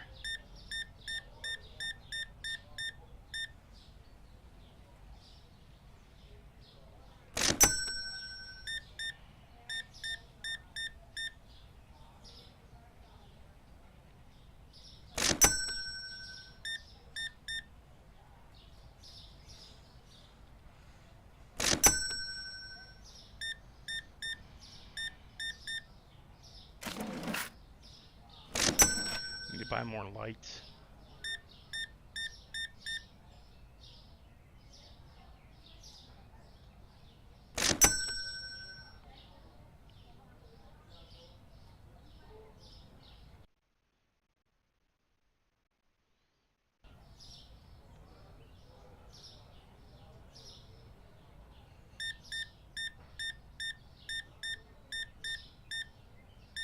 This poor lady just looks like she's a burned out mom.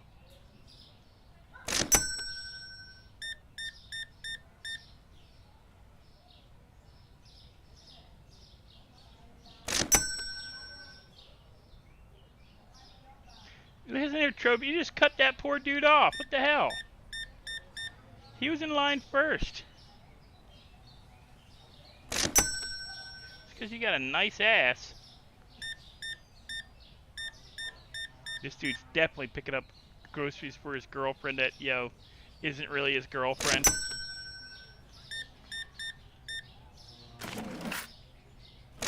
She just tells him he's a friend, but he thinks it's his girlfriend. It's not really his girlfriend because he's not actually sleeping with her.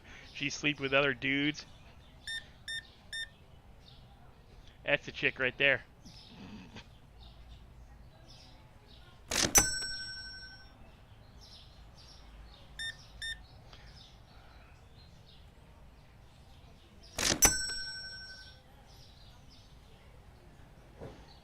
Sorry we ran out of oil so you could butter your butt up. Sorry.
Well, guys, I hate to say that it's over, but yeah, it's going on 5 hours. I'm gonna call it here. I think we've had a good run. My leg is really starting to bother me, guys. Sorry, I gotta go take some meds. It's gonna make me sleepy. So I'd rather not fall asleep while trying to stream. And all you guys, don't forget to like, share, subscribe. Love the fact that you guys are still coming out to watch me do these games. You guys have a good one, or at least a better one. I'm gonna go and take some medication and hopefully get rid of some of this pain. I will see you all in the next one. I should be streaming a bit more often going forward. Most of the major problem, uh, best way to put it, the problem bills have been paid, and hopefully going forward throughout the summer we'll do pretty good. You all, I'll see you in the next one. I hope you have a good night, and let me know whether you want me to stream more of this, or I can do Pal World or a few others. I'm not planning to get back into 5M until the start of the new month. Um, Maybe do an April 1st stream. But you guys all have a good one, or at least a better one, and I'll see you in the next one.